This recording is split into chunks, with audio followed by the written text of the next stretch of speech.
more on the line than ever. It isn't necessarily just about the prize money. You're fighting for that spot at the Global LAN League. You wish everyone could be involved, but realistically, only the 16 best in the world can be. Congrats to all these guys earning that invite. These, for me, are the right teams in the league.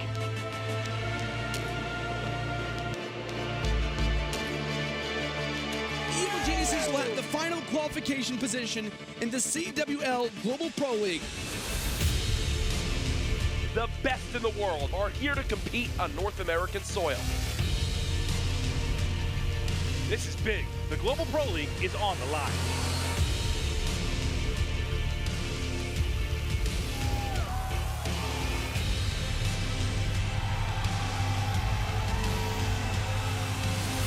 The LAN League is pretty much everything. That's going to be the season for everyone. This is what we've been working for. Every year there's always been one thing to play for, but now the LAN League is everything this year, to be honest. If we don't make the LAN League, it's like, dude, what are we doing? eUnited will enter as the top seed in their group. The boys on Luminosity are headed to the Pro League. And Millennium will get their chance to go to Ohio. Epsilon sneak in with the final spot out of Europe. The Gunless gets through. Clean up all three. He's going to put it in for a three-point play, and this is it, Jack.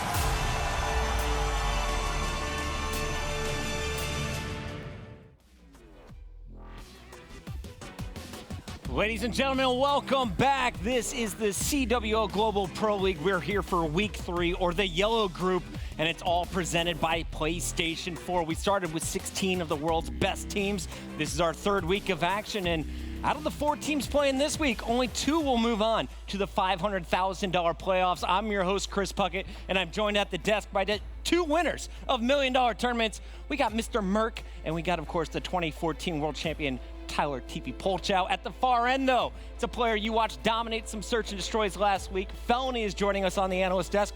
And Fellow, I gotta ask, what's the transition been like so far? You've been here, you've been rehearsing with us. Are you ready for this weekend? Being an analyst is fun. I can't wait. It's gonna be a great weekend. It's gonna be a heck of a tournament. Now, of course, this is just the early rounds. We're in the group stages.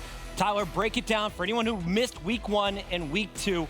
How does this whole stage 1 play out? So basically, you can see the pricing on your screen right there. $200,000 for the regular season. That's where we're in right now, the group stages. But they're all trying to qualify for that $500,000 in the playoffs. So basically, when we go through these group stages, number 1 and 2 are going to make it to that playoff stage, and you can see the pricing, how much money is on the line there. First place, $200,000. That's the entire pricing for stage 1 during the group. So some crazy money on the line. If you place 1 and 2, you make it in the playoffs. 3rd place, you make it. You secure your spot for champs in stage 2. You're in a pretty decent spot. Phil was able to get that last week.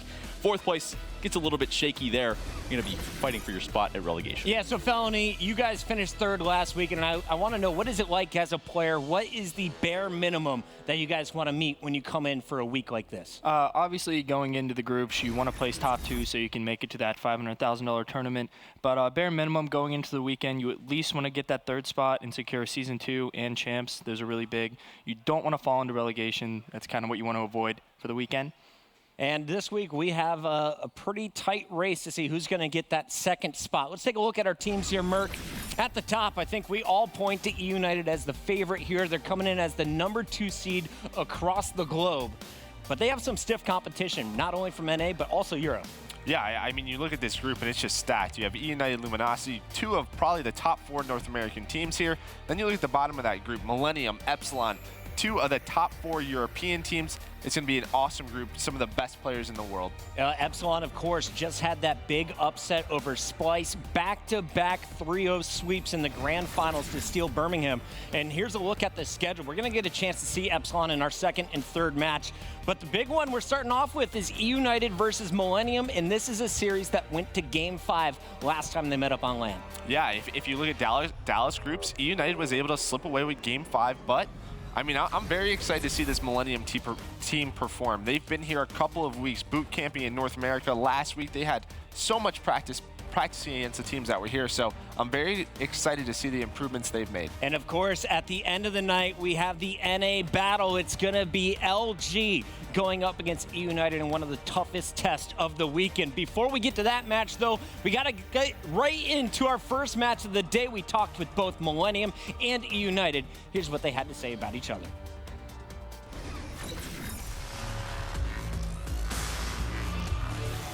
I think from our match against United, when we played in the MLG Dallas, we've seen that it was very close in a lot of the maps, and that we can definitely hang with them in the respawns. I think that our playstyle sort of plays well against them.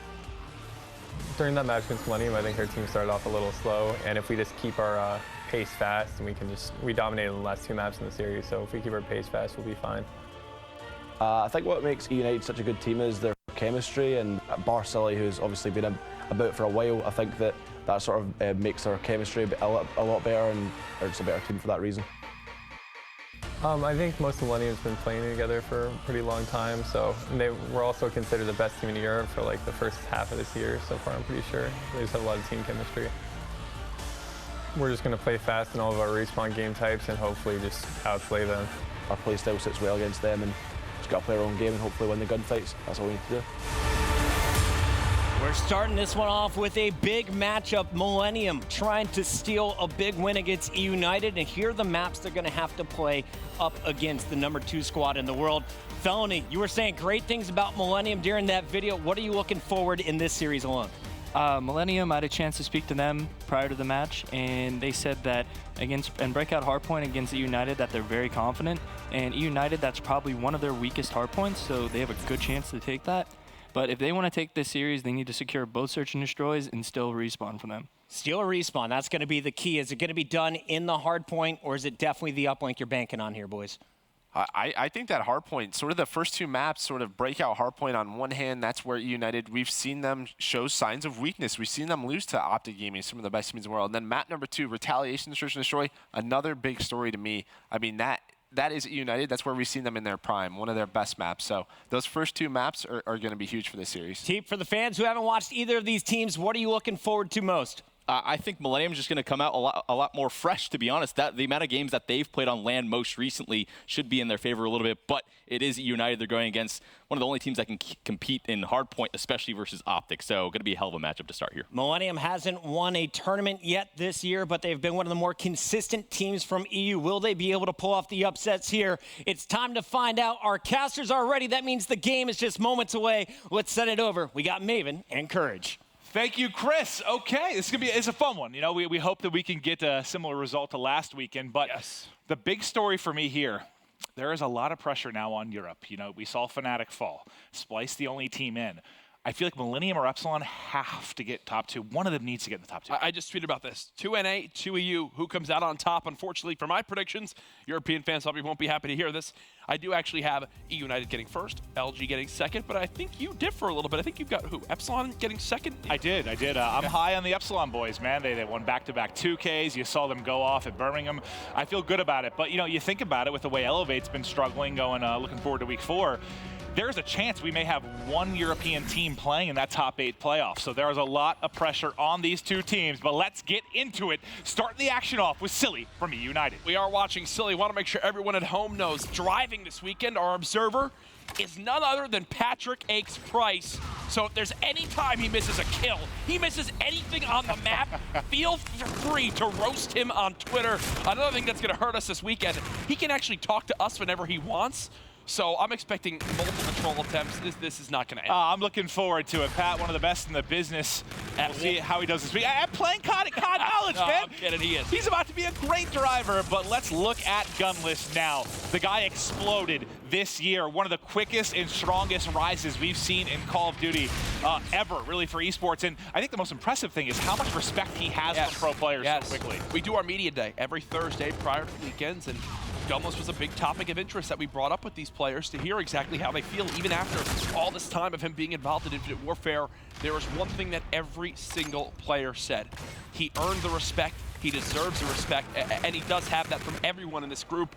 Right now, a 2-2 start for him, but either way, eUnited do have this early lead. One thing to point out, though, Look at your mini-map. Millennium set up now for cell block. So you saw Millennium do a solid job off the break. Now, eUnited do a solid job. Now let's shift focus over to Millennium a little bit and see what they can do here on cell block. So it's going to be Nolson inside. They're already mounting an early comeback here after failing at the top middle hut. Nolson not dealing with much yet. He saw one on wall run. He'll be ready to peek this. His teammate actually picks it up. It's going to be on him and Moose. There's several entries come in for eUnited, looking to hold the edge. Nolson, Moose, still holding strong. One more here, and that's a big hold. They were in a, what, 2v3, 2v4, but look at the back spawn. Yep. Luminosity still has it. See, I do not agree with the use of the Scarab here when he's getting pushed from multiple angles.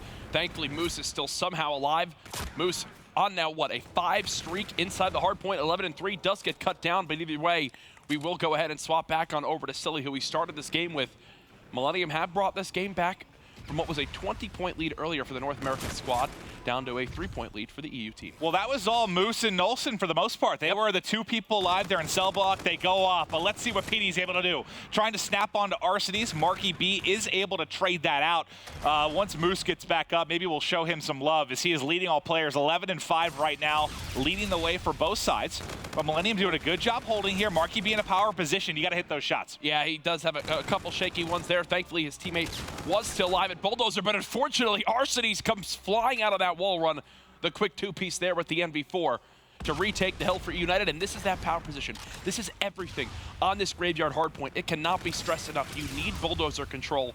Whether it's on either side, now eUnited do get the confidence to push on through, and it's off the back of a first blood by Gunless. Yeah, they've got complete control. You see spawning in the back. It's actually Gunless picks up 2 kills. There was a split spawn that came in from Millennium. Now this is going to allow them to push forward. They're going to be able to 2-hit the back helipad. Gunless is going to get the scrap time. Let's go to the hit. Arcades first to drop. Moose coming up clutch. Silly going to be at mid-map trying to rotate over. He should be the first in the commissary. You can see he's surrounded by purple arrows right now. He's going to have to hold strong. Wins the first gunfight. Yeah, and he actually does get help in middle map as well from Arcades, who's currently 7-6 with this NV4. Watch out for him to be the main AR for this team throughout the weekend. And they just have to now watch this mid-map cut, the outer wall run. This could really be a huge lead opportunity now for eUnited. Millennium beginning to soar across the map. Can they get the break? Let's see if Arcades can hold. You see he's on a 2 streak. Gunless has 3 in a row. Nice job locking down mid. We swapped to Gunless's POV. Can he trade out the kill? Nice job staying alive. Tagged up by Moose. The assist comes in, but finally he will drop. eUnited now up 50 or so points, starting to get a little bit of control here. And that was huge by Silly. He actually played aggressive to kill Nolson. That gave him enough time to turn back. Watch that outer wall run. You saw Petey there panic. He falls off the map. Petey 4-12 with only 2 seconds in the objective. You need more from one of Europe's best if they want any chance of winning this first match. It's been the Moose show for Millennium right now. It always has been the Moose show this whole year. Moose has been phenomenal throughout this year. He ends up dropping several down for either side. Rostini oh God. Trying to connect. Now this is it's Friday. It's the first match of the weekend. I know the guys have been warming up, but we've seen some shaky shots from both sides. Yeah, and right now the shakier seems to be on the side of Millennium. One thing to point out, Millennium, it was mentioned by Felony. He spoke to Marky B and crew. They were extremely confident on this map. The theme of this weekend for the European teams will be stealing a respawn off of eUnited and Luminosity. If they want any chance, they've got to steal a respawn and win both S&Ds. And on the other side of this, talking to Gunless last night on Hot Mic, he spoke highly of Arcades. He was his player to go off, to have a big weekend. Right now, 13-9, leading the slaying side for eUnited. And honestly, they don't really have an edge at all. I think they're actually being outslayed by 1 kill, but that's what eUnited's been able to do throughout this year. This is actually big. Look at the minimap. 2 players who just died from eUnited spawn all the way out at the back helipad area. Now that's actually Petey who just got that same spawn. These next few engagements near this back side of the map could absolutely determine where this next minute of time goes. Well, this will be Moose inside. Remember, him and Nolson were the ones that were able to hold strong our first time through. Moose, a nice slide there. Nolson picked up one in the back. He baits for Nolson, so Nolson has 3 in a row. Marky B 3 in a row as well. Moose has been amazing here, just staying alive and biding his time. And this is what always happens, Maven, it seems like on Breakout Hardpoint. Because you have 3 hills that are essentially money hills if broken and set up correctly, Any team, any lead is not safe. We saw it last weekend with FaZe Clan versus Rise Nation. Now again here as Millennium are trying to keep it close. They still have 2 players in this hard point. It's Moose that gets the cleanup. This is about to be a 20-second game yet again. Yeah, I mean, Moose and Olsen have basically set up a tent and cell block. They've absolutely destroyed there, and that's why Millennium are still in this game. You saw eUnited set up in a power position before. They were able to hold down Cave really well after the original break. Yeah. Can Silly and crew get it done here? It's going to be on Marky B to try and get in. He did find the first kill. This is the big pinch now coming into play. This, if it works, would be great, but it is a tough play to make. Right now, Marky B charging on through. Gunless gets caught mantling, which will give an opportunity now for Millennium to push on through. There's 3. The pinch works out. All 4 now dead on eUnited as Millennium are surging back into this game. We should see a lead change here. You only got one more crack at this, really, if you're eUnited. Look at this flank. 30 seconds remaining, and Marky B coming in behind. He does have FDL to work with. Able to tag up one, at least turn heads. Finds 1 kill. Good distraction there as his teammates clean them up, and Millennium still trying to hold, but there's going to be a dogfight inside. Several Millennium players flying through. Finally, they get it with only 15 seconds left. Nice break from eUnited. eUnited gets so lucky right there that Arcades stays alive, hiding behind the backside of the bulldozer. He gets a kill, contests long enough that the teammates get the close garage spiral spawn, flood right back in. If Arcades doesn't make that play, we have ourselves a tied game. And again, look at this. I was mentioning it before the action got a little bit heavier, but eUnited being outslayed right now, but still with a nice lead, man. That's what they do. They play the game properly. They're not maybe going to blow your mind with flashy plays or outslay a team by 20 kills, but they'll get the wins. And talking about these sneaky plays. I love this positioning from Pristini. Gunless is just going to try to stay alive for the moment. Pristini will now collapse from middle map, and this is what Gunless does best, Maven. He at least takes 1 with him to the grave. This is a perfect example of how eUnited, they might not be the top slaying team in some of these hard points, but right there they get, what, 30 seconds? Even if they give up the rest of this time, they've still got themselves about a half a minute worth of a lead. Absolutely. Let's see if Millennium can pick up the final 15 seconds or so and try to claw back into this one. It looks like to be 1 more push for the scrap time from eUnited. Silly and crew can break in. They're finding all this junk time. Doesn't it feel like well, okay, I take it back. As Nolson gives him a fist to the face. But we're going to rotate out back to mid-map. PD, a 2-piece here in Showers, going to set them up nicely in loading. And we know how important Showers is for this middle hard point. It's the angle to be able to shoot down on anyone in the hill. Those windows right there can't be shot through, so always awkward as 2 players see each other, know that they can't actually engage right there. As Nolson just staying alive in Showers. My goal for Millennium here is not really to get a ton of time, it's more to stop eUnited from breaking that 200-second mark, from getting closer and closer to winning this game, and then play for the full 60 at Showers, where we've already seen Millennium do quite well in this map. Well, let's see what Nolson's able to do here, Jack. He's trying to stay alive. He's on a 4 streak. He was trying to work towards the Trinity rocket, but finally it does fall. Now, this next rotation, let's take a look at the minimap. You can see spawning on the left-hand side is going to be Millennium. They're going to need to try and push through, try and fight for the cell block spawns as the rotation is going to begin to occur. You see that number 3 on the minimap. That's Gunless starting to rotate back, get set up for the next hardpoint, spawn his teammates there with him. Now remember, this is where Millennium's found a lot of their time with that duo of Nolson and Moose. Can they get it done again? Well, the issue is the other times they found that time was because they were in the hard point first. They were set up. This is the first time that they haven't been. They're going for a 4-hit as well of the outer wall run. This, for me, is a make or break. This is the entire map. They already have Centurion drop for eUnited. The pressure now beginning to come in. The first player in the hill will be Moose. A second challenge now coming into play. Gunless is there with the help of his teammate. It's 4 dead on Millennium. This should be eUnited's map to take. It should be done here. You have Camo to work with if needed. Pristini's already pushing out here to make it come in even slower. Now the Camo is popped. He's just playing his time, playing the distraction. Wins 1, 5 ticks. And eUnited is taking map 1. GG, North America strikes first in our yellow group with a score line of 250 to 169.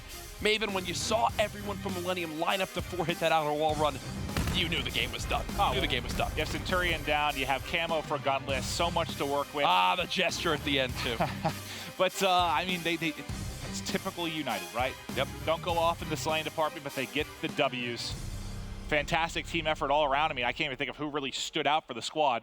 Everyone getting it done. Arcades. I would say Arcades actually looked very consistent for me on that map. Yeah, that's what Gunless said. He thought Arcades was going to have a really nice weekend. You saw a couple times, and ooh, okay, look, we got the eUnited logo behind us that. now. That's called improvements, folks. You'll see that as the CWL Pro League continues to go on. Shout out to the production team, as always. And to the fans coming this weekend, remember, day one is always off limits to the public, but we'll have a nice little crowd in here tomorrow. And I believe, actually, the rest of Stage 1 events, whether it's the final week as well as the playoffs, are all sold out.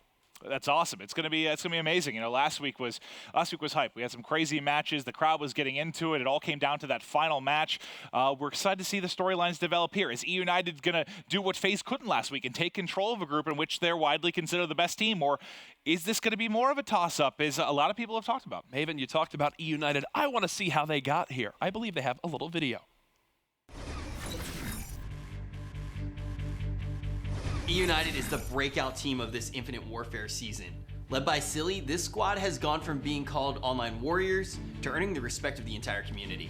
Gunless, Pristini, and Arcides have all become household names in competitive Call of Duty, and give hope to any amateur or up-and-coming players looking to start their professional career. These 4 players weren't even a team until after the CWL Vegas Open. Silly failed to see success with his original eUnited lineup and formed his current roster prior to CWL Atlanta Open.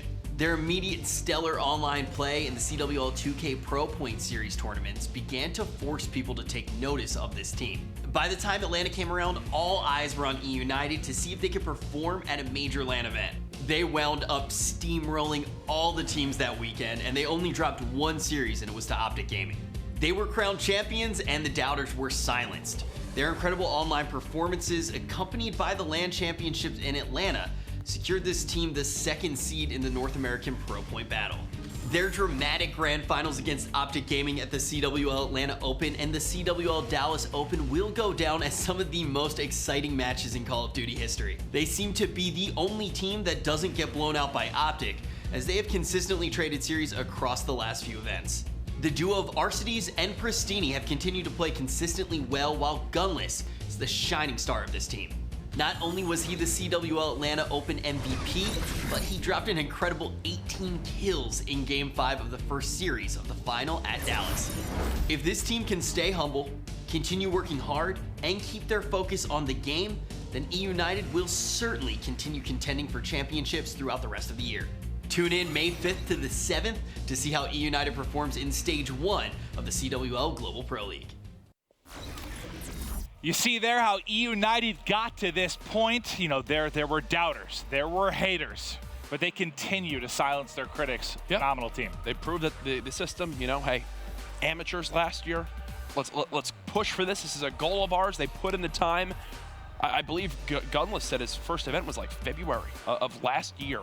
To now be at the stage he's at here, unbelievable, really unheard of for the most part. It's a great story. We'll take a look at your box score for map number 1, where if you're just tuning in, eUnited did strike first, and that's really the worry. We can't touch on it enough.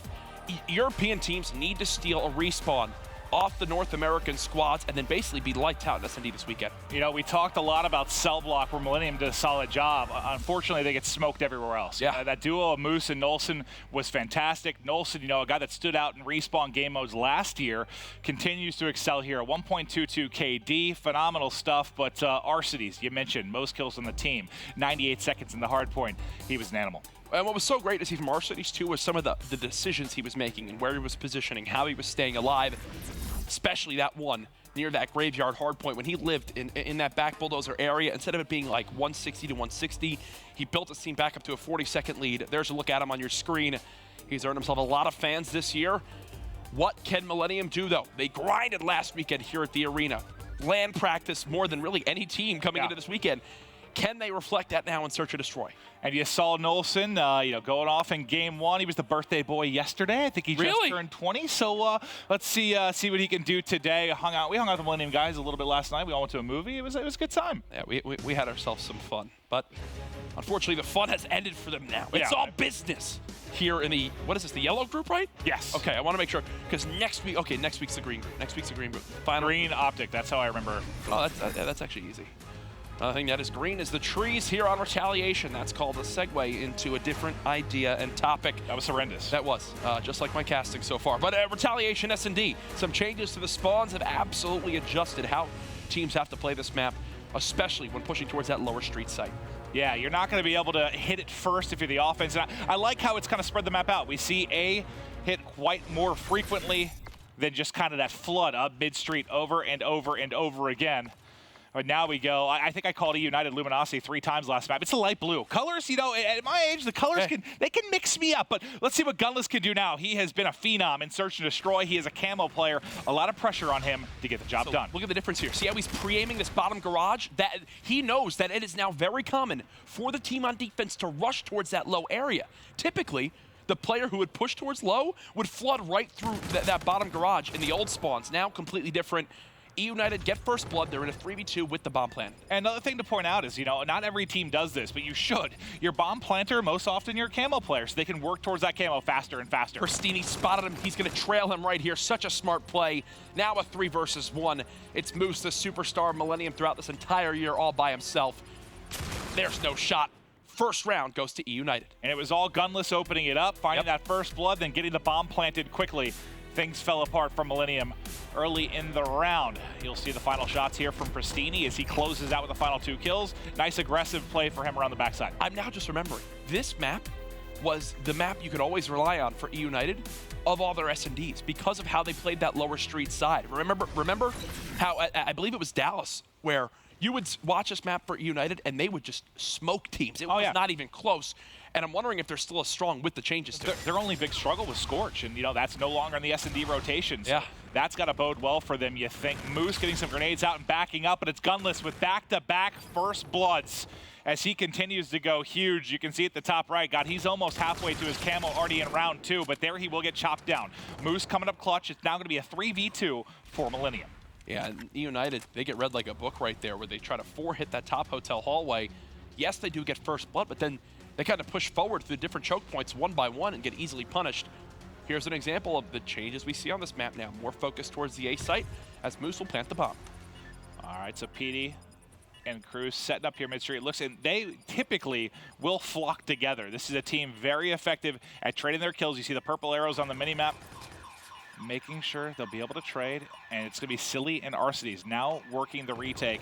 I think they were just spotted in the front side. Oh, Marky Beach got an awkward timing inside curve. That is going to be Silly to make it a 2v2. Arcides now on the bomb. 2 versus 1, and they know where PD is as well. They should just hop this. Arcides with the NV4 can watch over his teammate. Does he expect the high outer wall run? Yes, he does. PD does not stay alive. The gesture comes in. Solid retake from eUnited, and I'm seeing some head shakes from Felony on the analyst desk. That's not a round you should lose. You know, post-plant position, you're up a man. You have basically the entire bridge controlled, and you lose the first 2 players, and nothing gets traded out. You know, I spoke about the fact that typically Millennium, a pretty effective team at trading kills, flocking together and search and destroy. That was abysmal. That's a perfect example right there, where you just need to hop the bomb. You cannot hesitate, and eUnited don't. Right there, they know Arcides with the NV4 is ready to challenge PD. The guy's shooting very well so far this series. Let it go. Can we go to Gunless, actually, just because, you know, he's gotten first blood in the first couple of series, so I just want to see if he's going to be the one to keep this streak alive. And you can see, as he's building towards that camo, this is where he found the first blood in our first round. He knows the timing, but it's going to be Arcides that actually does find the kill. I'll apologize. Aches was better. Aches knew there. He was. There you go. Look, the challenge still coming in from eUnited. Again, I don't think I've ever seen this team plant at A in all the times I've watched eUnited on this map in Infinite Warfare.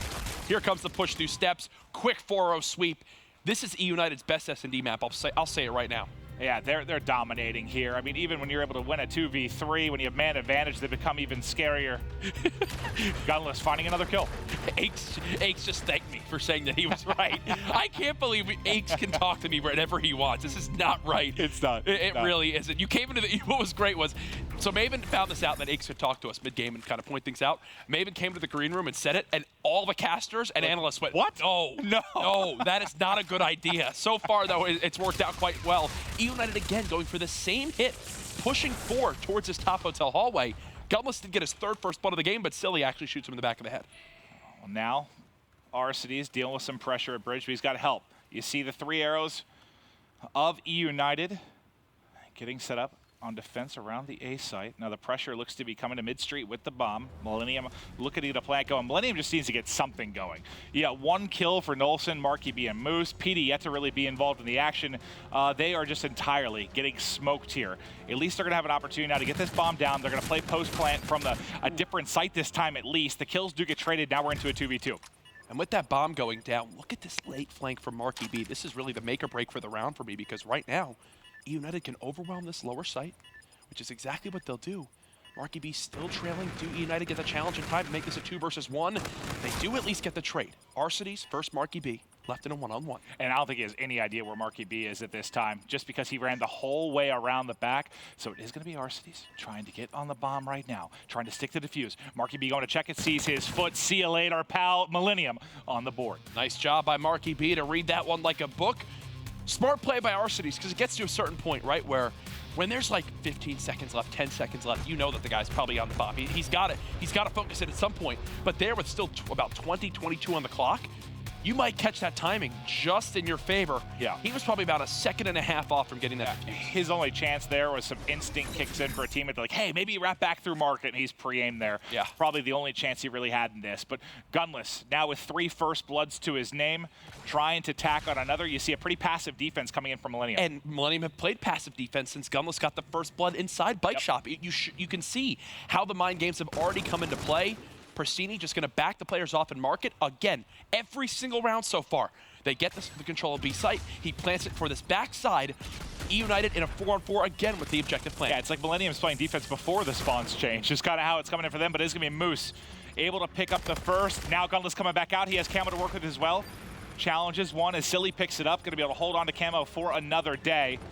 No need to use it right now as they do have man advantage. He's going to get pushed. This should be another easy gunfight as Gunless keeps on rolling. This is why he is so good. Already with Camo and Search and Destroy, 3 plants to his name this game. And if you're wondering how on earth did he just kill him so fast, the meta in those close quarters engagements, one of the players who's best at it is apathy, the shot, and the beatdown. 1 bullet in the beatdown is enough to get the kill. See if Gunless can keep the hot streak alive. You see Marky B there. The team has to be frustrated as they haven't been able to get much going here. 6-1 for Gunless. You see the 3 plants, you see the Camo working on the Scarab as well, and they're getting aggressive. He might have saw one mid-streak. Gets it, beams him. Pristini finds a kill as well. Gunless going off, man. Everyone on eUnited looking so good right now. Moose doing what he can to try to make this 1v4 happen. Remember, he is the Camo player, so every kill he can get is absolutely huge. Down to a 1-on-2, okay. He was already weak. A quick little trade there from eUnited, but they're looking so solid right now, Maven, up 5-1. Probably, I believe, probably Gunless sliding in to find that kill with the E-Red. He's been dominating them in Bike, whether it's the beginning of round or late rounds. Phenomenal play throughout this one. And now, remember, viewers at home, these players know the exact score it takes for every player to earn their respective payload. So even though Millennium haven't seen with their own eyes that glowing payload meter in the bottom right of Gunless's screen showing he's got Camo, they know he's hit that score already. They know he has that tool to work with. How are they going to play around it now in round number 7? Oh, gosh. Gunless trying to push out the backside, high up the wall run. He's got Camo to go as well. Here's a freebie. Gunless destroying 9-2. They've got planted. That's it. They just got smoked. I said it as the map was starting up. It kind of clicked in my mind, right? Like, I remember eUnited dominating everyone on this map. They decide to go for the A push. Gunless gets 3 in that round with the Camo, making it look easy. eUnited now up 2-0. It didn't feel like Millennium ever had a chance, really, in the Search and Destroy. No. Like, ever. It was just first blood after first blood for the side of eUnited, and this is what we expected. I mean, maybe they would be the dominant team. We thought they would come in and just destroy this group. So far, so good. I know we haven't... The test will probably be Luminosity later on, but so far, solid stuff. You notice as well in that final round, Gunless already has the Camo. Someone else take the objective. He'll go ahead and push on up, use that as a tool to get those first kills inside Curve. Right now, it is all North America. eUnited are dominating Millennium. When we come back from this quick break, we'll see if Europeans' best can stay alive.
Welcome back. It is day one of the yellow group. If you are just joining us, so far, eUnited in control of this series over Millennium. You know, Millennium got a lot of scrims in last week. They've been here for, I think, 10, 11 days preparing.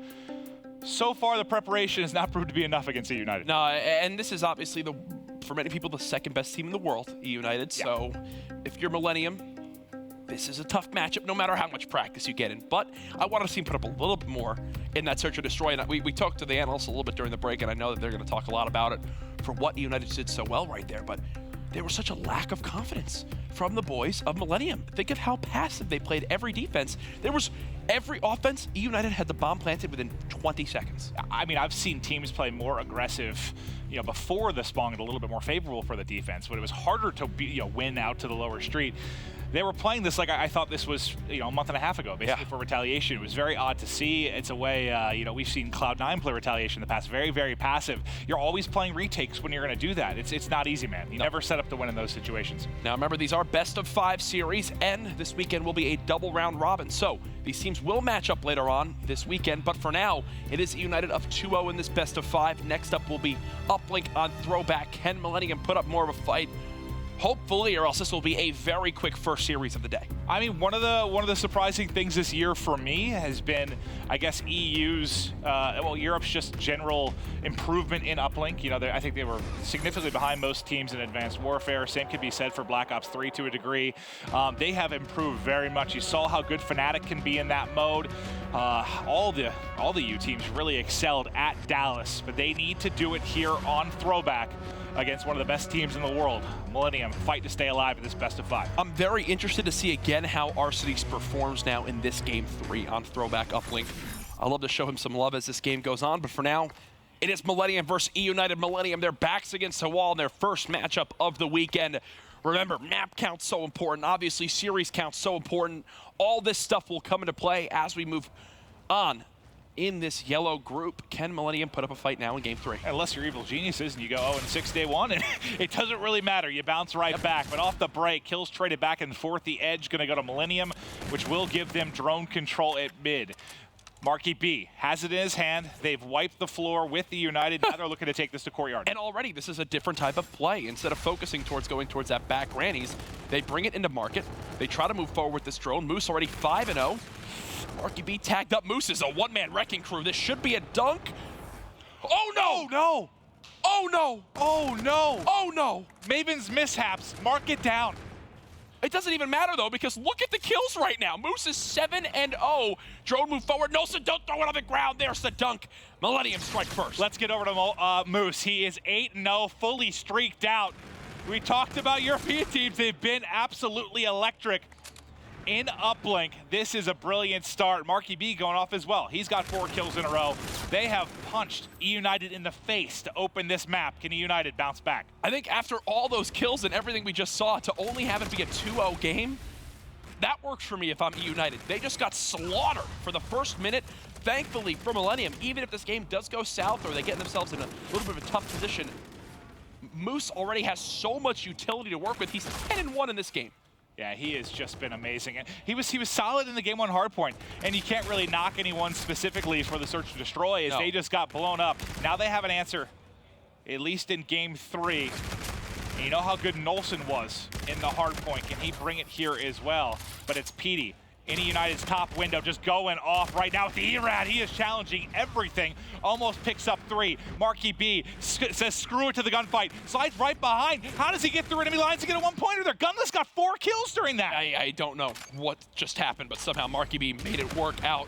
3-0 now the lead. Now it's time for eUnited to go on the offensive as they throw the drone over. Does the one connect? No, falls just short. So the first opportunity to score in the Global Pro League for eUnited is a botched 1-point play. Oh, we've seen a couple sloppy plays from either side, but it is a 3-0 edge for Millennium. Now, Marky B trying to push forward. Petey gets the kill a second after he drops, but here we go. Petey now with drone, trying to make the play around the back. There's no one to cut him off, and there's another score, 5-0. Does that not remind you of what we saw from Envy a couple times in some maps where they get this great map positioning, they move on up, and then out of nowhere, the team would just run right past them because they're out of position to protect their base. eUnited, they're getting walked over right now. Finally, 4 do go down on Millennium. This is now the opportunity to go for a rally if you are the boys of eUnited. There's only one person in the back, the rest spawning at blue, but it's Nolson going big, finding 2 kills, making sure a dunk doesn't come through. But if you're eUnited, finally a point on the board with 2 minutes left to go in the first half. Oh my God! Petey just ripped Arsenes in 2. What the hell was that? I don't know how that's possible, but either way, Petey making it look good right now. Again, the drone from Marky B right towards his market side. He's just sneaking past these eUnited players. There's the one. Does go in. Marky B is getting away with 3 points in this game. He was by himself. There was nobody near him, Maven. It makes me think of like the Blitz days where, you know, there wasn't the objective indicator and you could just be like sneaky, try and split through back alleys. Like, it's like no one knows where Marky B is, man. He's just dipping and diving, getting through the defense for eUnited, but it's Moose with 2 kills top mid. Nolson's got 4 in a row. Moose has 3 to go, and he's 15-6. Moose in the respawns has been a beast, man. Everyone thought that, you know, after the first event, when Synaptic and the OSA went away and were banned on out, Moose would just fall off. It has been far from that. He was the top statistical player at the CWL London event, now 17-7 with a dunk. Every player on Millennium with 2 points as well, Maven. Everyone getting involved. This is a stomp on side 1. It absolutely is. You know, there are maps where you flip sides and you'll see some impressive comebacks, but, you know, think back to what last week when it was Fnatic dominating early. Were there like 2 teams that didn't score in day 1 on throwback hardpoint? Everyone just got obliterated. If you control mid-map, control that drone, you can just annihilate your opposition. I'm actually really excited to hear Felony talk about this uplink push from Marky B towards this market side. It's so unorthodox, and eUnited do not look prepared at all for this type of play. It's been mind games so far. Look at how poor of a start you're seeing from Silly, Pristini. eUnited need to turn around on side 2. They're down by 8. Yeah, I mean, can you get away with, I guess, getting outslayed a bit in a hard point and still get a victory? Yeah, you know, we've seen them do that many times. It's a lot tougher in uplink. You need to win those gunfights. You have to have control, and it's 9-1 Millennium. You know, you feel good about them in uplink, but God, I didn't expect that effort in the first half. No, not at all, and they're outslaying by 14 kills right now. I think anything eUnited do inside 2 will be a better performance than that, and this is what we talked about, stealing one of these respawns. What can they do? Unfortunately, they have to steal 2 now if they want to go for the reverse sweep. So even if they take this uplink, they have a hard point that they now have to get through as well against eUnited. What can we see from especially Pristini to make this turnaround possible? Yeah, he's just got to wake up, man. He found a kill to open things up, but when you have a guy basically going triple neg in the first half, going to be difficult, but it's Moose with this NV4 in their top window, finds 2 early kills, long range gunfight, gets the assist, gets him 1 bullet, and here we go. Off to the races on the break. It's Moose with drone relying on his teammates to find the kills, and this is going to be 2 on the board in the opening 30 seconds. He's going to flirt with a time, allowing them to try and get back to mid-map. And look, you see the 5 there. PD's already set up to grab this drone, toss it over the building, more points coming. And passes 1 right to Moose. Okay, he's actually going to call in his Scarab. I was going to say, passes 1 to Moose, let him go for the dunk. He'll earn that camo, be 1 kill off a Trinity Rocket. He is snapping right now, 22-9 on a 4 streak. This is one of the more one-sided uplinks we've seen so far in the Global Pro League. I mean, you have 2 people just marching in your base. eUnited spawning out over and over and over again. Having to make that decision. Do we wrap back? Do we overextend? Nothing has worked. This is more points with the camo.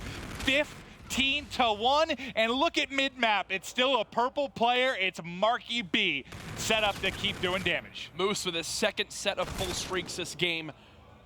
15-1 against a team that many regard as the 2nd best in the world. That is eUnited.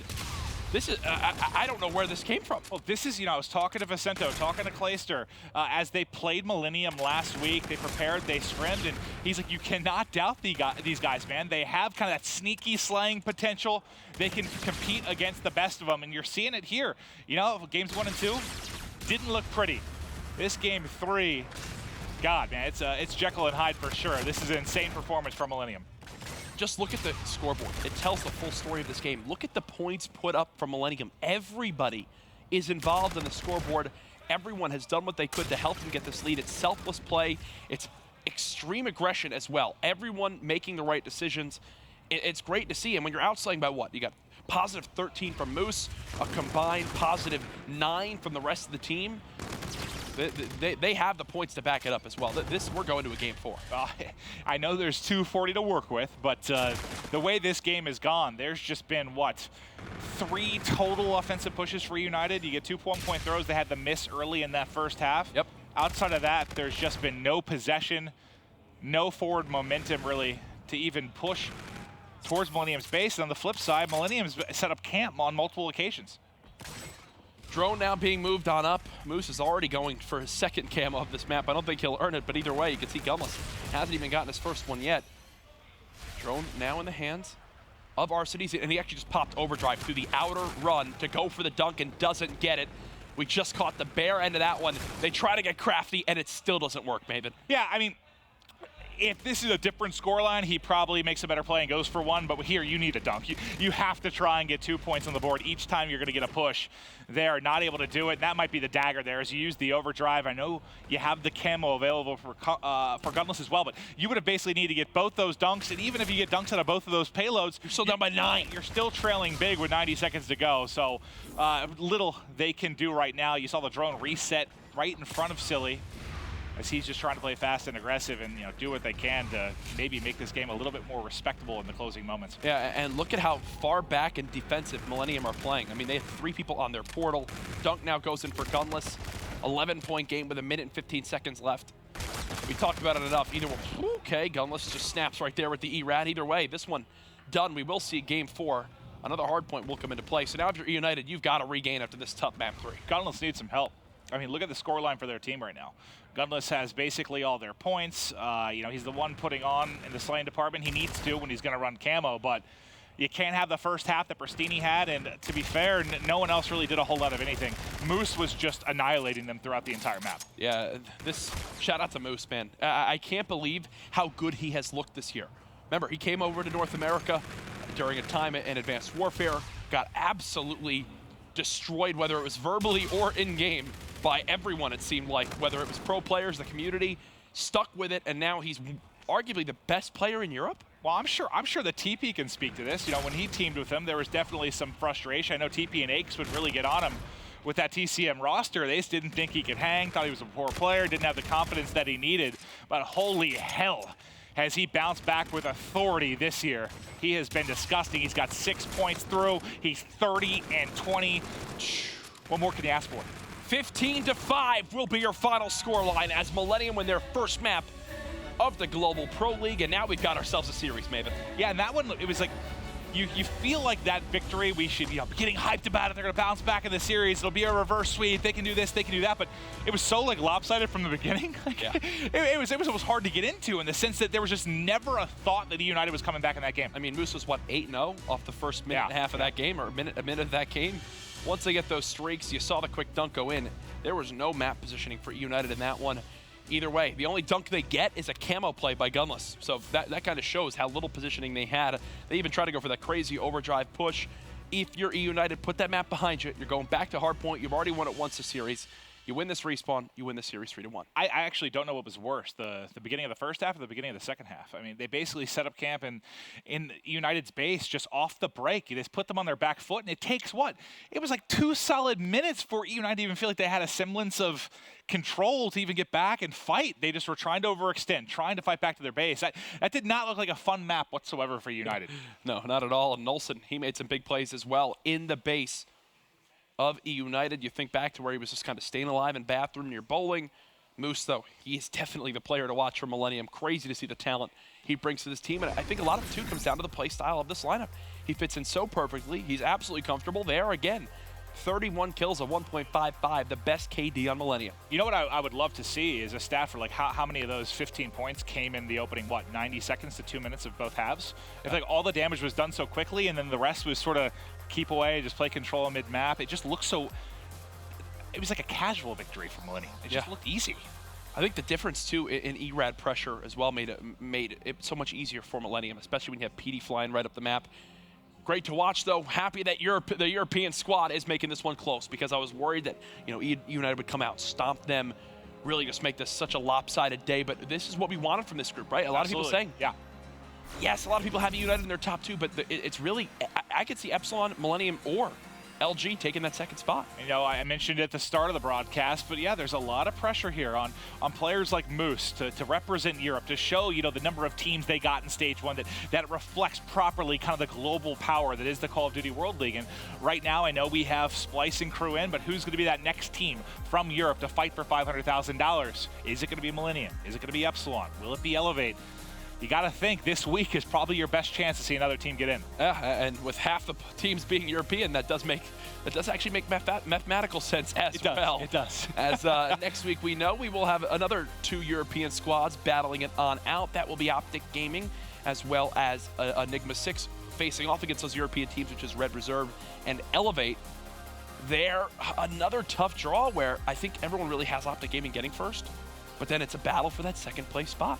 Yeah, that's why these groups turned out so well. I mean, I guess week 1 was probably the easiest to pick when you were looking at MD and Splice. This week, I think a month ago, I thought it was very easy when you looked at Luminosity and also what eUnited had been doing. But once Epsilon came alive and we heard all the stories of how well Millennium's been playing, that got flipped on its head. So we've had some entertaining action so far, and this week definitely going to prove to be a whole lot more of it. You saw Pristini, the Panini as you called them, in an S&D round. That was a weird day for you. It was. I was very hungry. I was very hungry, so you began to call them different foods. I did. I mean, I don't really know if there's anything else you can come up with for that one, but either way, we'll keep a track of that one. Pristini the Genie. Okay, the different names that Maven comes up with for the players, always a fun game to play. There's more than you'd expect for sure. Oh yeah, my brain is a strange place. I know that Revan, he used to want every day, at least once throughout our workday, he would tell me that he wanted me to get a CAT scan because he thought there was something just lodged in there that was maybe pushing on some part of my brain, just, you know, kind of spit out nonsense. I haven't got a check because I'm worried he's right. No, and I would be too. I know another thing that's right, though. It's Throwback Hardpoint will be map number 4 in this best of 5. eUnited won the first map of the series pretty handily, and they didn't outslay by a lot. If anything, I think they were actually outslayed for the most part of that map. They were. It came down to the selfless play in the hardpoint and the clutch kills, especially on rotation. Well, this will be interesting. I want to start off, if we can. I was going to say Moose. Perfect. You know, Aches, we think alike. Good stuff so far, buddy. But we're going to go with Moose. He had a really big map 3. He was solid in map 1. But I feel like if you outslay on Throwback, maybe there's a better chance. There's not as many parts, I guess, to punish as you can on a breakout. Maybe here, if you're able to outslay like they did in map 1, Millennium can steal the victory. Well, let's see if they can get it done, Moose. This is where he dominated that last map on Throwback from that top ticket window. Unfortunately, Silly does get the better of him there. Silly's going to charge on through, gets a call out that Marky B's weak. Early map positioning to eUnited as they'll put the first points on the board. Yeah, that's a fight you probably should win if you're Moose. NV4 versus K-Bar at that range, but Silly gets the first shot and is able to take it. You got Pristini starting out 4-0. We'll hop over to his POV. Silly 2-0 right now, trying to find his third kills. Everyone's soaring in. Finally, he will drop. Let's see if Pristini can keep the streak going. He's shooting lasers right now as Nolson gets tagged up back bus. Actually, the big thing here to point out, the spawns just flipped for this back bar and hard point. So now Pristini's going to fall all the way back at 5-0, now 6-0. Trying to do his best Moose impression, which is start out with full streaks off the break of the map here on Throwback. Pristini just playing for these spawns, and PD has no idea he's here. And he drops 25 off the bombardment, but that was phenomenal play. But zero hesitation to get set up here at the back line, try to get spawns for his team, especially when he's working on streaks as well. Maybe you'll see a player play a little bit more selfish. He goes for the position for the spawns and almost able to pick up the bombardment as well. But Moose started a little bit slow. Now he's getting it going. How has Moose not died in all of this? Finally does go down, but he just bought a ton of time for his team to push towards this hard point. PD with the grenade should swing the number advantage to Millennium. 37-5 currently the score, but Moose stays alive so long in the back of the map. Does get one kill and forces eUnited to a terrible position where they get slayed out. Well, terrible position, but now they get the first pick behind Silly, but it's Nolson and Marky B.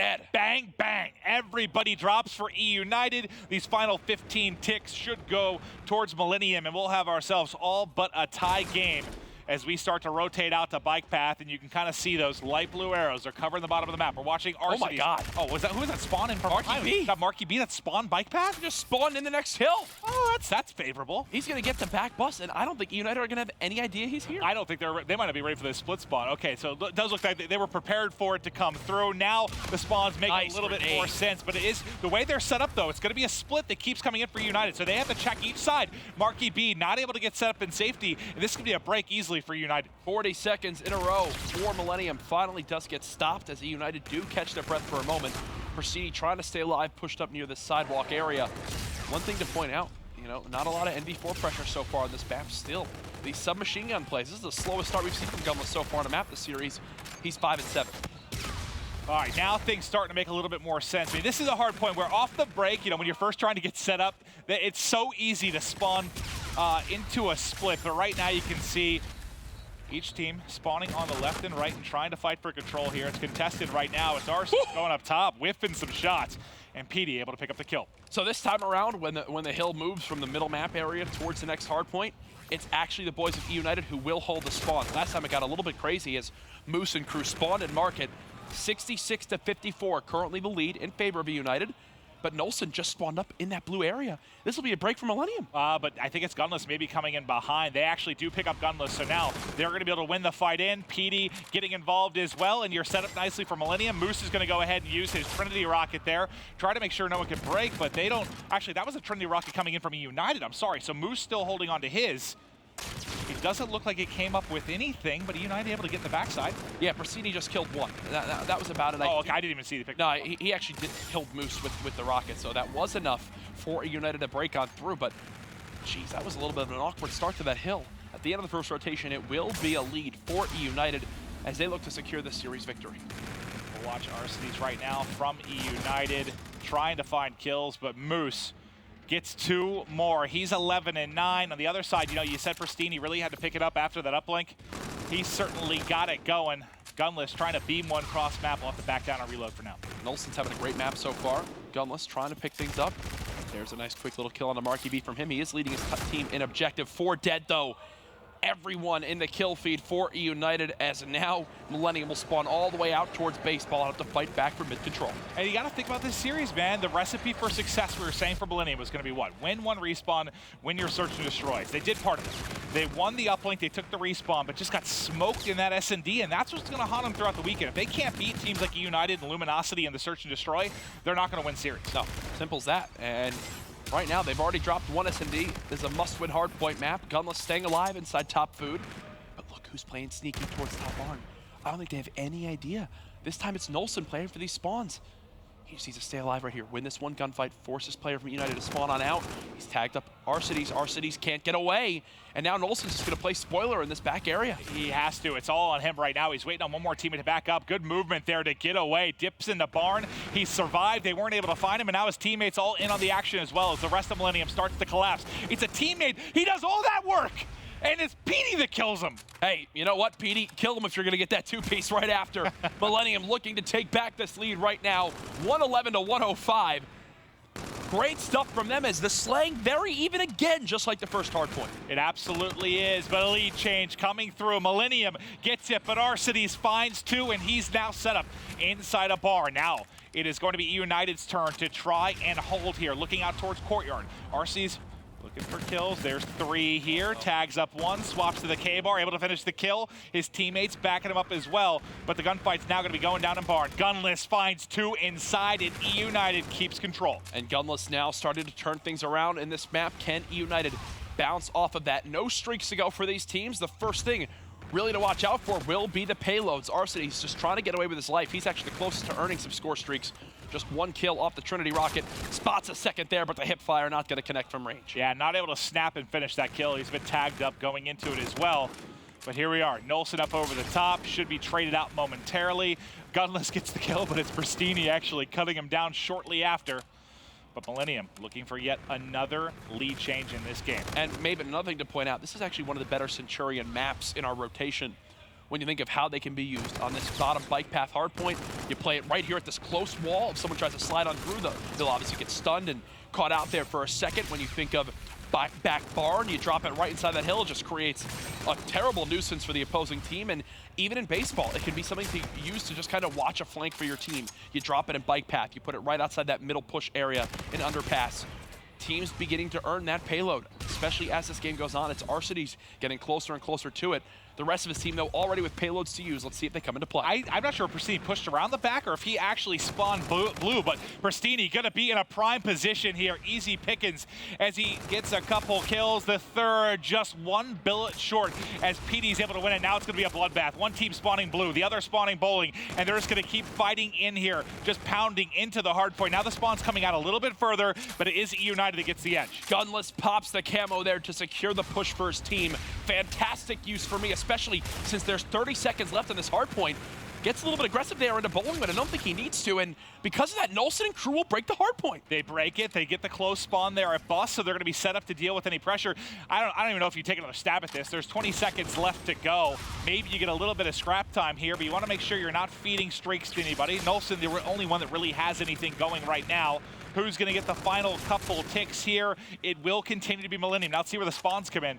They actually spawn there at top courtyard. Oh, and PD should have the push from this bottom underpass area. Does at least take one with him to the grave. Marky B does kill him on off with the Scarab. Millennium absolutely have a chance of winning this respawn. Unfortunately, game 5, they're up 171 to 168. Well, here we go to our third rotation. Moose flanking in behind. He's set up, one bullet away from winning another big one.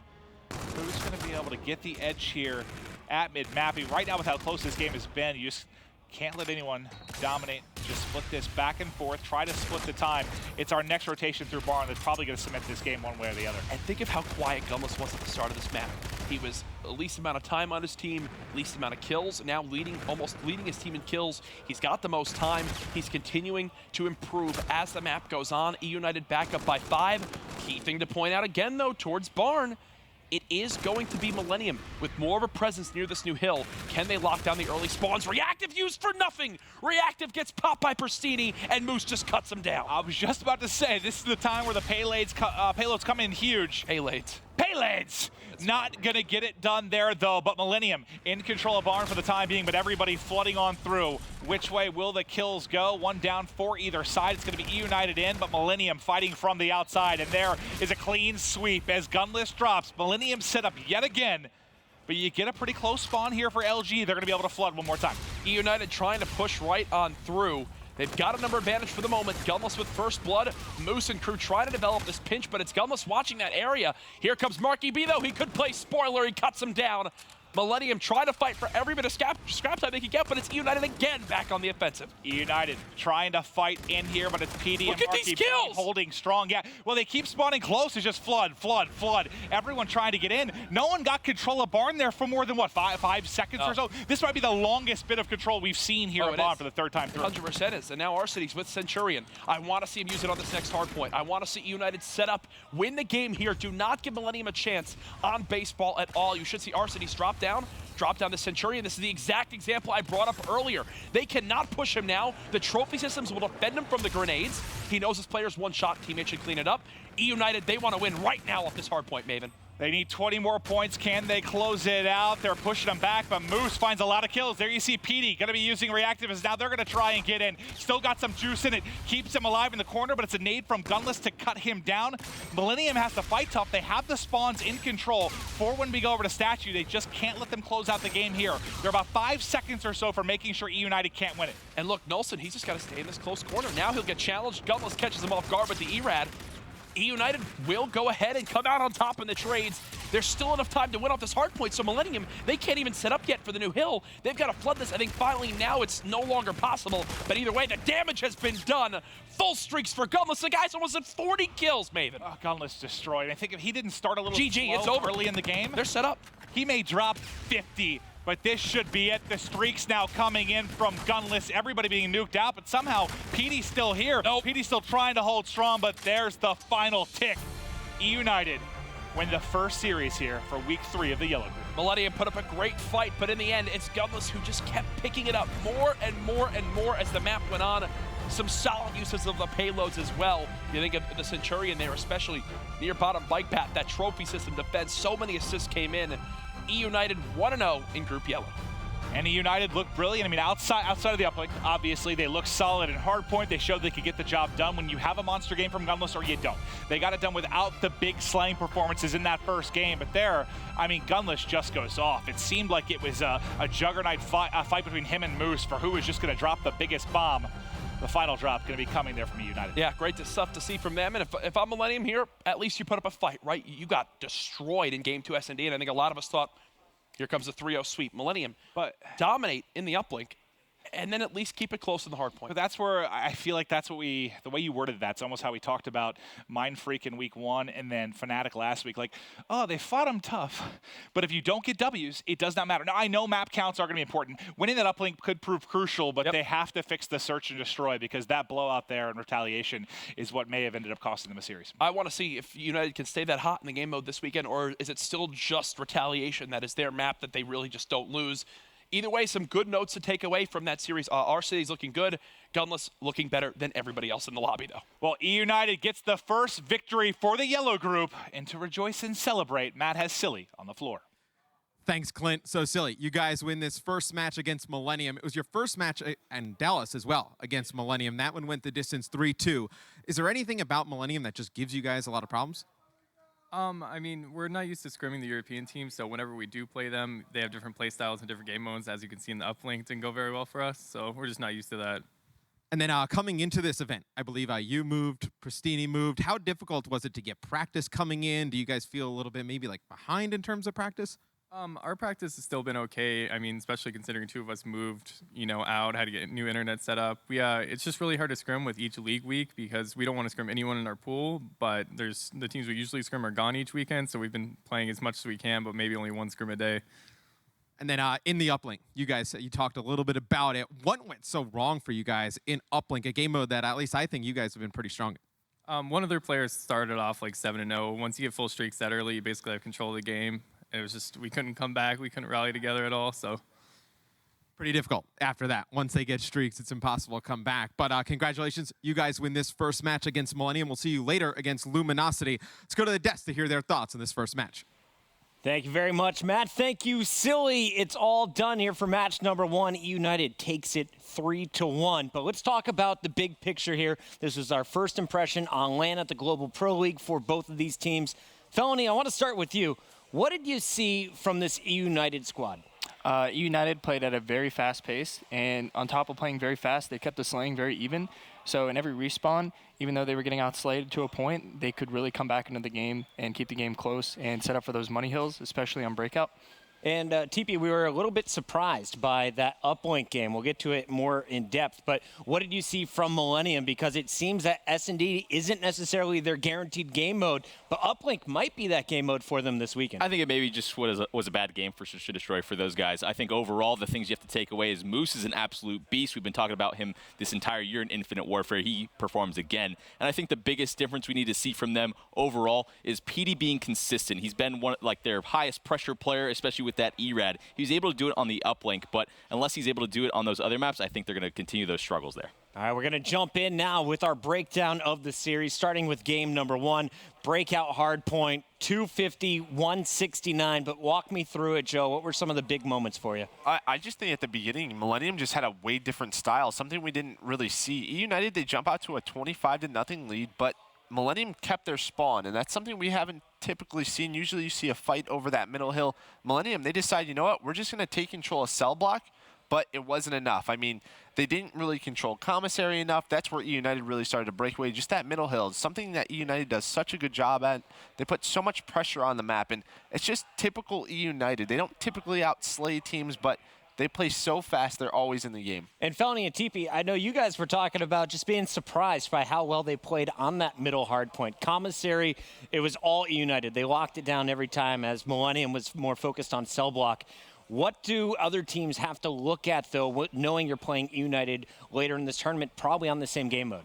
I think overall you need to focus on that back commissary, focusing on those back spawns. You saw Millennium do a very good job of that early, getting it for cell block. But when you got on that rotation from cave over to back commissary, they weren't sacrificing that same sort of situation. They weren't rotating back. They weren't focusing on it enough. And when you give a team like eUnited an opening like that, you're probably not going to break them when their setup is that strong, especially when you have someone like Gunless. It's tough to get through him without him taking down a couple of your players. So I think you need to start sacrificing and playing for the long game. I think the common issue you saw from Millennium in those hard points is the first couple of rotations, fine. As the game went on longer, some mistakes shined through. Yeah, and I think their practice sort of came through. You could tell they had a strategy going to every single map. That North American practice, sort of their boot camp here, sort of paid off. They switched things up. They had a different strategy. It just seems like they focus on part of the map, just not the entire thing, and that's where eUnited really took an advantage of them. You got to win that helicopter control. Didn't seem to happen. Let's jump over now to game number 2. This was a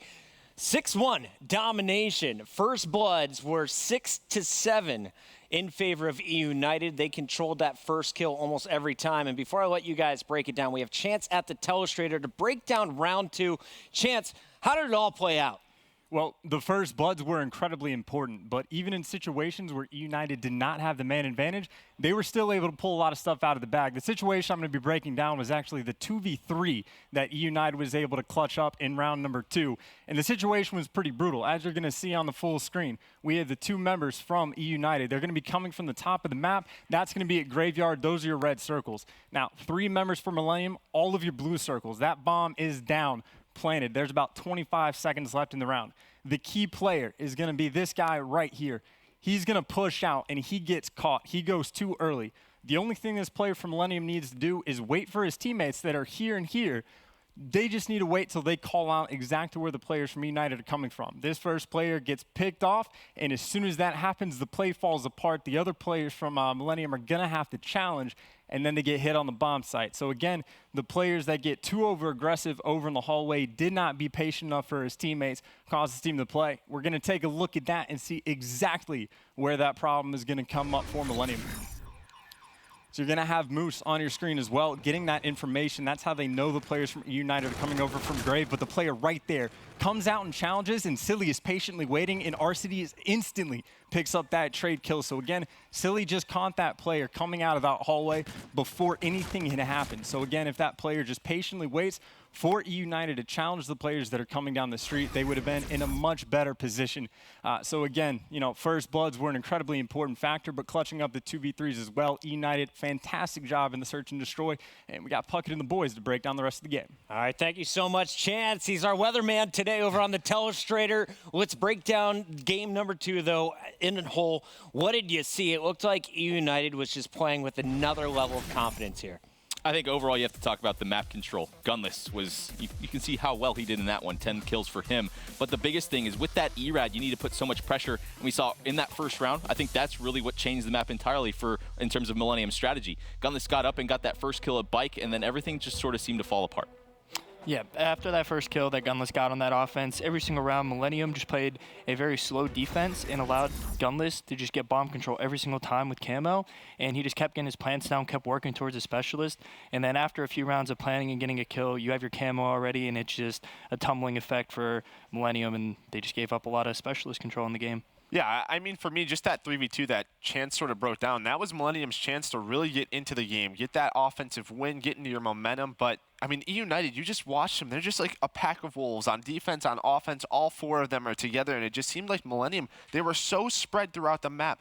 eUnited always picked up our first blood, and if they didn't, it was a quick trade, always allowing them to sort of insert their dominance throughout the round. eUnited just, they know how good they are. That's the only way I can explain sort of how they're playing. On their defenses, they're just 4 hitting up Hotel Hallway. You're not really used to seeing that. It just shows the amount of confidence that they have. And I think Millennium just didn't really know what to do. Whatever side of the map eUnited decided to hit, it just seemed like one player from Millennium was caught off guard.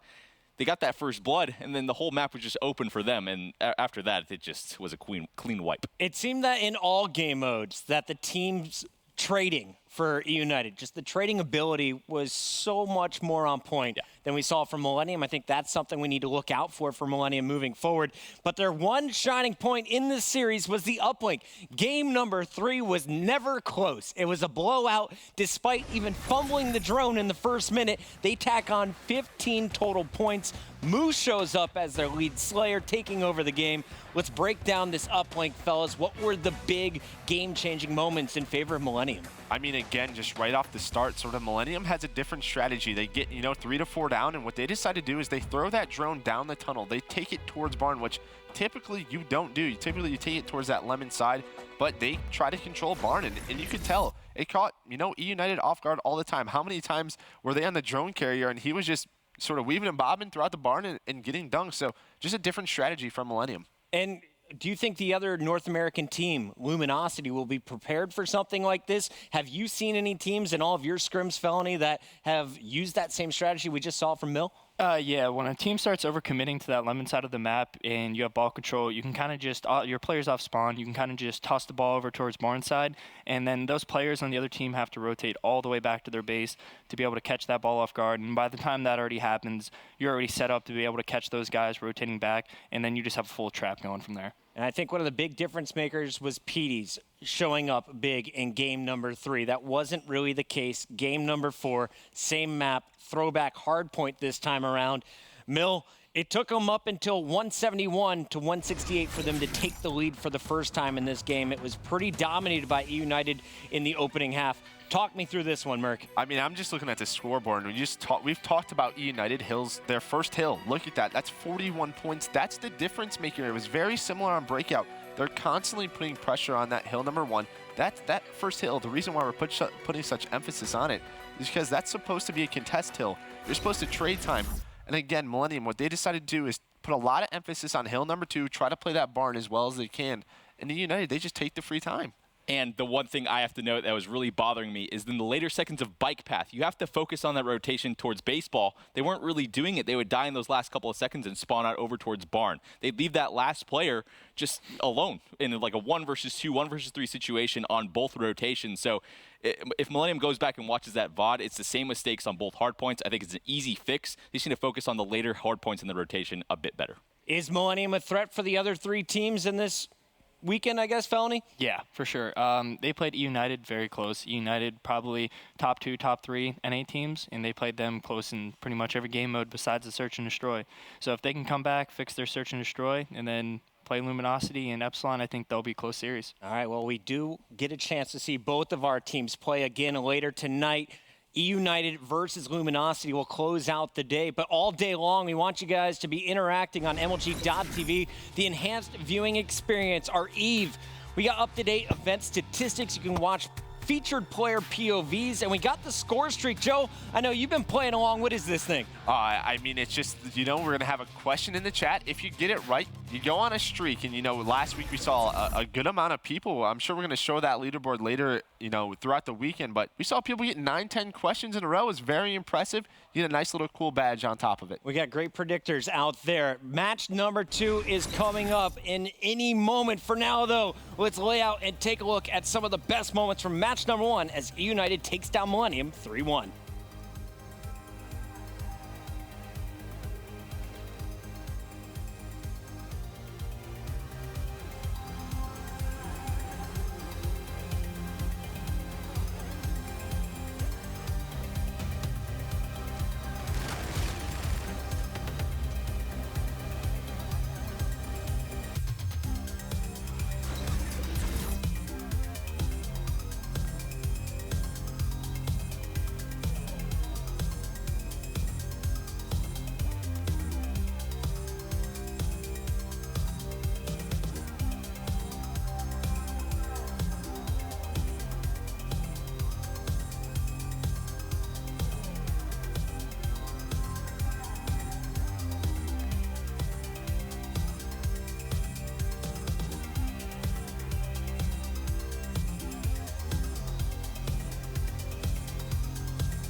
I mean, last year I played against LG a lot. Like, it was probably the main American team I played, and I think we beat them most of the times.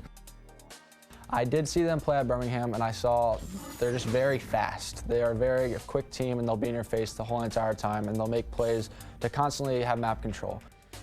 I think what makes them such a good team is just their raw, like, just slaying power. Like, they've got Saints, who's just like, he can just win you a game instantly. Octane's like, at the start of last game, he was like the best player, like when they won the first event. I think Josh brings a lot more to the table than people really realize. He just taught the guys teamwork, and he's taught them how to play as a unit and how to work together.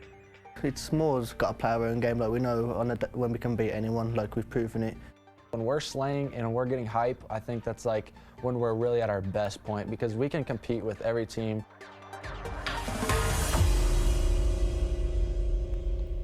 Welcome back. We got another NA versus EU battle going down. It is day one here, week 3 of the Call of Duty World League GPL, and we're about to see LG, a squad that has been around the top. They haven't won any tournaments yet, though, in Infinite Warfare, trying to make a big statement here, going up against Epsilon, who won the most recent All-European battle. I'm joined at the desk now. We got Chance, who was on the telestrator earlier. He's sitting next to TP and Felony, who will be here all weekend long. And Chance, to kick this one off, I want to get your thoughts on these two teams.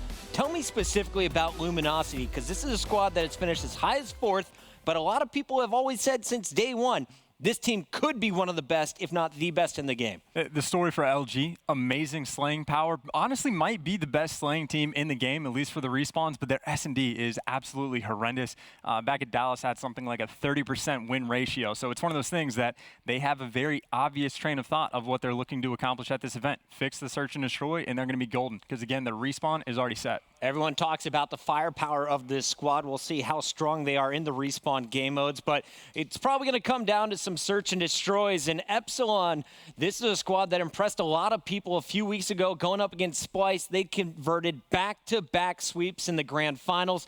TP, break it down for me. For anyone who hasn't seen success from this squad because they've struggled in North America, what did they do right in Birmingham? Just overall speed and the fact that they were able to get a 6-0, that doesn't happen very often, and it takes a lot of overall composure, and I think that's what Josh brings to this team overall. The fact that they can clutch up in all those close game scenarios. It's not like the 6-0 was a complete wipeout either. A lot of those games going down to tense situations where they have to make those clutch plays. They do it time and time again. I think if they can get themselves to those clutch scenarios versus LG here, they probably have a lot of success. And you know, to talk about those clutch plays as well, the hardpoint scores for both Series 1 and Series 2 were both within like 7 points. It was like 250, 245, and then 250, 243. So if you're clutching up, you're going against the best team in Europe, and you do it back-to-back. Very impressive stuff. We talked about LG's strength. Tell me, as we take a look at the maps, they'll be the same as what we just saw in our previous series. Felony, who do you give the edge in each of these game modes? I think for the hard points, Luminosity is definitely going to outslay and take both of them. The key for Epsilon's success here is going to be to take both search and destroys and then the uplink. As far as the uplink is concerned, I feel like both teams have an even chance to win that. But as long as Epsilon takes their search and destroys, I think that it could go their way. So you think it's got to go to a Game 5 for Epsilon to win this? Another Game 5. TP, you want to give me a prediction before this kicks off? Let's go Epsilon in a Game 5. I'm feeling crazy today. And what about you, Chance? I think Luminosity takes it in 3 or 4. We're going to have to see how it all plays out. Game number 1 is ready. Let's send it over to our casters. We got Maven with Mr. X. Great stuff, gentlemen. Okay, I was talking to you. You know, we heard the desk talk about the struggles for LG in search, and I think you said you're like, if they can just win like 35%, 40%, a couple more searches, man. They're basically finishing top 3, top 4 all year. I mean, they're 70% plus win rate in their respawn game modes. I know Hardpoint and Uplink, they're fantastic in those. As long as they win, you know, if they win the game to S&D, they'd be 3-0ing people left and right. I mean, without question. I mean, I think they're maybe the team you look at with like the most upside out of anyone that just could go from a top 8 finishing type team to just all of a sudden you're seeing them in like grand final after grand final if they could just fix that. But I know, you know, talking to Pac-Man and some guys about, you know, why that team struggles, he's like, you know, the reasons that they're so good in respawn is the reason they struggle in search, man. Well, their mid-game decision-making in S&D is really poor. I think that's kind of where their S&D game falls off. They don't have anybody who can kind of like make those calls in the mid-round and, you know, kind of come out and top consistently. I think that's where they fall there. But in Respawn, talking in this series, it's going to be very hard for Epsilon to keep up. You're going to be looking at Dave. Maybe he steps up, can kind of guide them to a victory in a Respawn game mode. Still, I find it very difficult to believe that they're going to be able to hang with LG in the respawns. You know, talking to Dave last night, he came on hot mic with me and we chatted a little bit about Josh coming onto this team. I was like, what's the biggest thing he gives to you? And he's like, honestly, like those tense moments where things are crazy. Before we had him, a lot of times we would just, you know, our game would speed up in those tense moments, but not necessarily in a good way. He's like, with him now being more of a vocal leader, we slow down and make better decisions come crunch time. And that's how you win those games that Chance was talking about, those 250 to 240 type games. Having somebody say, hey, you know, take a deep breath, we got this, but will it be enough against LG?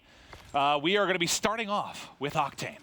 And I think you look at how Epsilon can win this series, it's just one of these first respawns. Like if they can take, obviously provided they win the game 2, if they can take game 1 or game 3, they're in a good position to force this one to go to the distance. All right, well, Octane off the break, nades out, and he'll be going up over the top, trying to get set up, but Hockey just picks him. Must have been a deep shot coming through there as he basically gets obliterated. But Breakout, and Hardpoint specifically in this game, has been one of my favorite modes. This is one of my favorite maps. We've seen some all-time greats. I mean, just thinking back to the FaZe Rise series last week, this is a map and mode that provides some insane moments. Yeah, I know it was highly debated at the beginning of the game. The North American players absolutely love this map. You consider this the best hardpoint map, and the European players like, oh, you guys are crazy. Like, they could not stand playing this one.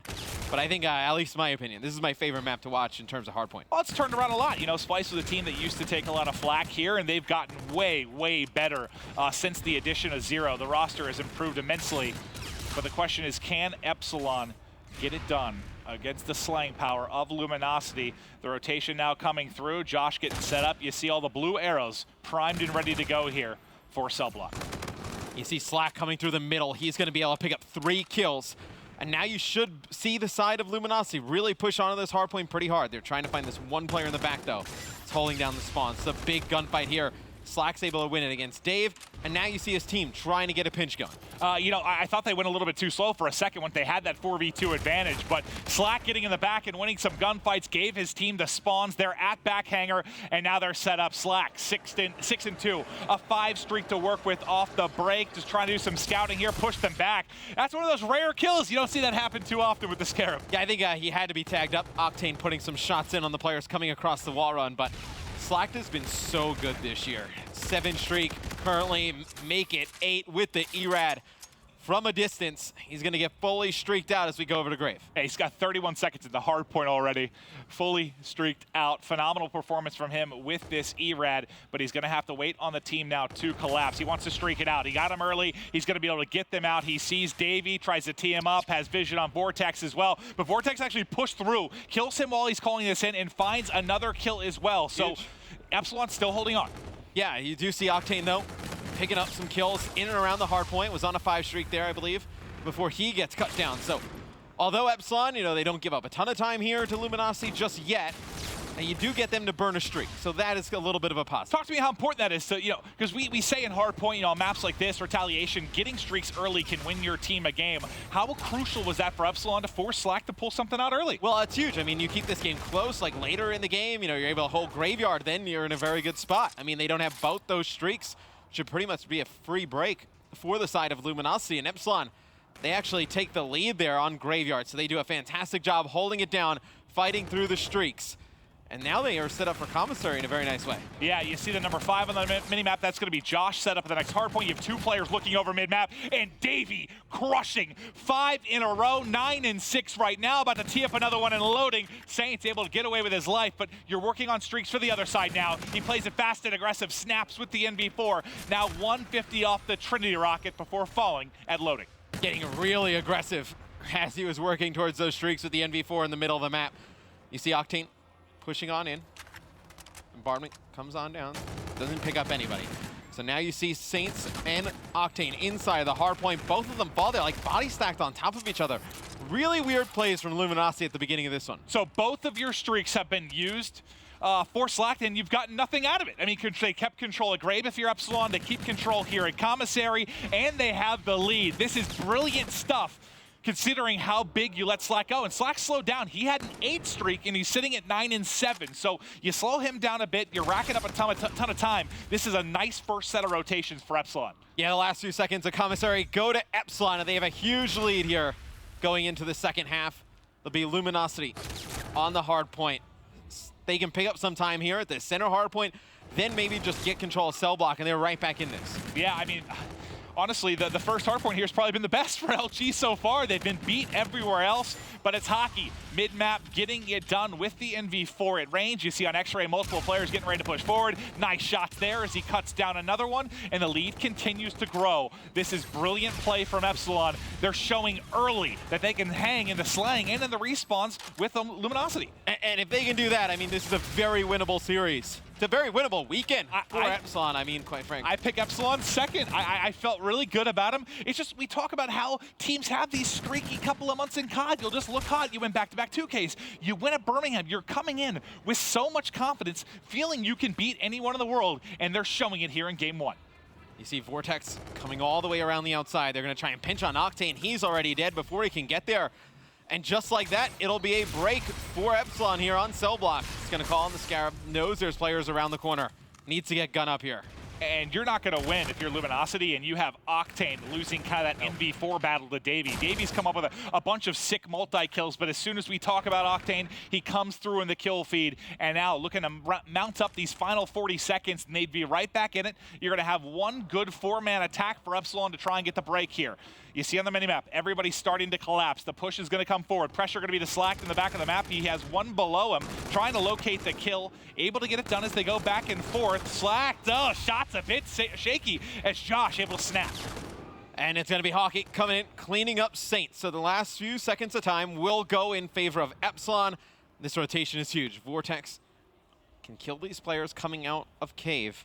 This would give Epsilon a ton of time, because now you remember, Luminosity does not have any streaks left. Yeah, and this is, you know, we get later in this game, this is a time where you really wish you still had those, but it's a clean break again for Epsilon. Vortex with the ERAD flying at Luminosity. They're just showing they can slay with them, man. Like, Luminosity, typically, this is where they're going to blow you out. This is where we're going to find all those big kills. You're going to have the teammates going off, but it's been all Epsilon, and Vortex still in the face. Excellent job there, even feeds a team kill to Octane. Yeah, forces a team kill out on the side of LG, but LG does pick up the kills. They're going to break now. You see Epsilon spawning very far away from the hard point. Octane will use the Scarab here, just trying to push forward, maybe pick up one. But if you're Luminosity, you got to focus on holding the rest of this one. Then you hold Commissary, you can fight right back into it. But I'm very impressed with what I've seen from Epsilon thus far. I mean, that break could be the difference in the game. In those final 40 seconds, if Epsilon had a perfect hold there, I mean, you're looking at them basically burying LG. They would have had, what, 220 points or so as we went to Commissary yet again. So they're going to get the 10 seconds here. And now it's going to come down to Luminosity trying to hold a Commissary. Saints Classic doing an excellent job holding that back helipad and Snow Street spawn. Yep, it's going to be all 4 dead for Epsilon. See if Luminosity can take the rest this time. They'd be very close to the Epsilon score if they're able to do so. You see Saints in the middle. Picks up one. He's now working towards streaks, Maven, on a 4 streak of his own. 2 players coming right at him. Cuts both of them down. Saints, one more player to find. Can he locate him? He picks him up. Saints on a 7 streak here. Turning up for Luminosity as they're starting to make a comeback. 7 in a row, and streaks are so close. He doesn't get any. If he gets streaks there, you feel really good. But when you look at the scoreline, this has been a perfect hold at commissary for LG. They fought right back into this game. They're going to give up the final 15 or so seconds as Epsilon finally able to break through. God, you really wish Saints was able to get those streaks. They would have been so huge down the stretch. Epsilon, though, still going to be in control, but it's classic we're watching here in loading, trying to set up as we now get back to mid-map. Well, you're getting to the point where if you're Luminosity, you can't afford to give up those last 10, 15 or so seconds. I know, obviously, with Epsilon over the 200 mark. If you're Epsilon, I mean, all you really need to do is hold cell block. And this next rotation, you're in a pretty good shape. See, Classic's going to be able to pick up one. The Hill still in control of Luminosity at this point. It's going to be Slack jumping up onto the hard point. Going to be able to lock it down, and they have spawns for cell block. So Luminosity set up very good right now. And that's the scary part too. I mean, LG's getting the time, and they also have the favorable spawn for the rotation where they could technically win it if they have a perfect hold. You saw the number 4 just pop up. That's Classic in the back. They continue to spawn at that back hanger. So now the pressure is going to come through. If Epsilon can win some gunfights as they rotate across, they can tilt this game in their favor. But it's Octane in the backside, still getting it done. It's going to be 2 kills, though, in favor of Epsilon. You see on your mini-map. It'll be Slacked, and I believe it's going to be Vortex for Epsilon here over on cell block. This is a huge gunfight. Vortex just needs to stay alive so the rest of his teammates can get over. He's quickly taken out. And now Luminosity, they have full control. Cell block, they're set up. Hockey, though, gets a big first kill on Saints. Let's see if Epsilon can take advantage of it. Yeah, with that pick, they need to make a play. They have a 4v3 for the time being, but he spawns up right behind the hard point, so they're going to be able to try to put it in their favor. But Hockey will be in. He knows they're in the back. That Saints coming in with the Scarab, Slacked with the melee, and Luminosity still holding. They're trailing by 30 or so points, Matt. There's 30 points left to go. And Cell Block will have all but a tie game. It looks like there's going to be one final wall run push here for Epsilon. Actually, from the look of the Epsilon arrows, it looked like they were contemplating just rotating through the middle of the map by Showers, but those 2 players going to hit the wall run. The rest are going to start rotating over towards Grave. It's going to be so close going into this next hard point. Classic on a 3 streak. He's the closest one to getting score streaks right now. We'll have to keep an eye as he just picks up his 4th. He does have camo as well. This camo would be absolutely huge. If he can find a couple of kills here, you should see it pop. They try to break up over the top, waiting for the group up, and here it is. He's going to go with camo. There's 2 behind Bulldozer. He's going to slide in, find the first. There's a 2nd behind Rock. He does get taken out. Trades going back and forth, but Epsilon still holding on. Slacked and Saints doing what they can from the LG side to get the breakthrough. Nah, shots just a little bit off in the back. Davey still standing up, but the time ticking here for Luminosity. Such a smart play by Classic. He uses the camo and then doesn't touch the hard point to give the notification that it's going to be contested to the side of Epsilon. Comes in and he's able to pick up 1 kill with it. It's going to be Josh and Vortex, though, in the feed. They go over the top. It's going to be Josh leading the way with the reactive armor. Both teams so close to closing this one out. 3 points away. Can Epsilon do it? LG not able to get in. And that is Europe. And Epsilon stealing the game 1. That is a massive victory here to kick off this series. And we talked about this one has 5-game potential if Epsilon wins game 1. Going into the S&D in game number 2, you got to worry about LG. Well, you feel like if you're Epsilon, I'd be like, all right, well, we just guaranteed ourselves a 5th game because they've been good in Search and Destroy. Luminosity's been so bad, and look at the scoreline there. That's exactly the type of victories they were getting over Splice. If you look back to Birmingham, those close games, they come up clutch when it matters most. And if you're Slacked right there, if he had those streaks at the end of break, could have proved to be the difference. If Saints finds 1 or 2 more kills and when he went on an 8 streak there, it could be the big difference they need. So the big thing for Epsilon, I mean, it might boil down to the fact that they just got Slacked to burn those streaks so early. Yeah, I mean, he uses the Trinity on the first graveyard, uses the bombardment, I believe, on Commissary. You would have loved to have one of those streaks towards the end. I mean, if he has one of them and they use it with the camo, that's a Luminosity win for game 1. Yeah, for Epsilon, it's been a bumpy road to this point, but they did sneak into the stage 1 battle here. Let's see how they got here.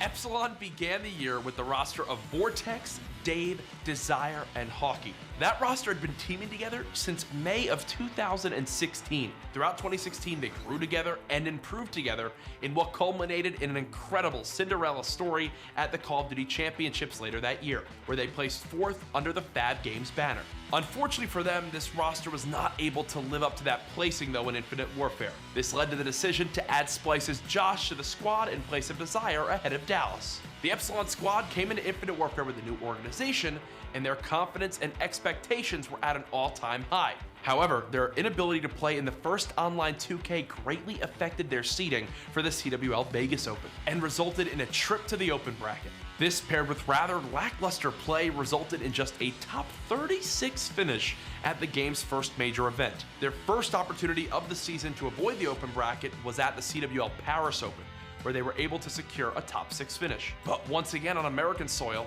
Epsilon had to fight through the open bracket, failing to make their presence felt in Atlanta with just a top 24 finish. Epsilon struggling to close this search and destroy out. The new roster featuring Josh would play their first LAN together at the CWL Dallas Open, where they actually blew a 5-1 lead in Game 5 against Set to Destroy X. That put iGame in an advantage to steal their position for the final Global Pro League spot in the EU region.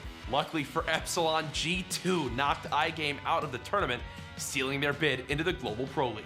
Heading into the GPL, all eyes will be on Josh's transition onto the team. At times, he bumped heads with his former teammates, but so far, he seems to have found a new home with Epsilon. Stage 1 now provides them with the opportunity to prove their new roster has what it takes to compete with the best in the world. Tune in May 5th through the 7th to see Epsilon compete in the CWL Global Pro League Stage 1.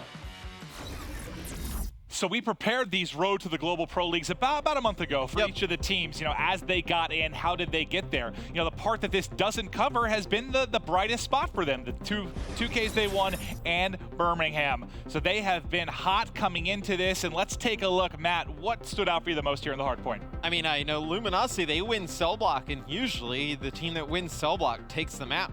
I think it just kind of comes down to, obviously, Grave won by Epsilon. And you look at it's those streaks, man. If they had those streaks later in the game, they would have been able to make that comeback.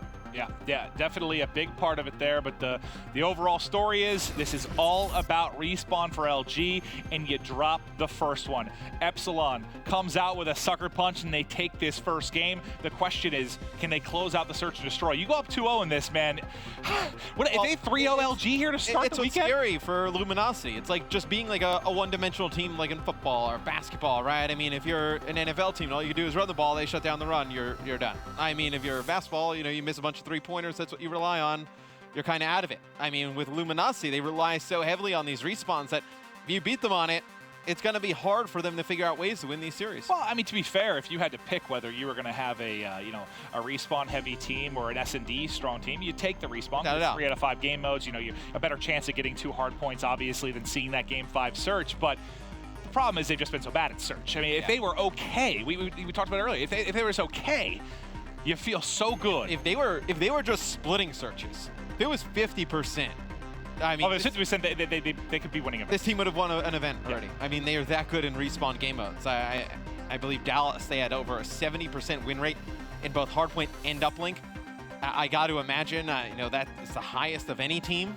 It's up there. It's got to be up there. I mean, they've just been so good in those game modes. To drop that first one tells you a lot of, what the potential this Epsilon team has.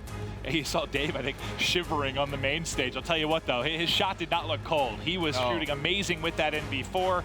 They're going to need him. He led the way for them in the Game 1. A lot of talk about that young guy and how electric he can be in Infinite Warfare. But now it's time to take it to search and destroy here on Retaliation. Who is it that needs to go big for LG to give him a chance? Well, I mean, you look at their S&D. I think I know Octane. He's definitely a player you have to look at. But really, I think it's everybody. I mean, you can't kind of pinpoint one player when a team is so bad in S&D.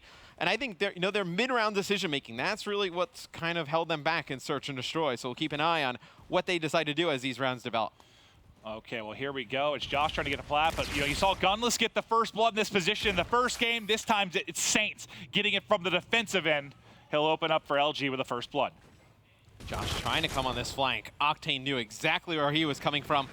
Was already turned around, pre-aiming that doorway. Quickly, it'll be a 4v2 in LG's favor.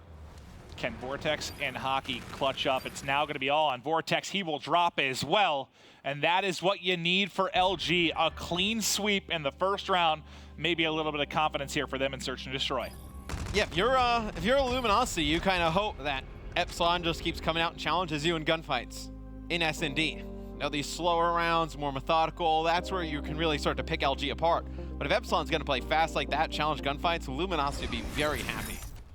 All right, well now let's see what Epsilon can do from the defensive end of things. No one picking up a kill for their squad to go. Look at the mini-map right now. It's going to be a 4-man hit towards the A site on bridge. So this should be a quick and easy plant. Yep, it's going to be Classic getting it right away. You see the camo player being your bomb planter, working towards that powerful payload as quickly as you can.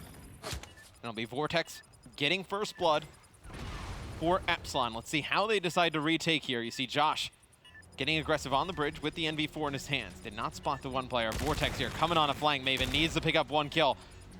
It's going to be a 3v3 as Slack takes out Josh. A bit of an awkward gunfight. It's going to allow Slack to find 2, but now it's 2 versus 2, 20 seconds on the clock to work with. Now Slack all by his lonesome. Going to have to try and clutch up. Not able to do it.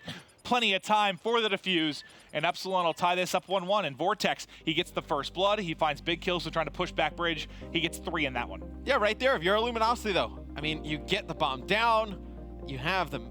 I know, obviously one player falls as soon as you get the bomb down, but you have that post-plan positioning. I mean, it's set up for you over on bridge. You have control of broken side.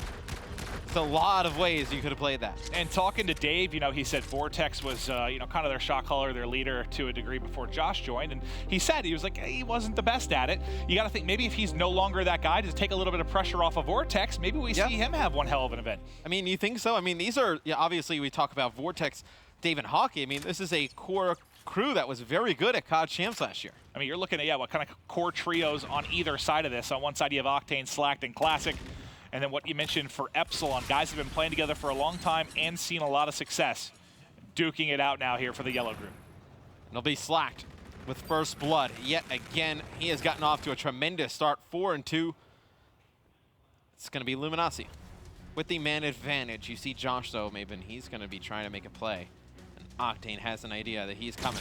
Yeah, Octane just tees him up. That's an easy one. Pre-aim there with the NV4. You have to snap perfectly with the submachine gun, not able to do it. And Josh tries the same exact thing to Octane the previous round, and Octane kills him in the same exact spot. So Octane has a very good idea, you know, just the timings on this map, when players are coming from and where they're going to attack. See Hockey spots a few, trying to get back towards Hotel Hallway. He gets taken out by Classic. Another round win for LG. LG looking good thus far, and they've done a solid job in that, you know, kind of mid-round like you were talking about. But a lot of that's been because of those first bloods, right? They have control, they have man advantage, and they've played around that well. Can they keep that consistency through the remainder of this game too? And that would be, I think, pretty uplifting for them. You know, you drop the hard point, which you know you're going to improve. And Luminosity doesn't expect to drop that many respawns this weekend. The big thing, have they found a fix for Search and Destroy? So far, so good early. Well, you do have Josh at 0-3 and Dave at 0-3, so that definitely helps a little bit in terms of winning these rounds in S&D. But poor Josh is running into bullets right now. Yeah. You see, it's going to be Luminosity playing a little bit slower here.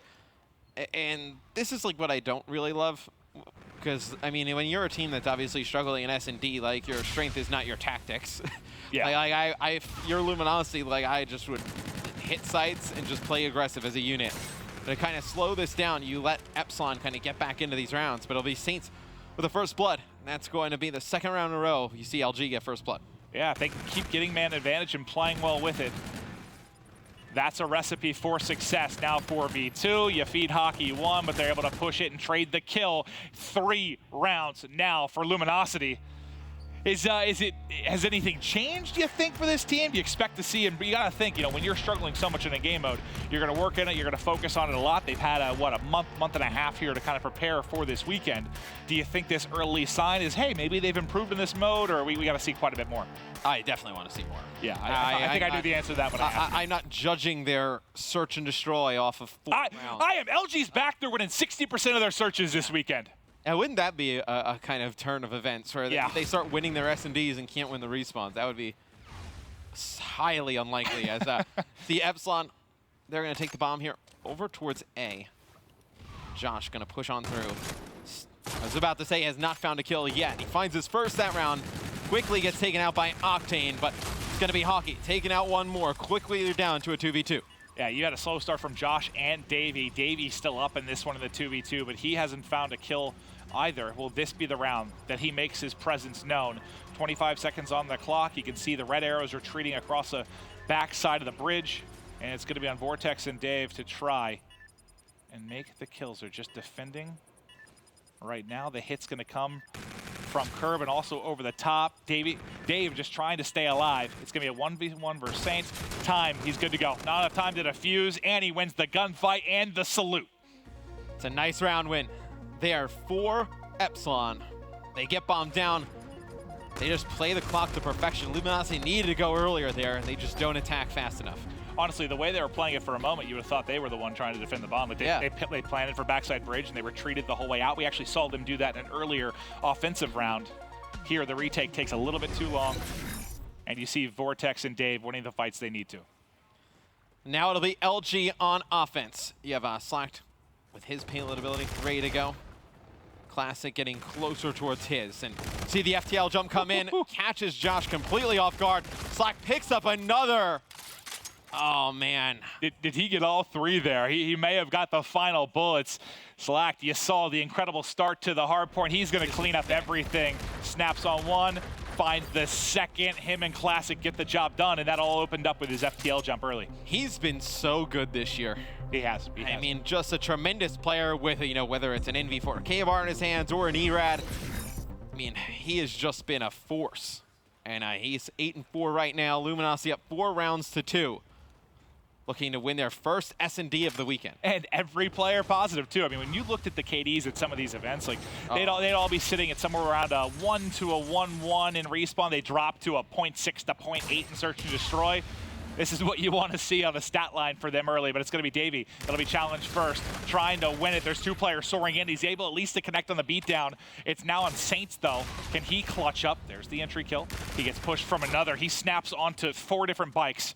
Unfortunately, not the Epsilon player. I was going to say, that's a scary room for Epsilon to just kind of charge into, especially with a guy like Saints with an SMG in his hand here.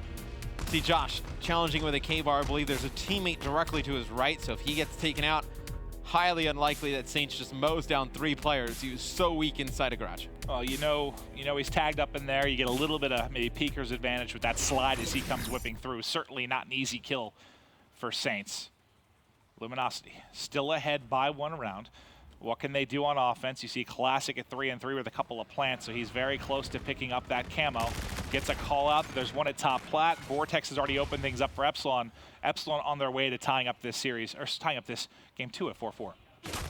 Saints trying to push his way through market. He gets cut down. Epsilon now with a 4v2 man advantage. Make it a 4v1. It'll be Classic, the bomb carrier. The last one up here. ERAD in his hands, trying to stay alive for even a little bit longer. But it's going to be a 4-4 round count, maybe all tied up. And those plants are important because, you know, he gets the plant, maybe his camo coming into this next round. I mean, obviously he's going to earn it as this game 2 continues to go on, but they're not able to get a plant, not even really, they don't have a chance in that round as they get picked off early. You see the shot of the Epsilon boys as they've fought back to tie this up. Wouldn't that be frustrating if, you know, Luminosity, who looked so good early in this, end up letting the search and destroy slip away? Without a doubt, and we've already seen what a team like Millennium has done in uplink to a North American squad. Europe has been pretty good in uplink this year, not like last year where they were, I don't want to say like kind of a pushover in uplink, but definitely not up to the standard of North American teams. And now you do have Epsilon just going to muscle their way here onto the A site. Should be able to get another plant with all 4 members alive. They're starting to push to the back. Octane finds the first. Octane wins the second there. If you're Vortex, you have got to trade out that kill. It's now all on Hockey. He's going to be in a 1v3. He's tagged up at the edge. He actually found a couple of kills. Can he get his health back? He actually finds 3. Hockey, though, finally loses it. They almost feed him, what, a 1v4 there? Yeah, that would have been bad. He's able to pick up 2. We'll see how close this is at the end. Octane flies through. Saints able to pick this one up with ease, but I mean, Saints is a little bit out of position. Maybe Hawk able to stay alive a little bit longer. Use the wall run on the side of the bridge to get back on top behind a car. Then we're in a crazy 1v1. Yeah, Hockey had no business finding 3 in that situation. Nope. Now you have Classic with camo. You need 1 round do they use it here or maybe save it for around 11? And Hockey actually uses, I believe, overdrive and gets into the garage. So he's in a position that Luminosity probably does not expect him to be in. But Classic, with camo, can put this game away. Watching him here in Hotel Hallway as things begin to develop. They haven't picked their plan of attack yet, but you can see everyone kind of stacked at that back bridge for Luminosity. It looks like they're starting to hit forward through scaffolding. So this will be the call from Slacked and Classic to make a play. You love to be able to finish that one there. Dave doing a good job staying alive in bike. It's Saints finally finding the kill. Classic with the assist. Do you close it here with camo? Now that's a 3v3. You may consider using it. It's going to be a 3v2. Classic still with camo. Josh coming through towards top bedroom. Spots one. Has to have a good idea where the second player is. Potentially trying to push down in towards A. Can Classic make a play? He's able to get the first. He has camo here. He pops it. He turns. There's another freebie. It's now going to be a 2v1. It's all up to Hockey here with 13 seconds left. Now the plant is going to go down. You see Hockey rotating around through back market. He has to clutch here to try and take this game too. You know, Classic has used the camo. You don't have anything to go up against for Octane and Classic. Hockey gets beamed there, and now LG answer back and win their first search and destroy of the weekend. So that advantage in the series you had for Epsilon disappears immediately. Oh yeah, I mean now this looks very winnable for Luminosity. I mean you go into an uplink, you go into 2 respawn game modes back to back. You figure, you know, I don't want to say like they felt like their backs were against the wall there on the S&D, but it kind of had to feel like that with how bad they've been. And just a fantastic use of camo there by Classic. Comes in, picks up one, has a second player fire at him. I believe it's Vortex. He pops camo. Vortex tries to run away. He's like, I know I'm dead in this situation. It's a good win there for LG. And on the other side, I believe Dave camo, right? I don't think he was 2 and 8, 2 and 9, something like that. So he doesn't really get a chance to get involved in that at all. When it comes down to crunch time and you have those key payloads, you had nothing to work with for Epsilon.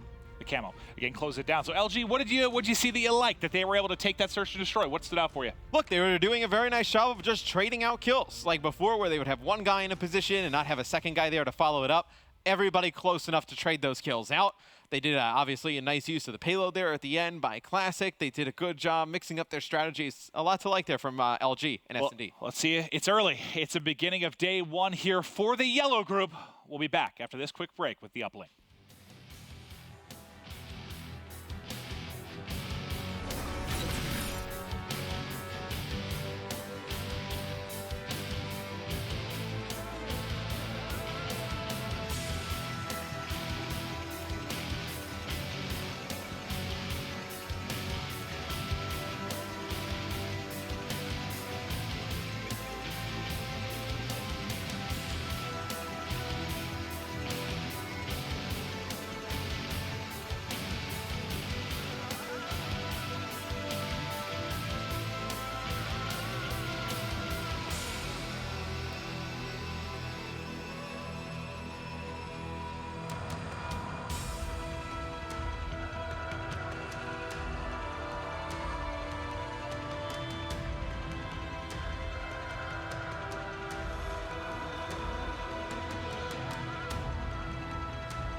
We are back to the action here for the yellow group, and let's take a look at the search and destroy.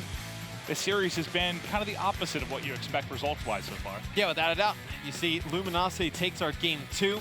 They drop game 1. You expected probably the reverse for Epsilon to take game 2 and Luminosity to win that first hardpoint. But you see Saints, standout performer in that one for LG, goes 9-5.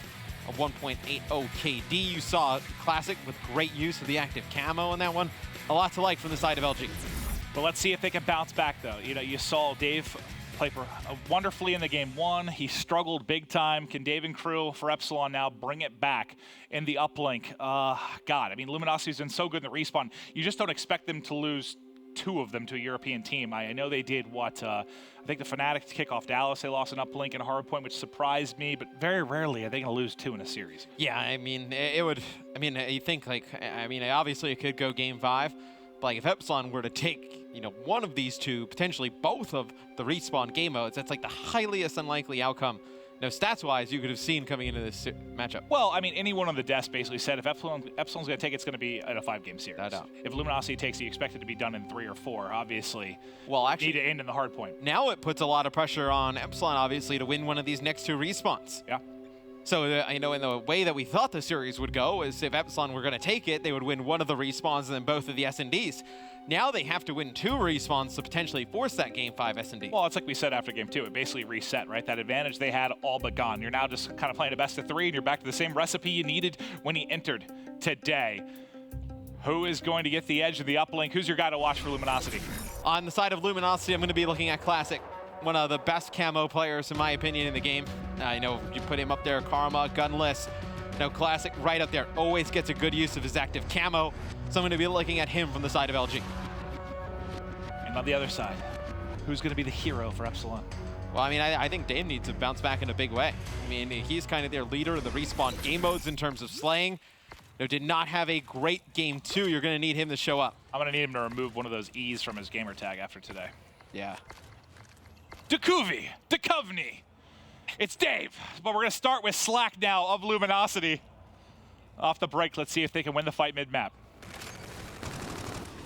It's going to be kills traded by both teams. Slack trying to get drone control, but knows there's a player that's always kind of peeking that top window, so can't jump out right away. See Vortex putting some pressure here through the underpass, as it will be Epsilon that gets mid-map control first. 3-0 start here for Vortex. They've got drones starting to push forward on the front side of bowling, and now the flood going to come in. Josh finds the opening pick. It's going to be Vortex around the mid side, not able to do it, but you still have Josh here, but it's Octane holding the line. Octane with the interception as well. He finds both kills. He finds the pick. What a play at home for Octane. It's a big play by Octane. You figure, you know, Epsilon scores there. Maybe it gives them a little bit of momentum. You saw what an early score did in the Millennium eUnited match, and gets shut down by Octane, one of the better NV4 players in the world. See Dave here go mid-map with the drone in hand, gonna cut it all the way across here. Almost over by bypass, but has no teammate support. Saints and Slacked in the feed. Slacked currently on a 3 streak, as LG now looking to go on the offensive. LG's turn to try and strike first. Octane not able to win one there as he flew into the window. Slack, though, can do it inside a barn. Drone still waiting mid-map as they haven't really been able to get it forward. Slacked at least in a position where he can be rather annoying. He picked up a little bit of ammo there to work with, but not going to matter, as he's not going to be able to get a bullet into that gunfight. Now, swapping forces over to Hockey here in mid. That's actually Classic with the ERAD able to win that one. Now, you see Luminosity with mid-map control yet again. Obviously have not been able to convert into points, but they're in a pretty good spot now. You see Octane has a lead blocker. It's going to be Saints. Goes out, he falls, but just buys them enough time to throw in a 1-point play. Yeah, Wisely goes for 1. Hockey picks up 2 kills, but not before they get a point on the board. Now Slack playing his life at back bus as he was tagged up pretty much immediately. We'll shift focus over to Classic. Now he's got 1 below him. That'll be easy pickings there. Another kill comes through as well. Can't push out Lemon, but it is at least traded out. So now the Luminosity Flood starting to prep forward. That's Hockey, though. Hockey gets the pass. Hockey finds the kill. Octane and Saints still trying to make a play, but Josh still here to hold the line. It'll be Epsilon holding on the defensive end, but no stalemate. They have not been able to get anything going on the offensive side. I think LG has put so much pressure on their base. You see Octane now pushing up with Classic. Octane's able to get 2. Classic going back towards the mid-map. getting Vortex weak. Octane able to clean it up. Octane starting off 10-5 on a 3 streak. He finally falls. And now look, Epsilon has mid-map control. Nobody's going to pick up the drone. They're going to push forward here. I like the idea. They need to clean out the LG base, put a lot of pressure on before they go back and try and run the drone through. It just feels like so far this has been a kind of a game of tug-of-war where no one's been able to really get an edge. Not much momentum at all. Very few offensive opportunities. Maybe a one-pointer here from Davey. He actually is going to make that a dunk, and he splits through, I think, 3 players from LG to get that through? Yeah, so it looked like Epsilon just throwing it over the top, and LG had no idea that Dave is behind enemy line, so they see the drone go over the top, probably don't expect to have to play too much defense on it. Dave picks it up, runs it right in for 2. It's a big play from Epsilon. Yeah, it's not one of those scores you should allow if you're Luminosity, but there's 3 on the kill feed for LG. Octane on a 3 streak at 13-7. He's trying to make the plays in front. Saw one at the right side of Silo. The bit of a spree does end up getting cut short for now. Drone's going to reset as they toss it out in the courtyard, but couldn't really make a play around it at all. Been solid defense so far for the side of Epsilon. Some nice shots with the ERAD from Classic. As Luminosity trying to make a last-minute push here, try and put some points on the board, but you see a very good defensive stand from Epsilon yet again. It's going to be Hockey, Josh, and Vortex in the feed. They pick up the kills, but look, maybe there's nobody going towards the middle of the map for Epsilon. Now they're starting to push towards it. But still, when they get those 3 dead, instead of just kind of going back to their own base, playing a little bit further back, they got to keep pushing up the map. You got to make a play and try to get some semblance of control, but when you got Classic making plays mid-map like that, he has 2, he slows it down, now drone in hand, his teammates pushing it out, and this is a guaranteed 1 as long as he can flush it on in. Nice shot there from Classic to tie it up at 2-2 with 25 seconds remaining. Octane here to cut off the rebound, and that's perfect position, right? You know they're coming off a spawn. It's an easy 2-piece for Octane. Yeah, and he's going to throw this one over towards the top side. It's going to be Luminosity sending a lot of players here towards Barn, trying to get a quick 1-point throw at the end of this game. It's going to be Slacked with 1, Saints with another. Octane's actually going to try and force this one in for 2. Only 5 seconds left. He falls, Saints there to pick it up. They put it through. It'll be Luminosity with a 2-point play in the final seconds as they go up by 2 going into the second half. It was a good play. I mean, they basically have a 3v1 there. It doesn't matter if he dies. He serves purpose as the bait. They take him out, but 2 teammates there to rally the dunk on through. So Luminosity picks it up a bit there at the latter bit of the first half. Can Epsilon now answer? So this looks to be a pretty, I don't know if slow is the right word, but a slow storing game, at least from an objective standpoint. Not an explosion like we saw Millennium do in the previous series. Now we'll see if Epsilon, I think the story really going in the second half is when Epsilon picks up the kills, can they put the pressure on Luminosity? That's really where they gave up that first side. Now, they were doing a good job picking up these kills. Look, 3 dead for Luminosity. Somebody's got to pick up the drone and push it forward. Dave and Josh coming through. Pick the drone up. Vortex involved in the action as well. Now it's going to be Hockey that has the drone in hand, and Vortex doing so much damage in the back that he opened it enough. Now the drone carrier gets killed. I thought maybe he would turn everybody's heads there and they could get a deep 1-point toss off, but that will not be the case. They just need to get that drone faster and force that guy out of the top window. I do not know who it was on the side of LG, but in the top window looking over drone, the player is able to pick up 1 kill, and that just stalls out the entire push. You need to force that player out of that cover earlier if you're going to be Epsilon. Epsilon still a ton of time to work with. Vortex has drone in hands. It's going to be Dave to look to make a play, and he's got to pick it up too. I mean, he's 10-12 right now. He's nowhere near getting that camo. He needs a nice little spree here. If this is going to be a close game, could prove to be crucial. Not able to get the 1-point toss off, no one there to follow it up. And again, that's Octane with a 2-piece on defense. I mean, he's probably saved his team, what, two points now? Yeah, they body stack with the drone, and I believe it's Dave behind the drone carrier. And Octane just fires in a straight line through both players. He's crushing this game. 21-14 on a 3-streak. Saints helping lead the way. It'll be a 1-point throw going through there for LG. So it could have been a 2-point play for Epsilon. Quickly gets turned into points on the other end. Well, Dave, though, able to clear out the base to try and get back to mid-map. And, you know, we talked about the influence of Dave and Octane in the first map where he outplayed him, really went off in the slaying department. You can see when he's hitting shots like that. This time, it's been all Octane, but he's already gotten a big way towards that camo since we were last on board with him. 3 minutes to go now, and there's a push coming through. Drone going to be in the hands of Josh. Josh for the deep 1. Is it short? It's an interception again. This time it's Classic. They always seem to be in the right spot there, man. Yeah, I mean, Epsilon, that time, that was actually a good push. I mean, they pick up some kills in the middle of the map.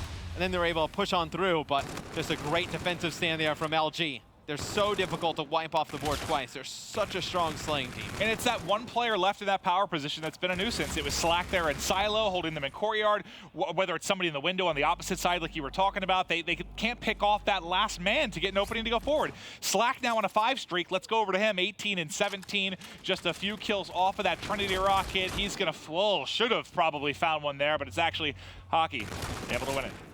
Yeah, and LG just throws the drone down. Gonna try and slay out before they can get on in, and not gonna be able to pick up any kills. Vortex picks up a few. Honky's gonna finish off one. And now we'll see if Epsilon can get something going on offense. They've been so close, just not able to pick up that second round of kills. Hockey here has overdrive, but he gets cut down immediately. Dave still a ways to go with camo, and he's dropped. Classic on the other side for Luminosity, very close to it. And you think with this much time left, Classic gets that first. He gets a camo dunk through. That could end up being the dagger. So right there, you have a 2v1. You know where Saints is. He just killed one of your teammates. He can't go far. You need to come out and challenge that guy right away. Let's say you trade that out. You can still get a 1-point throw over the building. And then there's points there for Epsilon. Just not enough aggression there out of Epsilon when they get on the offensive side of things to put through points. Well, this is another opportunity for points right now for LG. They find 2 kills mid-map. They toss the drone forward and get gun up. Hockey at least able to win some on the opposite side of the map. Hockey's picked up now 3 in a row on the defensive end. Drone's still in a dangerous position, but the only one remaining here is Slacked, and he is stopped for the time being. So you get a good defensive play out of Epsilon, but still not a lot of time to work with. You have to get a point on the board, try to turn this into a 1-possession game. You still don't have the camo to work with. Dave's throwing grenades at himself, and he might not be involved in the action late to try and make a play. And here, Classic can definitely be the dagger. Oh, yeah. I mean, with this active camo, 50 seconds left, you're up 3. Here it is. And this should be game unless they somehow slow him up. Has just enough juice, and that should do it. 7-2 advantage, 40 seconds left. Unless Dave somehow finds 5 kills in the next 15 seconds or so. You have overdrive. I mean, Octane's just going to be able to play with the drone. Should be a 1-point toss here at the very least. He's just going to try and rip right through him. Never mind, that's another dunk. The payload used perfect for LG down the stretch as they control the uplink. Yeah, Classic there at the end really helped put it away. A 5 streak. The use of camo was perfect. You know, he pops the camo, goes in the wall run, he starts to take some shots. A lot of other players maybe would have settled for the 1-point throw. Just gets crafty with the movement, able to get by everybody, put in a 2. Yeah, you don't need to panic with camo in this game. I think we've seen— You're literally invisible. A handful of kills actually come through. I think I saw a Classic bombardment at the end there to put a final note on that one. Luminosity, your Game 3 victors, now back-to-back map wins, and what looked very scary after Game 1, they now have a 2-1 advantage in the series. It looks scary for the side of Epsilon now. Yeah. I mean, going into a hard point, Luminosity starting to heat up in the slaying department. Did a great job just forcing the pace on Epsilon there in uplink. Oh, it's going to be a tough game 4, I feel like, for Epsilon. Can you win 2 hard points? I would never have said they'd be able to win both hard points off of LG at the beginning of the series. Their strongest game mode, I think, without a doubt. LG. I know you take the game 1, but I think that was a shock to us mostly. Winning both, definitely gonna prove difficult. But what's the biggest takeaway from this series thus far for you from the Luminosity side? From the Luminosity side, I mean, look, they looked very good in S&D. There in the uplink, they did a fantastic job. Obviously, on the defensive end, saw a lot of stops there by Octane. And then when they get 3 dead, they're very decisive. They get the drone, they push it forward right away. They get in your face, no delaying in the middle of the map, kind of like what we saw from Epsilon. Everybody kind of standing around, doesn't know what's going on.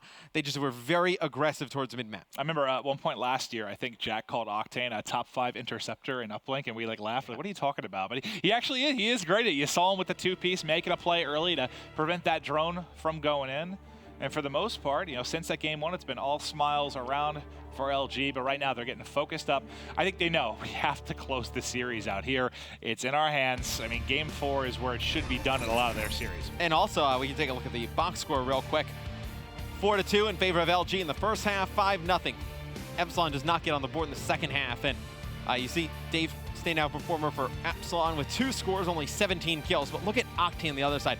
30 kills, 4 scores, and I can think of at least 2 interceptions he had during that game. And that's almost the opposite of their production in the game 1. I mean, Octane, I don't think he struggled as much at a .74, but Dave really turned up, hasn't been able to do it. So after he has a strong start to the series, he has an abysmal game 2 where he goes 2-8. He struggles mightily there in the uplink as well.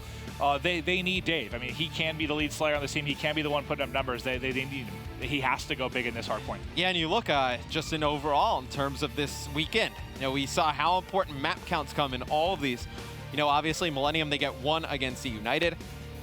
If you're Epsilon, you have one already. It'd be great to get a second one. Even if you lose the series in a game 5, just get that other map under your belt.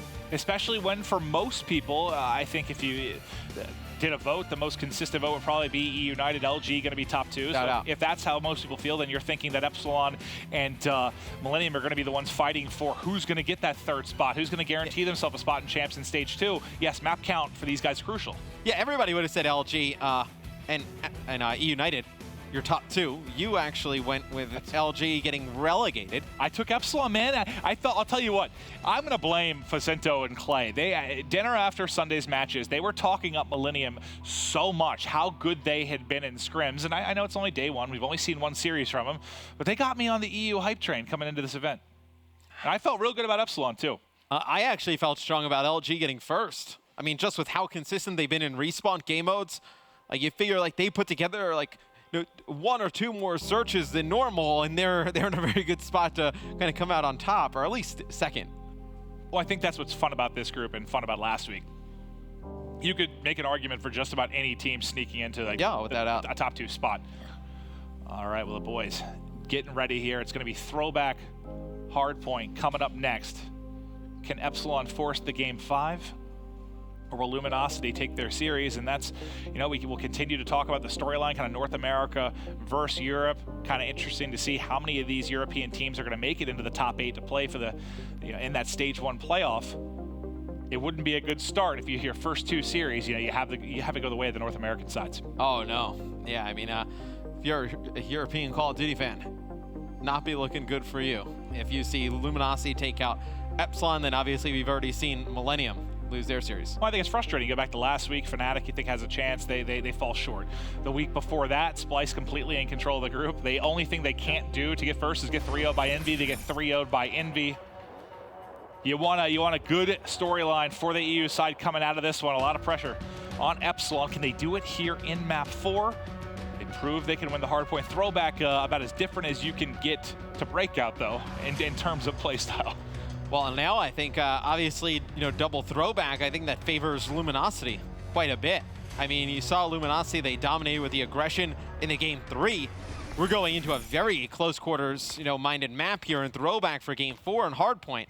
Definitely favors LG, I think. All right, we're going to kick things off with Epsilon. Do or die here for this first series. We're going to start it off with Hockey. He's got to be a big player, along with Dave, for this Epsilon team going into this one, running the NV4. He's going to have a big task ahead of him trying to outgun Octane at range. Able to win 1, second pushes on through, so this should start to be some time mounting as he soars out. You think you can get some points here at least if you're Epsilon, but just as that happens, 3 get cut down. Vortex, the last remaining man at mid-map for this Epsilon side, but he is tearing down everyone from LG, even tagging up the final player. We are, 30 seconds into the first hardpoint, and there has been 1 point scored. Yep, both teams just trying to kill out in the middle of the map. Now it's going to be Epsilon getting some points. Luminosity trying to force these spawns in their favor for that Barn Hill. Coming up next, C Classic gets inside, picks up another on the 3 streak right now. If you're Luminosity, you got to start thinking about these next spawns. You got to start pushing on through.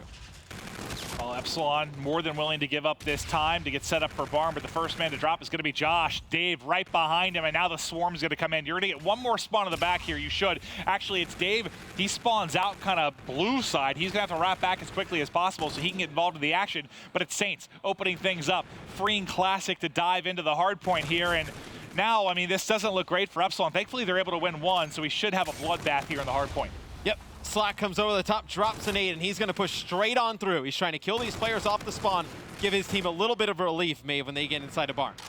And he did just that. There's only 1 remaining player from Epsilon. They're all spawning out in courtyard as they try to flood through. A pretty low-scoring game with this much time gone just because of how the first hard point went. And there's been a good amount of contest here in barn as well. Dave around the backside. There he Gets one kill before Octane lines him up. Octane with 2 there at the backside of Barn, and now LG starting to build a little bit of a comfort, a little bit of a cushion here. Yeah, it was all really caused by Slack. I mean, when he pushes that out, he picks up 1 kill, and that really just stalls Epsilon out. He spawns in the back with the rest of his team behind Barn, and they're able to hold that hard point for the rest of the time. Well, it's a heads-up play and trusting your teammates, right? He knows there's still 2 players up for Epsilon inside of Barn, doesn't worry about it. Just tries to cut off the rotation off a spawn. Now we'll get down to bike path. You've got the blue arrows spawning at back bus, and mid-map mostly controlled right now by LG, but all the kills going the way of Epsilon. The only man remaining here is Classic, and they push it out. Yeah, he tries to just fall out of the hard point, bait players into coming towards his side of the map, which he does successfully, just does not pick up anything. But just like that, Luminosity wipes the board with Epsilon. They get the hill right back, and that's what's so scary about Luminosity. You know, in this series, I mean, you just see the slaying power that Luminosity has. I mean, Epsilon can't really counter any of that. That's exactly what I was going to say. Like, it looked good for a second. You have 3 kills for Epsilon. They've got set up. They're picking up time, and then bam, it's like a light switch, and everybody drops. It's all red in the kill feed like you're seeing again now. And you've got Octane in the back with an NV4 trying to lock down really both lanes right now. His teammates, though, at mid-map, they're not even allow Epsilon to get in a position to contest this right now. This is beautiful. Nope, it looks like Epsilon trying to set up for a pinch. See players at the top side of the minimap just waiting for each other to get close. It's a big kill there by Josh, able to take Octane out in the back. Epsilon gets a good break. That's everything. I mean, that's the fight. That's the reason Octane is one of the best players in the world, because he always wins those, right? At range like that, you did not expect him to get gunned by Josh. And now Vortex and Dave for Epsilon picking it up. 30 seconds remaining here. If they can get all this time, they're right back in it, trailing by 20 or so points. But there is one more flood coming through from LG. It's Octane and Classic finding those opening kills. Yeah, I mean, for how poor of a start it was for Epsilon in terms of slaying and the first few hard points, they hold the rest of this time. They're very close, but it's going to be Luminosity getting in, breaking it, taking control. They'll be up about 108 or 9 to 56 here going into the second half. All right, let's get into our second rotation now. Again, how many times have you seen the kill feed? Just all red as Luminosity picks up everything, and all 4 players spawn for Epsilon. Yeah, and all 4 members of Luminosity on some sort of streak here. It's going to be broken as Saints gets taken out in the top window, but you have Octane on bike path. He's not going to be able to take out Dave, so a few kills now go in favor of Epsilon. They're able to get a break. Both teams, I feel like, just exchanging these like 3 and 4 deads. And the big thing here, the big difference from Breakout. Breakout, we see some really big swings, right? Here, you can't let this get out of control. If Luminosity gets like a 100-point edge, they're going to close it out. You can just, there's so many hard points here that you can just fight, contest, play 50-50. But the gunfights don't seem to be very 50. Is it just, I mean, look at the slaying at the top right now, man. Every single player positive for LG. Well, this is the exact type of game that Luminosity wants to play. They want to play a type of game that is fast-paced and all about slaying. They feel most confident in that type of playstyle. I mean, this is a playstyle that they win most of their hard points and respawn game modes in. So I think Epsilon really just kind of playing into the hands of LG right now. And you see Josh and Vortex right now. They're double negative, combined for 16 and 32. They're having nearly identical games statistically, and you can't have that against a team like Luminosity. Sure, there are special teams like eUnited that get outslayed in a big way and are still able to take maps. You just don't think that's going to be an outcome in a matchup like this. Nope. LG trying to break the last 30 seconds of this hill. You see all the arrows coming from the top side of the minimap. Nades fly in towards the hard point. A Scarab coming in as well. Nice play there. They get him weak with the nades, then followed up with a Scarab. It's going to be Vortex, the only one alive on the hill. The last 20 seconds will now go in favor of Luminosity. I know Vortex gets 1 kill, but that was almost another, I mean, it's basically a clean sweep, right? You get all 4 down, you spawn them all out, you get the garbage time here. If you're Epsilon, you've at least kept this close, like, right? You kept it within striking distance. You haven't allowed Luminosity to open it up enough that they can seal the deal. Now, let's see how they do at bike path. It's going to be Vortex inside, throwing a nade, it looked like, basically directly at his teammate in the back. Doing a good job staying up. Josh, the headshot onto Slack, kills going back and forth. It's a contest fest here at bike path. It's going to be Hockey, though, coming over the top, picking up 2. Vortex with 1 more. Vortex drops down, takes out Classic. He's going to call in the Scarab right away. See if he can get some players weak as they dart towards the hard point. But Epsilon, mate, they hold this. They get that baseball, they're right back in it. Exactly. They need to hold this, but also make sure nobody sneaks through and kind of flips these spawns. No one can win a fight mid-map or wrap all the way around through courtyard. You have to hold this side of the map. 20 seconds left to do an excellent job, and you're right back in this. Can Epsilon do it and push it to a game 5? And there it happens. Did someone push too far forward that you Yeah, I believe spawn? so. So yeah, I actually was just pointing at Maven at the mini-map. You see everybody on LG, they spawn up at baseball. I believe somebody just pushes a little bit too far forward for the side of Epsilon, gives the spawns there to Luminosity, and that could be a huge mistake. And this hard point for me is one of the trickiest when it comes to spawns. It's very easy to give split spawns. It's very easy to flip them. I was looking at the red arrows. I didn't see what happened from Epsilon, that if this is just a fortunate spawn for LG or a misplay from Epsilon. But as it stands, LG looking to be set up here, but Dave and Hockey doing what they can to make a play. You have Camo for Classic, but he's cut down, and you get a clean flip. That is not how that should have gone, but they get the break. They did give some time to Luminosity, though. I mean, only about 30 seconds left, a little bit more than that when you see Epsilon get control of this hard point. Still, you have a ton of time here to be able to be taken for Epsilon. 20 seconds left on the hill. Dave trying to get back towards mid-map, rotate all the way back, trying to shoot some players in the back of Luminosity. Has 2 players directly in front of him, able to get 1. The hill goes in favor of the LG for the last 10 seconds. And now, look at just in terms of payloads, everybody on the side of LG has theirs. On the side of Epsilon, you're only working with Vortex and Dave's active camo. The problem is you're at a point in a scoreline where you need like almost one perfect hold from Epsilon, and when you have so many payloads available for Luminosity, you're going to guarantee yourselves a few breaks, and when Slack's going off at top mid like that, going to be so tough to hold on. How much can LG add to this lead as Slack and Octane continue to patrol mid-map? Well, if you're Luminosity, you want to try and bait that camo out as soon as possible from Dave. See, I believe it's going to be Hockey getting his payload ability now as well. So everybody on both teams pretty much has their abilities outside of Josh. I feel like Barn is going to be crazy because that's where you're going to see your reactive, you're going to see your active camos, etc. really come into play. You don't like the spawn right now for Epsilon where you're basically fighting out of the lower right corner. You're trying to fight toward top left at Barn. You see where that number 1 pops. That's Octane. They've got the spawn for Barn. The trash time is going to go in, but this is all going to be payloads here. Can you get a big reactive, a big camo here to try and make a play? Slack already drops his payload on the backside, and now the camo over the top. There you go. Dave finds the entry kill. Are they able to find the rest? Nice snap on the backside, and that's 3 down now for LG.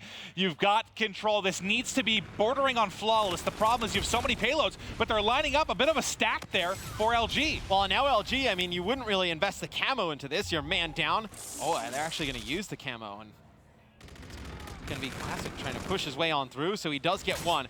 So they do actually get a good use out of the camo there. I was actually worried when they have the team kill and your man down trying to use the camo there. Could have been pretty risky. Well, I think the call was just because the spawn came in so close there at Courtyard. Yeah. They were able to flood right back through behind the play, and Classic gets it done. Now 25 points away. You still have Reacted to work with for Saints. Saints trying to snap on to a few players, but he will drop. Epsilon trying to find the bit of scrap time here. But this has been, I mean, one of the more back and forth hard points so far, I think, has probably been Bike Path. No one's been able to get much control. It's been contested pretty heavily. Epsilon needs to have a big edge here because LG very close to putting this away. Well, I mean, it's crazy that Epsilon has kind of kept this so close with, I mean, the game that Josh is having right now, 15-31. It's not going to get it done against LG in the respawn game modes. I mean, Vortex not much better, 18-29 right now. Really, Hockey and Dave playing great. Yeah, they've provided all of the slang right now for this side. They've got to be perfect here, but Saints, the reactive armor up over the top. That's 3 in a row, and there's the break. Saints should have this series over for LG. He's flying forward, trying to get the cutoff so no one can push in for the contest. 3 seconds left here. They're able to get in. Epsilon still staying alive, and technically they do have the spawns for the back. They could do this, buddy. They'd have to hold on to the rest of the bike path the next 14 seconds and get baseball right away. You see Classic, though, coming over the top. It's going to be a contestant coming in here for LG. Epsilon needs to take the remaining seconds or at least contest this. Here we go. Here we go. And Hockey actually has a streak to work with. He tries to call it in, but gets cut down. Now it's going to be a 4v2. Thankfully, they're going to spawn there at blue, but the streaks will come in. What can it actually connect with here? Does he find any kills? Nothing yet. Classic still up to make a play, too. A team kill? Yeah, he team kills Josh there in the back with the streak. Hockey, though, able to come in. Picks up 2. Classic still alive for LG. What a play from picks Classic. up 1. This should be quickly traded out. A fantastic play by Classic, but the game's still not over yet. Dave needs to stay alive. That's it. That is it. Epsilon just a little bit short. Dave was the last man there at Statue to try and get it done. But that's one of those games where it just felt like Epsilon could never get over the hump, right? They were trailing by 50, 60 points. They were trying to bring it close, but you didn't have like that one maybe perfect hold where you kind of hop back into the game, whether it happened at Statue, happened at Barn. For LG, you just kept playing at 50-50. You got scrap time where you needed to, and you put the game away. Yeah, and look, I mean, when you have a team like Luminosity on the other side of things, you can't have, I don't know what Josh finished with, but we highlighted, 15-30. I think Vortex around like 16 or 17 and 32. You can't have just two really slow performances with players like that. Well, I think a bright spot that you can take away for this, for Epsilon at least, is you played LG really, really tough in the hard points. You split them 1-1, and you lost one in which you hope you're not going to have many performances like that come out of Vortex, come out of Josh. So you think if they play a little bit better, that's a game you can steal. So despite the fact that you lose the series, all hope is not lost. Obviously, we're very early in this weekend. Oh, without a doubt. I think you did see some good things from Epsilon in that matchup. I mean, you get better performances from Josh and Vortex in the slaying. Now, this is a team that you could look right now, probably the second best team in Europe. You look to see them put up a better fight next time. Yeah, I mean, we talked about, the likes of Millennium and Fnatic, it felt like all year, but the surge from Epsilon recently has basically flipped everybody on their head. But the guy that stood out, I think, the most to me throughout that series was Slacked of Luminosity, and we've got him on the floor with Jack. Thank you very much, gentlemen. Yes, a big win there for Luminosity as they start off their Global Pro League run 1-0, taking down Epsilon, who many people regard as the best team in Europe, especially after that CWL Birmingham victory. Now, Slacked, I wanted to talk to you a little bit about the differences between North America and Europe, because before we even came on camera here, you were already ranting. I wasn't even asking you questions, but you're bringing up how different their play style is. What was the really eye-opening thing for you in that series that made a big difference for them? Starting off on Breakout Hardpoint, I don't think there's a single NA team that actually runs an eRed the full time on Breakout. So that kind of caught us off guard. They won, several big gunfights and showers that were constantly allowed them to hold map control, and that I think threw us off guard and put us in a unfortunate situation. But we ended up, bringing it back, but we lost on that last cave hill. But they just play a lot different. Yeah, we most certainly saw that on Breakout. You guys didn't really ever seem to get comfortable, but you brought it back in Search and Destroy, and you guys. Everyone's talking about the S&D, how weak it's looked up to this point. You talked about it really in the interviews yesterday. But then you promised prior to the series today, you said, Jack, we're winning the S&Ds. We're turning it around. What has changed? What have you guys tried to work on? How are you going to improve on it this weekend? Time and time again, we go to these tournaments, me, Sam, and Classic especially, and we end up losing Search and Destroy. We go home, we talk about it, we're like, all right, look, we need to do this. And then we pick up Saints, and the same thing starts happening again. And, we talked about it, and we're finally starting to form, chemistry with Saints. We're trying to figure out, what works with playing with him, and we've kind of figured that out. We're getting our little teamwork together in Search and Destroy, and hopefully we can continue to win them this weekend. Hey, you're at a 100% win rate right now, which is quite different than you're used to on Luminosity. Now, final question for you here, Slacked. You just beat one of Europe's best. Now tonight you have your big matchup, the North American battle in this group against eUnited. They just won their series earlier 3-1. What are your expectations for that series? What do you know about eUnited that you're looking to try to maybe use as an advantage for you guys? What might work for you, Luminosity, that other teams can't do?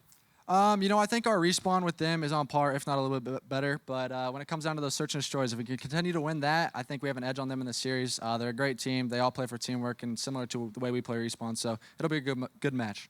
Slacked, you just went off in that first series. More to come later on for Luminosity. But for now, though, we've got Puckett and the boys on the analyst desk to break down that series. eUnited and LG both now 1-0 to kick off week 3. We'll see their matchup to close out the night. But first, we got to break down what we just saw here. Epsilon came out swinging, boys, and they had a pretty nice lead in that first hard point. A late comeback from LG, but let's talk about just this Epsilon squad to open things up. What were they doing well before that game was close? I think the biggest thing we need to talk about is that eRed. Obviously, from that interview right there, that eRed was causing them problems. And the fact that Vortex, he didn't have a crazy score on the scoreboard, right? But every single time I saw him in the kill feed, he's picking up those double kills close up in those hard point situations. And I feel like that's why it made LG play a little bit out of their comfort zone, a little bit slower. They didn't really know what to do. They started to transition and adapt as good teams do, but it was just too little too late there. Yeah, and they had the eRad, but Dave as well was pretty much on point that entire first hard point, baiting his teammates very, very well. Normally when you bait your teammates, people say it's for stats, but not in this case. Situations where his teammates are, have the best positioning possible that they can, calling out players, and he's picking up 3-piece after 3-piece. not getting a lot of time in the hill. His job is to get as many kills as possible, getting those cutoffs, and the kills he's picking up, that means Luminosity, that's going to be an extra 15, 20 seconds they're going to be away from even contesting that hill. And Felony, I wanted to get your thoughts here on what was going on with Luminosity, because we came into this one hyping up their respawn, saying that this is a top 3, top 5 team in the game when it comes to respawn game modes. What was happening for them? Why weren't they winning their gunfights? Well, on rotation to second hill, Luminosity actually started off really good. Slack ended up getting streaks. I believe he started off the game at 9 kills in the first 2 hills. The way he used their streaks were pretty poorly. He used their Trinity rocket on the Grave Hill, and they ended up not getting a single kill with it, I believe. And after that, Epsilon just kind of rotated to a few hard points and just started piling on and chipping away. Or LG finally started to chip away at the lead. At the very end, it was coming down to the wire, and we had one play highlighted, TP. You were talking about the camo. We saw Dave trying to break into cell block. He gets 2 kills, but it's still LG who holds on. And then at the end, Classic has a chance to take over the game for Luminosity here. Yeah, it's a great play overall. I don't think the camo is too bad, but the fact that he picked up that kill in particular is the one that bothered me. When you have a payload ability like that, you need to take out the back line, not necessarily the front line. You're probably going to trade out that initial kill to begin with, but regardless, it doesn't work out in their favor. The trades end up going back and forth, but I feel like he just could have made a little bit more out of that camo. Yeah, at the very least, get more information. Yeah. He shot the first player he saw. There's 3 more players on the map, and they're all somewhere around cave, so he gets traded out instantly. Take an extra second, find where those players are going to be coming from, then kill the first guy, immediately snap on to the next, and put yourself in a better position to open up the map for your team. Yeah, another important aspect there is when you have a specialist like that late into the game, you want to make sure all of your teammates are staying alive. That way you guys can have a solid push and make sure you trade out all the kills. And Saints ends up dying right before Classic camos. So automatically, right off the bat, to break the hill, they're down a man, which can also hurt their team a lot. All right, so there we had it. At the end, it was Dave and Epsilon holding strong. They take our first game, very close hardpoint. But the search and destroy, this was a pretty one-sided affair in favor of Luminosity, and we counted. Whoever got first blood won every single round in this game, 6-4, but it was Saints finishing 9-5.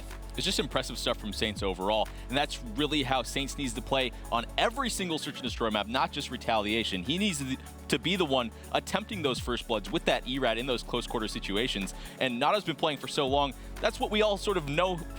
That's what he's supposed to be doing. He's one of the best at it. If he's doing that, I think they'll be doing a lot better in Search and Destroy. Yeah, and Saint's job as well, he pretty much owned Bike Shop pretty much the entire time. If he's on defense, if he gets that first blood inside of Bike Shop, the other team can't plant.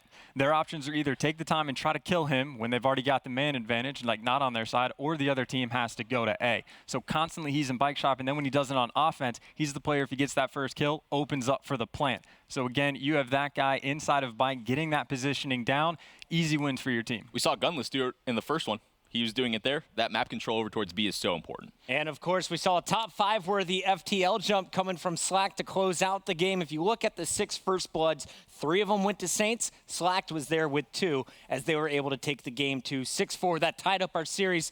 Then we had Uplink. And this one looked like it could have gone Epsilon's way early on. Fellas, what was your kind of big takeaway leading into the final moments of this? Well, on the first side of the uplink, everything was pretty close between Epsilon and LG. And then Vortex made a kind of hesitant play, pinching B-cut. And then he realized he probably shouldn't have done it after his teammate died, so he immediately ran back. And then his team got 4 downed. LG ends up scoring a 1, and then as soon as they get the ball back, they end up dunking again towards the end of the side. So that could have been prevented. Octane had a huge game on defense as well as putting in some offensive plays. We have Merc at the telestrator. Merc, break it down for us. What happened at the end of the first half? Yeah, so just as Felony talked about, we're going to talk about those last 30 seconds just at the first half. So you're going to have this map, and you're going to have Octane. He comes off spawn because Luminosity, they're able to get a 1. The board resets. Basically, everybody dies, and we're going to go into this play. So Octane, what he's going to do is he is going to be the first man up. He gets mid-map control. He takes out Dave and Josh. That gives his team drone control. Now, all 3 of his teammates, they spawn blue. If you look at the top side of the map, they're going to push field. Octane, he's going to throw this drone. He's going to take it up field. This allows his team to take that drone and push barn. Now, all on Slack, he's able to pick up the first kill. Dave and Josh, they're going to come up spawn. through Lemon and Barn, and they have to make the decision to try to either cut off this front cut or go all the way around. And what this allows Luminosity to do is to pick up a dunk, and they were able to take a 4-2 lead going into the second half. And this was just a lead that they didn't lose for the entire game. Back to you, Chris.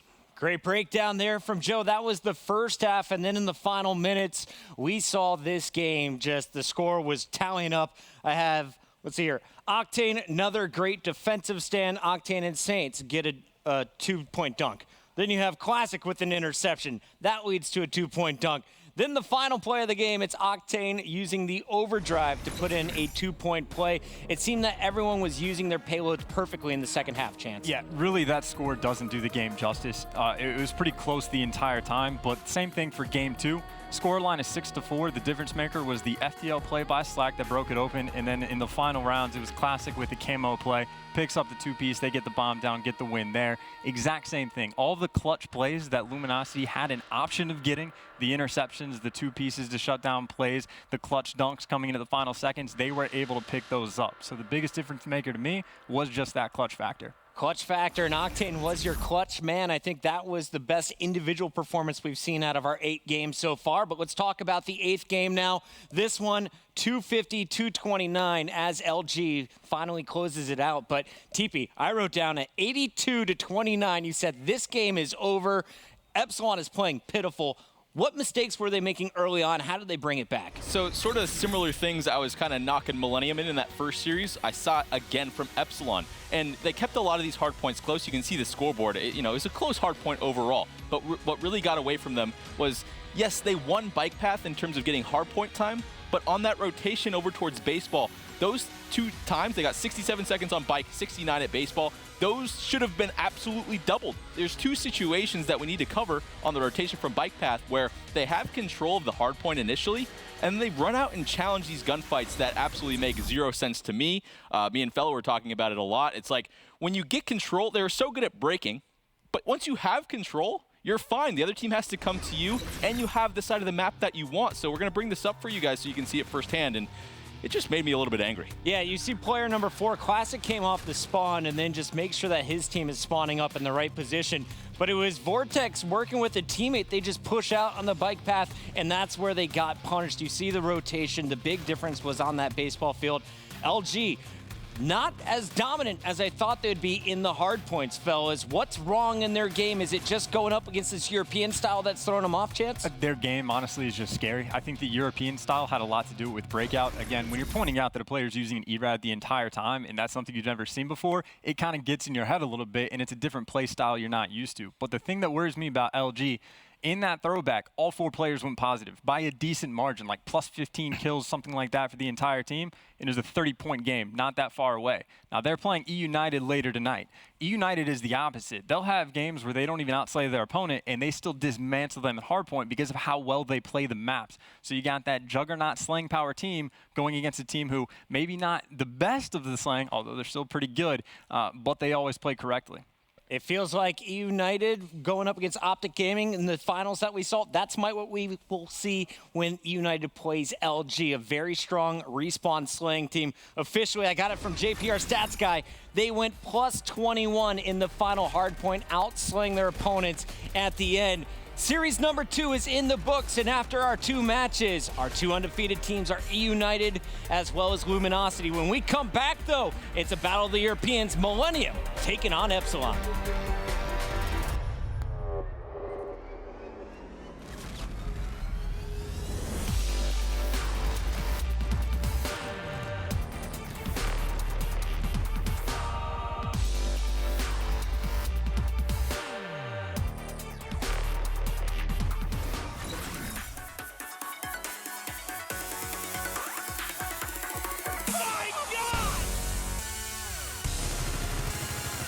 North America, Europe, as well as APAC. Nobody can stop this man. 30 seconds left and Gunless gets through. He gets 3. Can he win it? Oh, it barely. Are you going to live through this one? I am.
We are back, baby. It is prime time. It's time for our third match of day one of the yellow group here in the CWL Global Pro League Stage 1.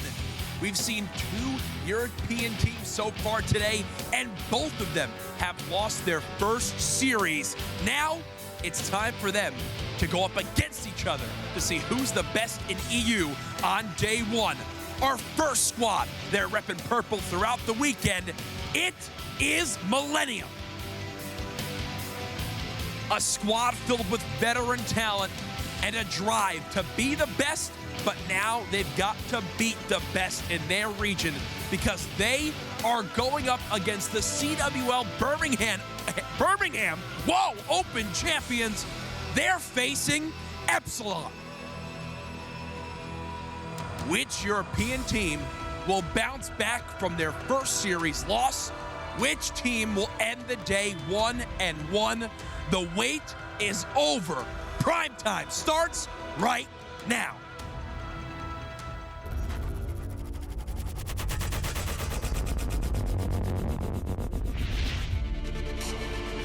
More on the line than ever. It isn't necessarily just about the prize money. You're fighting for that spot at the Global LAN League.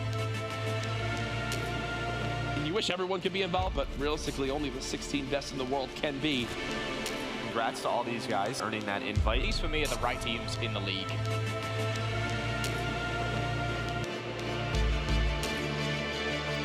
eUnited has led the final qualification position in the CWL Global Pro League.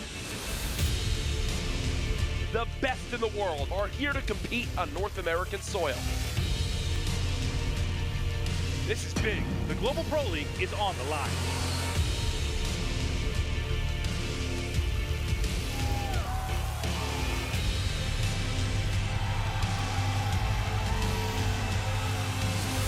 The LAN League is pretty much everything. That's going to be the season for everyone. This is what we've been working for. Every year there's only been one thing to play for, but now the LAN League is everything this year, to be honest. If we don't make the LAN League, it's like, dude, what are we doing? eUnited will enter as the top seed in their group. The boys on Luminosity are headed to the Pro League. And Millennium will get their chance to go to Ohio. Epsilon sneak in with the final spot out of Europe. The Gunless gets cleaned up all 3. He's gonna put it in for a 3-point play, and this is it, Jack.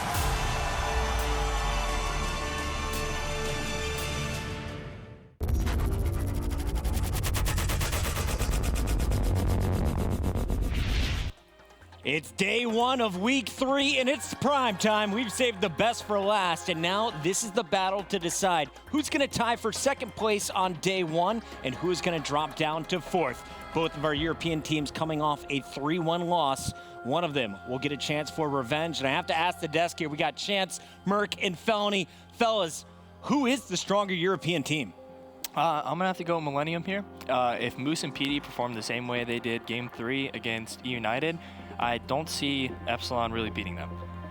I disagree. I'm going Epsilon. I mean, these guys have been hot. They've won Birmingham. They 6-0'd Splice, the best team in Europe. I mean, just watching that past game, really, Hockey and Dave played extremely well. If Vortex and Josh can step up that slaying, and I'm looking at Josh, if he can step it up, I think this is an easy win for Epsilon. I think Epsilon wins the head-to-head against Millennium. However, I think Millennium has a better shot at taking down some of the top NA teams. So Epsilon's strengths are going to be in those respawn game modes. That's where they're going to be able to out-edge Millennium. Millennium on the flip side, they're going to be a little bit better at search and destroy. And the uplink is a bit of a toss-up.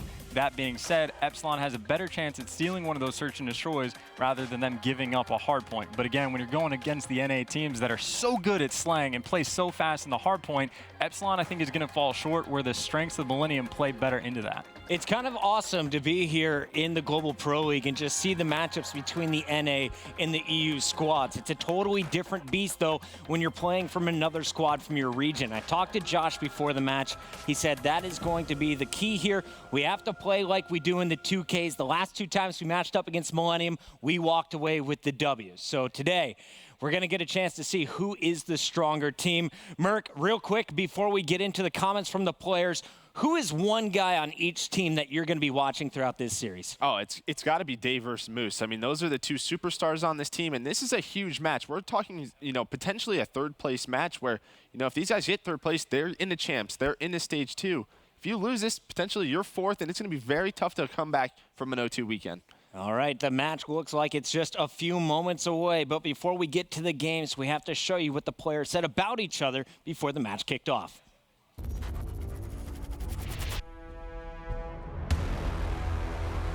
Epsilon are a team that relies a lot on DeQueeve going off. I think that Josh obviously has had a lot of, he can have that really bad game. I think it's just important for us to hang in the lane, shut down DeQueeve, and that's all we need to do.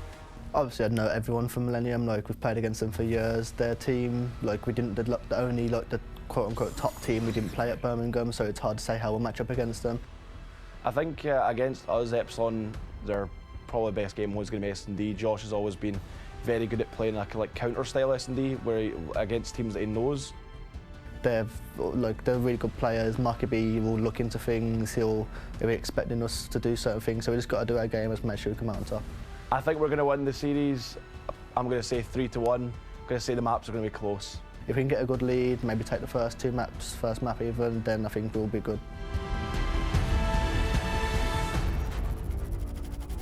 Not only is this a big battle to see who is going to come out with a win here on day 1, but keep in mind, at the end of the weekend, if we have ties, those head-to-head matches are so important in the tiebreaker, as well as overall map count. I can see this one going to a Game 5, but Felony, I got to get your predictions. Looking at the maps here, who do you give the edge? Who comes out on top with what score? For the retaliation hardpoint, I'm going to have to go with Millennium here. As far as the Frost uplink goes, I believe Millennium uses 4 submachine guns on that map, so I do think they're going to be the faster team, and I do think they're going to take control of the uplink. As far as the S&Ds go, both European teams very strong in search and destroy, so it's going to be a toss-up between those game modes, but it should be a great series. Who you calling? I'm going to call Millennium last map, 3-2. Millennium 3-2. Joe, real quick. Epsilon 3-0. Millennium 3-2. Millennium, Epsilon. I'm going with Epsilon as well. We'll see how it all plays out. It's time to send it over to our casters for the first hard point. We got Courage with TP. I like Merc, how he just sits there, says his prediction, quick little 3-0, stands his ground, even though the pro player Felony and that handsome man Chance aren't with him. Do you agree? Who you siding with on this one? I'm taking Epsilon 3-1. I think they showed a little bit more explosiveness. Yeah, and hey, I expect to see that as well as we go on in this series. One thing to know is that I'm happy to be casting with TP again. We had some fun last week, and we're back up here yet again. And I kind of asked you, prior to this, I was like, I want to ask you, what are your thoughts on European teams? I talked to Merc a little bit about this. The difference in how at least good they look now compared to back in your heyday of competing. I feel like they're just different tiers, but would you put that towards the amount of consistent competition they're having against North American teams, or the gameplay itself with the faster paced Call of Duties? I think the faster pace definitely helps, something that they've always been quite good at. And I also, you have to attribute it to just the whole structure of the CWL. It gives these guys in these different regions a bigger reason to play, lots of money on the line, and they get to come to tournaments like this, where you get a lot of LAN games versus top competition. The more practice you get, the more consistent you're going to be. Absolutely. Love to hear it. Love to see it. We've watched these European teams get better and better, and now we're watching 2 of really the top 5 in their region, with Millennium currently on your screen, Epsilon coming off that CWL Birmingham Open Championship. Both of these teams lost their opening series 3-1. Is there one that you thought looked better in the games that they played, or was just that's kind of what you expected from both teams? It's really what I expected. Both teams showed, those glimpses of really good plays. We saw Millennium just destroying that uplink, showed so much overall control. And then Epsilon was able to take a hard point versus LG. I didn't really expect that to happen, but especially coming out with a lot of momentum in map number 1. So some different sort of things we saw from both of these teams in their first series. The one thing I'm interested to see is how they're going to bounce back in those search and destroys. I think both teams were playing a little bit with not enough confidence in those search and destroys. Although these NA teams are very established and good at what they do, you have to hit them right back. Oh, 100%, and we'll see if they can do it right now on Retaliation Hardpoint. A map where you wonder if Moose, with that NV4, can go in full takeover control. He's my player to watch in this one, especially for Millennium. Is there someone on Epsilon that you think just has to have a standout performance in this to match that of Moose? We saw Dave playing extremely well with that NV4, so I think it's going to be the Dave versus Moose battle early in this one, especially on Retaliation. I think we're going to see, I think whoever wins this first gunfight with NV4 on bridge takes the whole map. Wow. Okay. It's a crazy You call. think I say some crazy things on Reddit and Twitter? That's TP. Jeez. I'm able to get away with what I want if he says stuff like that. Let's watch it right now off the break. Moose again with that NV4. TP says if he wins his first gunfight, they take the map. It's 1-0 Epsilon. Well, that's a grenade, so it doesn't. Oh, there you go. That's true. Yeah, the gunfight doesn't really count. A nice double flechette from Josh to open up that one. Looks like early control going in favor of Epsilon, and they should be able to get a lot of time.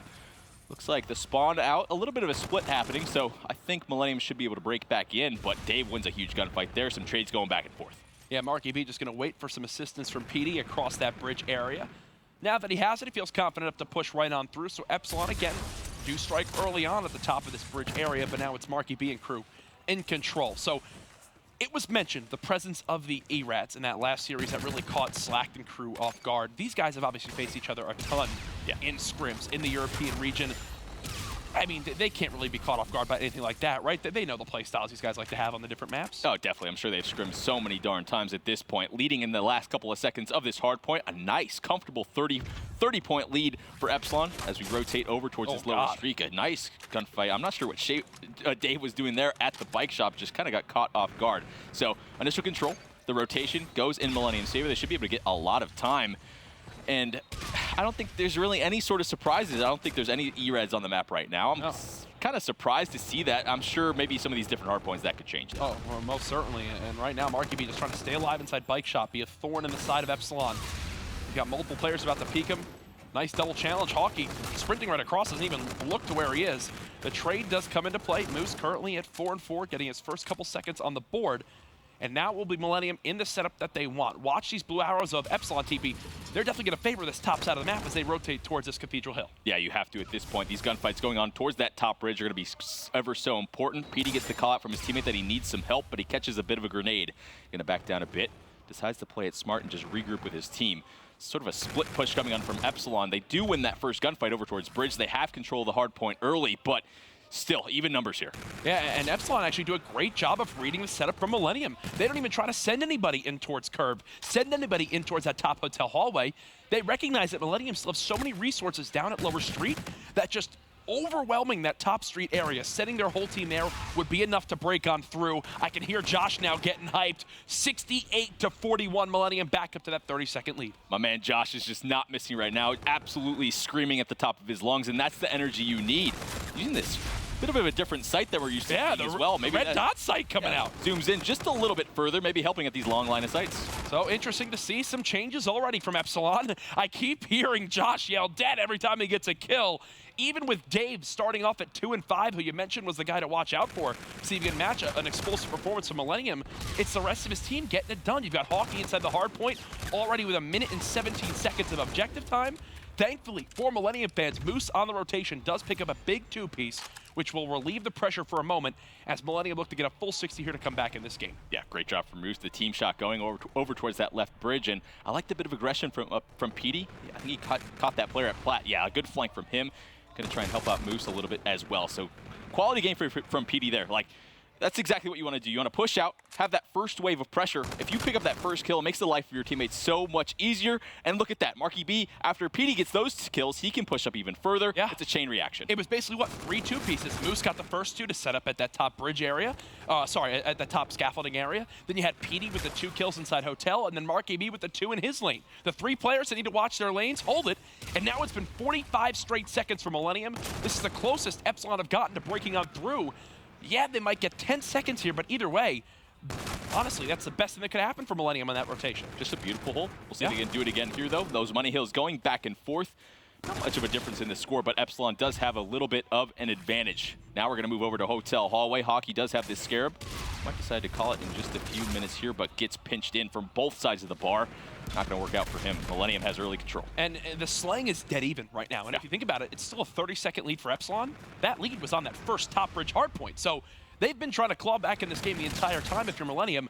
Is there something that will swing this in their favor? What would be the key to them finally just cracking this 30-second lead? I think it's really that rotation from Lower Street over towards Cathedral. We saw how Epsilon was able to get so much time from those two in sort of coordination with each other. The biggest difference, though, is Dave, my pick to go off, isn't having, you know, the best of games right here, but Josh is picking up the slack. 30 engagements already. No one else is even close to that. Josh is getting loud. He's playing with so much energy and, most importantly, so much speed. We talk about speed so much in Infinite Warfare. You need it. He's doing it. And you think about the fact that he's got 31 engagements. Meanwhile, Hawkeye, who's got almost a minute and a half inside the hard point, only has 16. What does that say about the pressure that Epsilon are putting around the hill for their objective player? Usually we talk about how you want to play a little bit slower when you're holding hard points, but if you're picking up the kills, you can play however the hell you want. Players pushing out, getting back-to-back 2 pieces. We saw that on Broken Hill. I think that's why Hawkeye's just kind of hanging out in the hill, milking all this time. It's Dave's turn to do it here on Bridge, trying to help out his teammates as much as he can. Some nice team shooting. You see every single time it's basically an assist. Josh picking up more kills, 36 confrontations already. He's getting close to his payload as well. If you watch Josh's arrow on the minimap, he spawns in the back and then just flies forward for his team. Dave, he's 6 and 10 through the end of the first rotation. He's averaging 1 kill per hill, and still Epsilon are up by 100 seconds. It's a testament to why this team won the CWL Birmingham Open. It's now all blue in the kill feed as well. Earlier I said the slang was even. It's now switching on up as you're seeing Epsilon take full command of this game. Some crazy stuff from Epsilon. Both Bridge Hills just breaking the score open into their favor.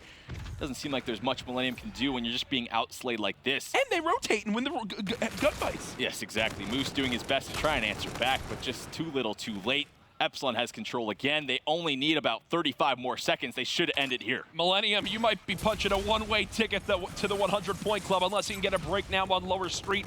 Epsilon have the full setup. There's 2 more kills for the blue side. Josh now looking for more top plat. They're getting call-outs on where the final 2 are. There's the cleanup. Red dot sight almost snapped on the Moose, but either way, 234 to 94.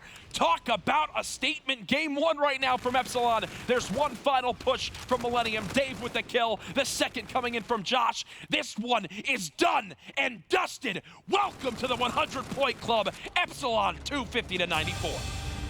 What a performance. I was not expecting that. That hard point was extremely close, and then all of a sudden, Josh said, you're not getting any more hard point time. I'm done with this game. Wow. I mean, I actually want to look at the scoreboard again at the end of this map, because I cannot believe how many engagements we saw from Josh and how controlled. Think of how controlled that map was from the moment they broke Hotel Hallway to the moment they ended that game. That was 120 straight uncontested seconds. Crazy to actually see. Millennium needs to find a way to bounce back as soon as possible in this series. Marky B trying to keep his hand warm. Yeah, real passionate there about keeping that hand warm on the main stage. Here's your scoreboard, though. And there it goes away. Aches is costing us. No, there we go. Okay, so now it's on. Oh, okay, we're fine. Whatever. We were trying to read what the screen said. We're all getting passionate. Marky B getting us all hot and bothered there on the main stage. Either way, crazy numbers from Josh. We know that without even having to see it. Epsilon, were you expecting that to be that one-sided? Here it is again. I really thought Epsilon was going to win pretty convincingly, but not 100-point club, honestly. Moose seemed to be the only person on Millennium that was fighting back, getting 2 pieces where he could. But overall, it's not like Epsilon's other players had too big of a game either. Yeah, Hawkeye was able to get a lot of hard point time, things like that, but Josh put so much of the weight on his shoulders. And when you have a player doing that, he not only went immensely positive, but had more gunfights than the rest of his team. Jesus, man, that is quite the stat line. Look at Grave as well, the big goose egg for the side of Millennium, 92 to 4 on Bridge. Team, have you ever seen a difference that drastic on that first hill of retaliation? Maybe once or twice. Wow. Maybe throughout the entire Infinity Warfare cycle thus far. And then you have to look at Grave as well, 54 to 0. I mean, we didn't even need a second one, so that's why that was so lopsided. And then, you know, Millennium did a good job on that rotation. We highlighted the good wave of pressure they had when holding Broken. Well, that pressure went away because Josh just started gunning. That was really the one shining moment for Epsilon. I just put the 2 teams together. I didn't actually know that was possible. That's taking one from Maven's book right there. But no, that was really the one silver lining for Millennium, were those 3 2-pieces you got from Moose at that top scaffolding area, from PD in top hotel, and then Marky B at top bridge. Outside of that, we were only able to follow and talk about Epsilon. Rough to see. And you think about it now, Millennium in their first series of the day, if I'm not mistaken, against eUnited, got smoked in the one S&D they played. Obviously, eUnited very good at retaliation S&D, but you got to keep that in mind now as we focus into game number 2. Yeah, exactly. Millennium is just backing down way too much versus eUnited. They cannot do it here. But, you know, with how Epsilon just played that map, they should just be playing as fast as they want. Sort of take a page out of eUnited's book, do those 4 hits, do those things where if you know you're the better team, you're going to win those rounds more often than not. And when you have a map like that, I would just send Josh in by himself. He'll probably take out 2 or 3 himself. Exactly, and I think another thing that I want to talk about too with Epsilon and TB, you can touch on this too with Josh being now on this team, was that Epsilon, they've always been an aggressive lineup with this core 3 of players, right?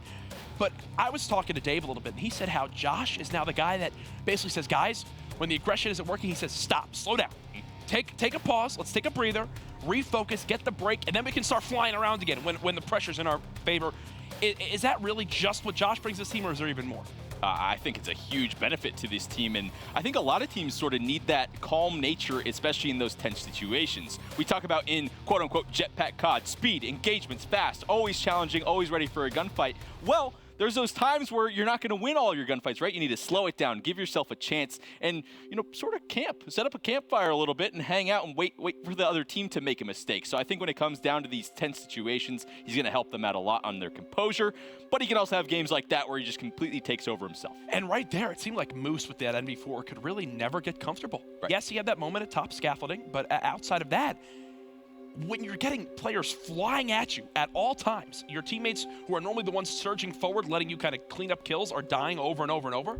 I don't think there's really even a position for that NV4 player to be comfortable in a game mode like that. Yeah, he's the only player that had those, you know, he had an even score at least. He was doing his job to the best of his ability, but when you can't really get set up, an NV4, it's not usually the best weapon to break, especially over towards Hotel Hallway, over towards Broken. You can't really just slide in and pop a 2-piece. It's pretty tough to do. So great pressure from Epsilon. Convincing win. This S&D could get out of hand pretty quickly as well. 100%, but thankfully for Millennium fans, that's just map number 1 of this best of 5. We've got S&D on Throwback up next. Josh, it might be changing the meta. One site at a time, the red dot site coming out there. Always interesting to see. Obviously, red dot site has always been popular in Call of Duty, but this year, pretty dominated by the ELO site. On this map, Throwback, is there anything that you think Millennium can do to really give them an upper hand over a team like Epsilon?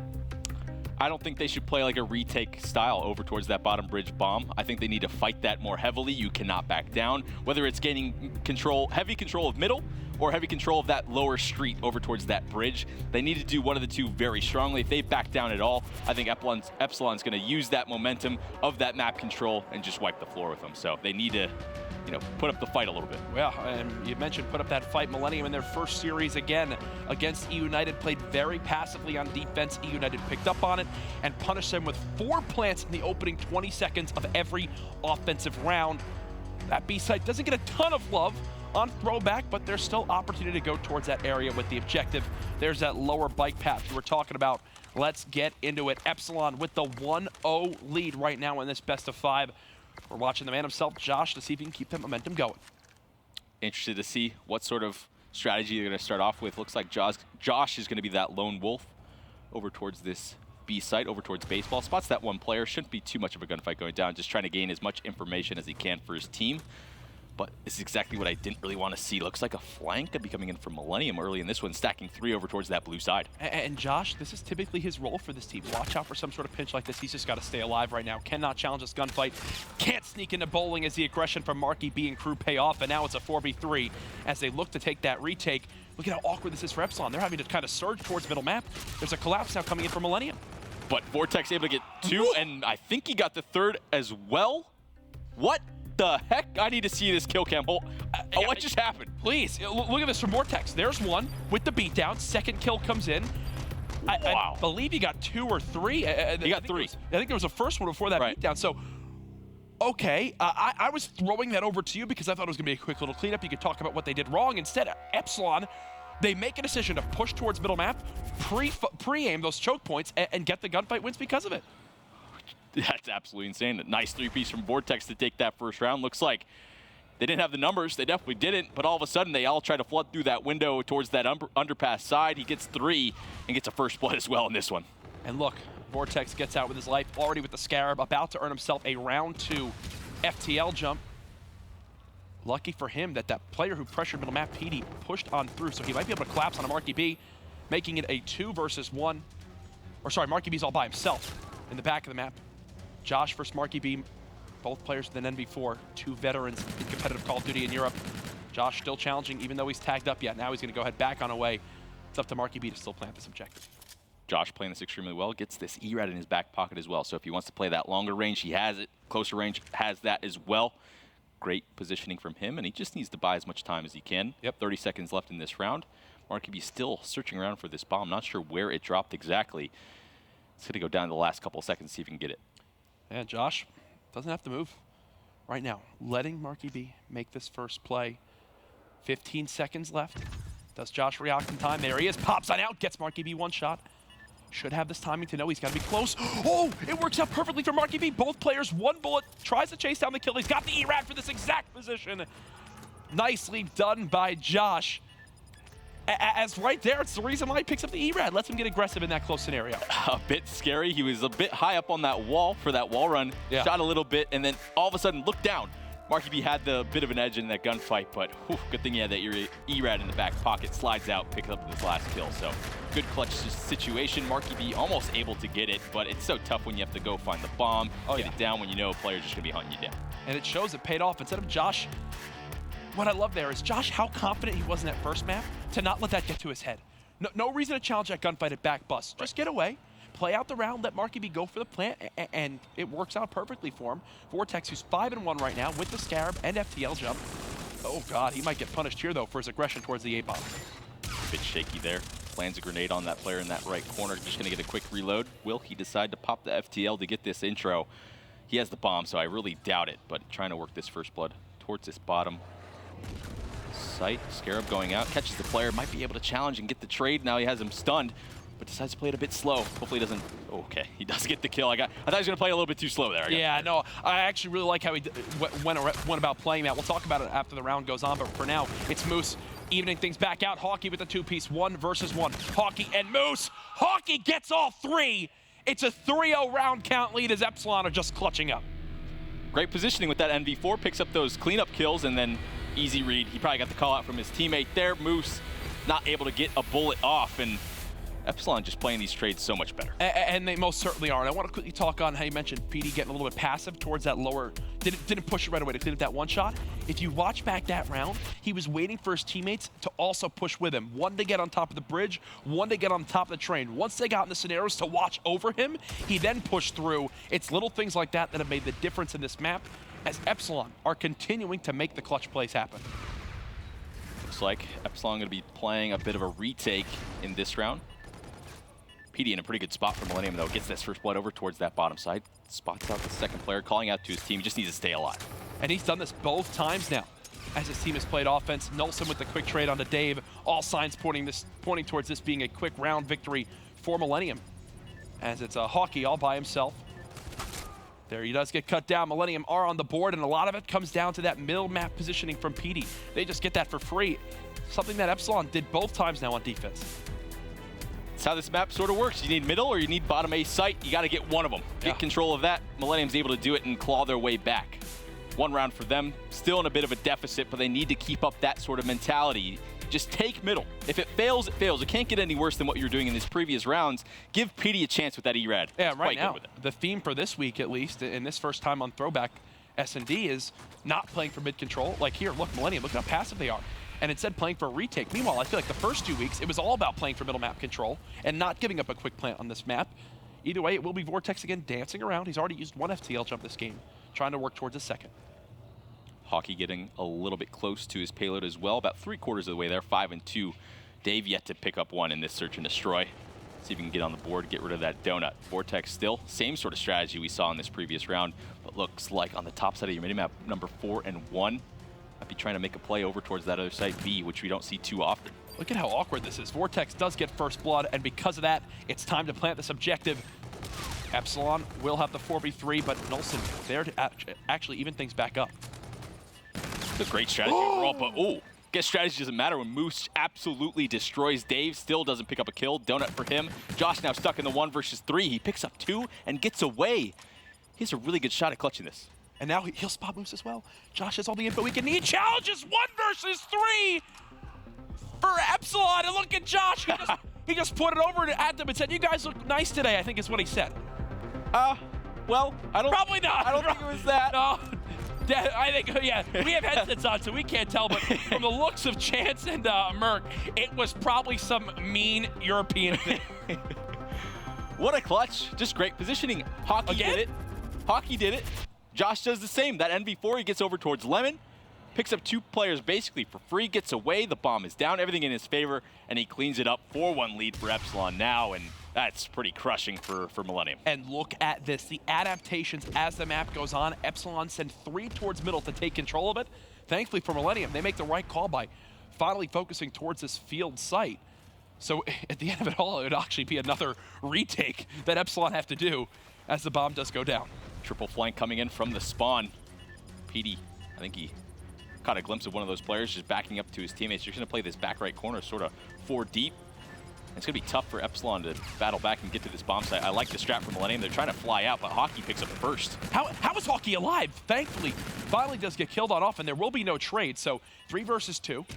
I would just hop this. Yeah, this is a really smart play from Epsilon. They know both these players are not in any position to try to cover this bomb. As they push on through, will Molson get a time? No! The bomb is defused, and again, Teep, you're kind of shaking your head here. What are you doing?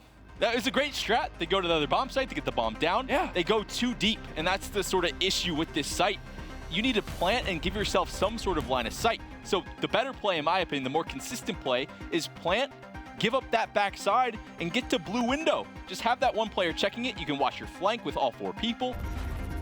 They go too deep in the opponent's spawn. They get caught out, and well, Dave doesn't have a kill, but he held square on the bomb. It's the same Dave we saw from last map. What was Dave, 5 and 10, while Josh had like 32 engagements in the game? He's fine riding this train right now. Yeah, they're about to 6-1 the opposing team. If they keep this one up, they're showing towards B a little bit more now.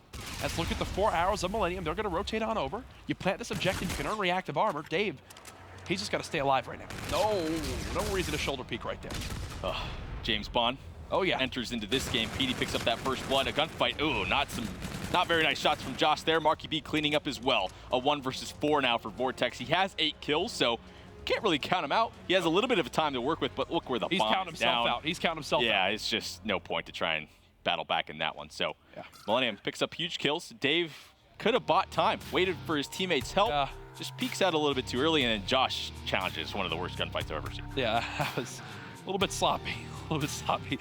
Worst gunfights you've ever seen. Is that how quick that went on the scale? Jeez. Okay, Josh, watch out for that hip fire there, bud. Marky B, 7-5 with this FTL jump. Does he use it now to keep his team in this game? Looks like Epsilon does not want to give up control of this A site. PD gets up into this building. Oh, he doesn't pick up those shots onto the back. Hey, bit unfortunate for him right there, but not enough range on that eUnited. Pops over that wall, gets the first blood onto Dave. Dave, 0-8 now. His teammates are just not helping him out very much. Vortex answers back, 3 versus 3. And look, in this corner again, Josh with the reactive armor. This has been the whole map. There's a round one for Epsilon. Great, PD can get all the mid-map control he wants apparently, because Epsilon will just swing the rounds in their favor. Easy victory for them and S&D, and a lot of it came down to Millennium getting advantages in them rounds and then just deciding, we don't want to hold on to it anymore. Basically, it just came down to those late round situations. Epsilon's positioning was so much better, putting Millennium in these situations where that probably shouldn't have happened, where Hockey picks up 3 with an NV4. Then we see Josh pick up 3 in the 1 versus 3 with the NV4. Yep. But they were fairly easy, right? It's just not much Millennium could do. They had to put themselves in these awkward sort of situations where they have to try and find these last players. It's great positioning and great strategy overall from Epsilon. And that's another example of what Josh adds to this team. Yeah. The big thing, Josh is a very, from what I've heard, he's got an idea of how the game is played, and it's either kind of that way or things will not work out well. And that's what we saw with Splice. They had 2 different ideas of how they thought things would play. He was much more vocal than the rest of his team. So we decided, you know what, this is not working. I'm going to go join this Epsilon lineup, where they made the idea, you know what, we're following your play style. And right now what's working for Epsilon is a 100-point club in map 1, dominate in the S&D 6-2. We're going to go to a quick break. When we come back, the battle of the European squads continues, as right now Millenniums has their back against the wall.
Welcome back to the CWL Global Pro League. We're here for a G Fuel key player matchup between Marky B and Josh. And right now, this has been the Josh show in this series. These stats are coming into this matchup. They've only played one series so far, so take them with a grain of salt. One thing to take note of, Josh dominated with Epsilon in the first hard points. Already, it's a respawn advantage to Epsilon, while Marky B and crew looked great in the first uplink they played earlier on today. They've got to keep that going into this series if they want any chance to make this reverse sweep happen.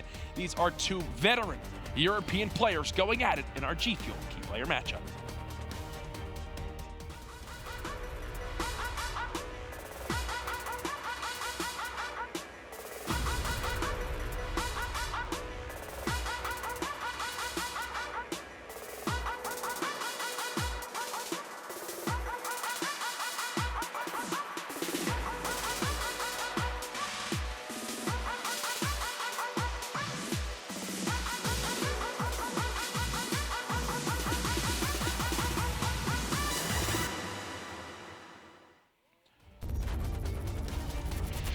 All about Epsilon right now in our prime time matchup here in the yellow group as they're up 2-0 against their European counterparts Millennium and TP. During the break, I straight up asked you, I said, are we gonna have a 5-game series here? And you said no, that you think that Epsilon are just too dominant right now. It's looking like Joey D and I have some pretty good predictions. He called the 3-0, I'm thinking of 3-1. So I think from how Millennium looked in that first uplink, I think they just know how to play the game type very composed overall. So I think they have somewhat of a chance, but that chance, I think, is going away from what we see from maps 1 and 2. Yep. An absolute stomping in both the maps, to be honest, and it just seems like Millennium just kind of have lost their heart in this series. It just doesn't look very close. Yeah, a lot of the scenarios we saw were just great communication from Epsilon, it seemed, where in those 1v3s, in those scenarios where they're going for quick trades, they always seem to be pre-aiming and ready for where the guy is coming from. You think of that Hawkey 3-piece he got near that back limit area. You think of the 1v3 Josh got. It's little things that paid off big time in the S&D. If you are just tuning in, this is day one. We still have one more match to go after this. It's the battle of the North American juggernauts in eUnited and LG to see which team will end day one at 2-0. This is currently the battle. See which team will end the day at 1-1. And Epsilon are up 2-0 in our best of 5. This will be uplink on Frost, where a lot of aggression can pay off, but at times it can be the downfall for certain teams. You need to know when it's time to drop the drone and slay, or when it's time to really get right in their base and get aggressive. Yeah, especially on Frost, you need to know when to be moving that drone forward off of kills. And teams that struggle on this map that usually don't score more than, 3, 4, 5 points, those are the teams that wait just an extra second too long to move that drone forward off of kills. We'll see which team's going to be able to do a better job of that. Millennium, though, that search and destroy was just so many easy mistakes, a lot of body stacking. The amount of 1v3 situations that they didn't come out of on top is just pretty poor. Yeah. You going back to that Vortex round, I think that's the one that changed the momentum completely, where he picks up 2 at underpass and or top window, gets a beat down in the midst of that as well. Just things that shouldn't be happening. The communication doesn't seem too strong for Millennium. Seems like a huge issue. Let's see if they can bring it back now in uplink. One thing I do want to talk about with Frost uplink, Teepin, I know this is something we always talked about as casters at the beginning of the year, was how low scoring this map is. I feel like that's not as true anymore because teams have figured out how to play it. I think that's an example of a map where they've gotten the hang of knowing where to bring the drone, dropping it, hitting certain ones, discovering exactly how these spawns work to get those points on the board. Where in the past it was like, throw the drone forward, try to get the score, try to push through ship, just go for a 1, get intercepted, all sorts of stuff like that. It's definitely changed as time has gone on. And it's sort of the story of Call of Duty year to year in competitive in general. You have your original strategy that sort of formulates the best way to play the map early on in the year, basically scrambling to get points off of kills. As the year goes on, these teams become so good at formulating their strategy and executing on points every single time they're getting away with kills instead of it taking multiple. So I think the level of play on Frost in particular has gone up a lot, and I think that's why we've seen a lot more scores. Teep, if I'm being honest, the series so far, it's been a little bit of a letdown for me. I wanted this to be close, just like I want our next series to be close. And I say that because this, for me and this group, is the battle of who's going to get third. If I'm being completely honest, between Epsilon and Millennium, and right now it does not even look close, as Epsilon 100-point club at map 1 and wins 6-2. This guy right here, Moose, needs to be the catalyst in this comeback. He has been one of the stars of European Call of Duty in Infinite Warfare. and he actually strikes first blood and second blood and nearly third blood first team. Yeah, great start from Moose there. Some gunfights going back and forth. Seems like a 1v1 over towards the middle of the map. Nolson's going to get the better of that one. 2-0 start for him. Putting over some pressure and almost able to win that fight. Moose is there to back him up over towards Ship, but they don't have any sort of middle map control, and you needed that in order to move that drone over towards Ship side. Well, now with 3 dead, it is time to push right on through. Nice shots with that ERAD, and here's an example of the pressure in towards Ship. Drop the drone and get kills. Yes, they're so close to the portal, TP, but you cannot force this right now. You need to win some more one-on-one gunfights, and there's 2 from Vortex. Some beautiful positioning from him. Gets the drone back in his hand, waiting for that 4th kill. Easy dunk, the pass going in. Getting some extra points to his teammate. Now Vortex is on the hunt. He knows these spawns are coming in over towards his back side. A nice wall running, nice shots as well. Millennium doing their best to answer back to get middle map control, and it looks like they stabilized, but a great first push over towards Ship from Epsilon. I'm very happy with how Epsilon just played that, strictly because it's exactly what we talked all about prior to going into the map. Drop the drone. They can taste the portal right there, TP. You know you can get a point with a quick one from there, but there, they slay out, they get the 2, and there again, 4 dead on Millennium. Epsilon with the drone, they're back on the offensive. Epsilon with these ERADs are just too strong. We saw what they were able to do, basically dismantle Splice at Birmingham. Doing it again here. Hockey on an absolute tear. 6th streak, starting off 7-1, getting close to the streaks, not able to get it. Moose, only player really picking up kills. He's positive by 3, 8, and 5. Marky B just picks up his first kill. They need some help. Moose needs some help. Yeah, and you can tell Millennium already trying to change some things up. Move the drone towards Cliff. See if you can possibly find a timing opening here to go for a 1. Dave's shooting people in the back already. It's a quick 2-piece from him. Marky B and Nolson at least stop the pressure for the moment. But again, the trade's going in favor of Epsilon. I don't know how Hockey just got out of that situation alive. Finally gets taken out. Drone resets towards middle. Sort of a stalemate situation, but look at this guy behind enemy lines. Some decent shots over towards middle ice path right there. Gets taken out. So things starting to slow down just a bit. But it seems like Vortex and Hockey are always those 2 guys that are so good with those ERADs up and close. Vortex picks up another. Nolson just trying to move the drone. Kind of a panic play there. I don't really agree with that. Yeah. But man, Vortex, just so many 2-pieces. And this is exactly what we're talking about with Vortex and Hockey. Look at how much attention he's drawing towards here. I mean, you've got Millennium players now having to worry about, especially because this drone is here. If he can go for a 1, gets the call-outs from his teammates. Again, a perfect example of getting some help in the communication department. Finally, he does go down, but I mean, that takes 15, 20 seconds to kill him off that power position. I'm surprised Epsilon's only up 2 here. Some nice defensive stances from Millennium. Moose already has 17 gunfights, needs his teammates to sort of pick up the pace, but it's kind of hard to do that when they're dead. But a 3 dead, they do have drone control over towards Ship now. A 1-point attempt should be happening in the next few seconds. Sliding out, the lead blocker's coming in, the 1 point does happen. So good execution of that play there. Yep. Moose opens the door over towards Ship. That's exactly how you need to play that side. Millennium only down 1 now. Yeah, and that's actually a big point. I like how you brought that up. From all the good we've talked about with Epsilon so far this map, it's still just a 1-point game. Millennium holding their ground, making the defensive plays happen. It actually reminds me a little bit of Fnatic, from where a team that they would get pushed into their base and still somehow find a way to get out of it by either not giving up points the majority of the time or just kind of letting it 1 through and not letting a relay ever happen. If Millennium can keep that going in this map, I've got to favor him going up. Interesting play to move that drone over towards that top side of the map, and I feel like that's really hurting Epsilon. They're getting so many kills. They got so many kills originally at that ship side. They keep moving the drone up there. It doesn't really give you a good sort of alleyway to score points. So they need to, I don't know if it's Millennium just adapting and keeping the drone over there, but it seems like Epsilon needs to start shifting it. Well, you mentioned how good the ERADs have been from Epsilon. The ERADs are not as powerful when you go towards this cliff side. Good Instead point. of being able to slide through with the hip fire submachine guns inside ship, bring it towards cliff, a much slower paced area of the map, really probably the slowest area you can get on a map like Frost. I like it a lot. Even here, Epsilon, I'm surprised to see him drop it towards this area. I don't really agree with it at all. It looks like they might just be playing for the next side. Honestly, they're happy with the score that they have. 30 seconds left. They're just trying to slay out these kills. Nice little flank. The wall run coming in from Vortex. Finds 2 players. Picks up the first. Can he get the second? Should be able to. No, loses track. And, oh, Petey takes him out. He really should have won that. All right, so Epsilon, they try to go for a cliff play. Nothing happens. Now it's Petey and crew. Possibly able to strike with 12 seconds left. They're moving the drone back towards their base, which there's too little time to even go for a 1. Here, I would just like to see him throw it towards cliff. Don't even give him a chance to grab this drone and go for a 1-point play. That actually might happen. 2 seconds remaining. Do they get enough time to throw for the 1? No, time does just run out. At the end of it all, Epsilon only have a 1-point lead.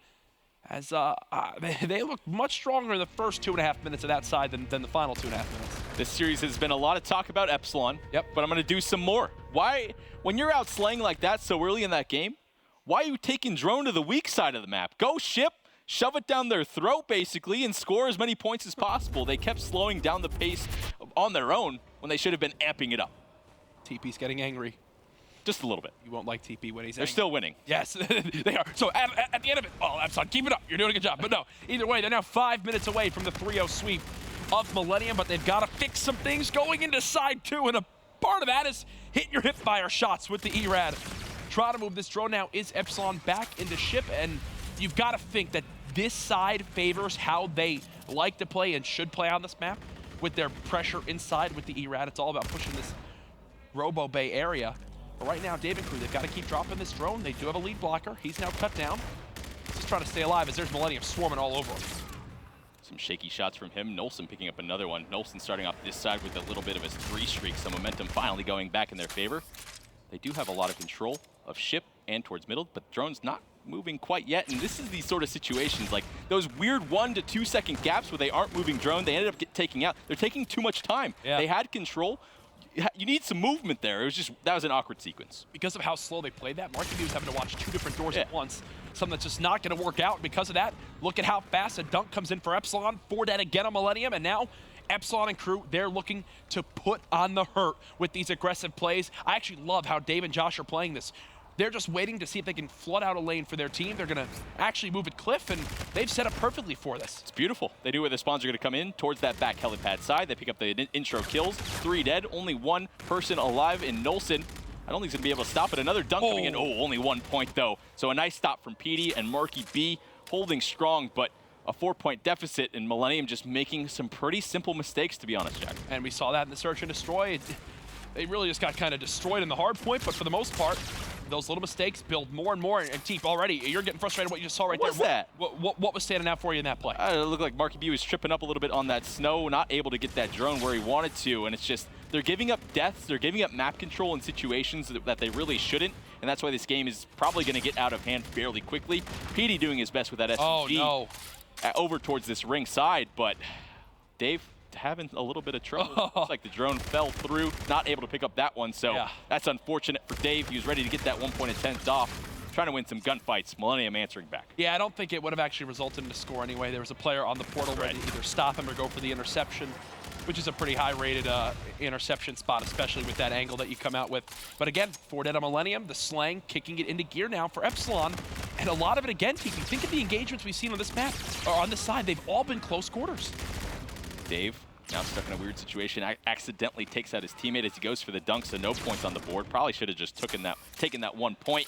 But regardless, they're still up. They still have a lot of control. A huge gunfight going over towards that wall run side. Moose able to win it. Some trades going down back and forth, and this is the movement I like to see. Do something different, make the team rotate. Marky B in a bit of a dangerous situation, backing up to his team just a bit, but blue control's lost. Nothing they can really do. Yeah, and now, again with this drone, it's got to be an afterthought if you're Nolson, right? So he'll just lay it down, see if he can get some kills for his team.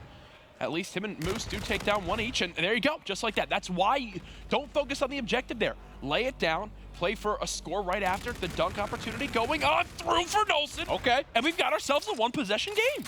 They took their time. They got the drone up. They got those kills at the most important times. They're trying to move this drone very quickly again, and I like to see it. They're getting it up towards this ice path here.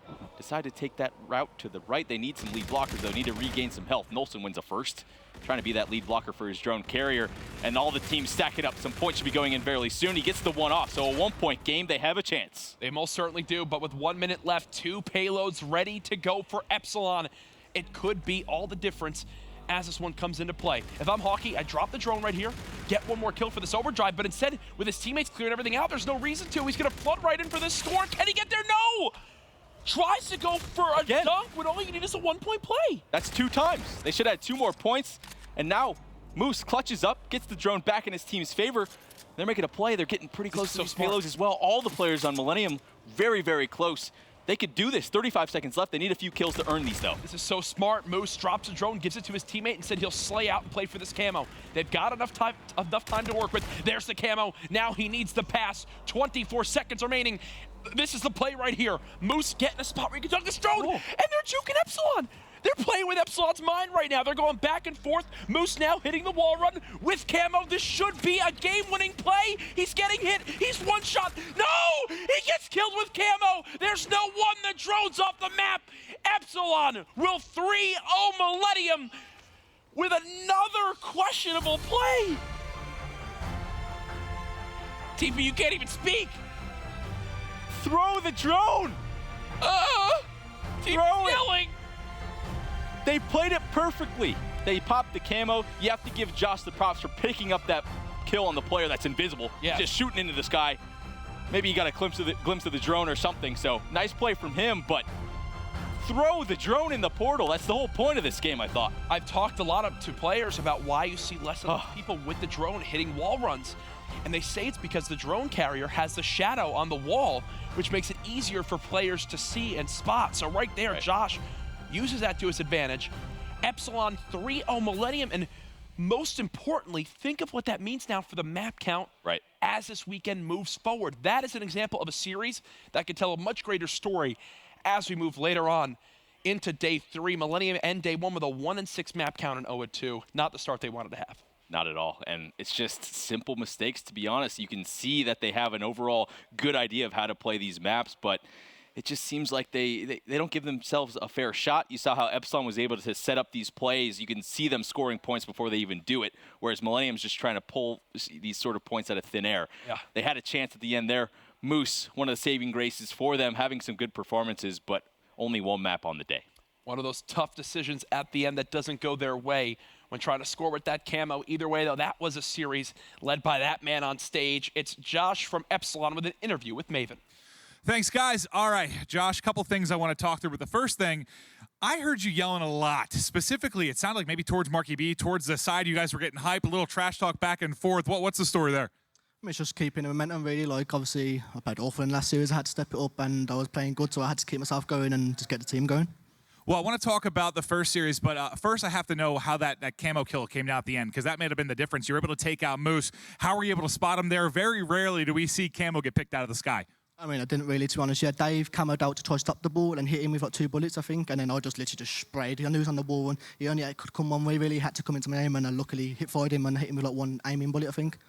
Well, you made that series look easy, right? You get the 3-0. Games 1 and 2 weren't close. I want to rewind a little bit back to the first series you played earlier versus Luminosity. So you take the hard point. You look to be in control of the series, think you can beat these guys. What sort of fell apart after that? I mean, they'd 100% watched their S&D back because I was being pre-aimed when I was coming from their spawn, so they obviously knew what we was doing, so fair play to them. And then, like, the uplink, we just playing it weird. Like, we played different against EU teams, and, like, American teams punish it a lot easier. I mean, I played awful in the 4th hard point, and we lost by, like, 15, 20 points. If I didn't go double neg, we could have won. Well, you turned it around in a big way. One final question for you, I guess.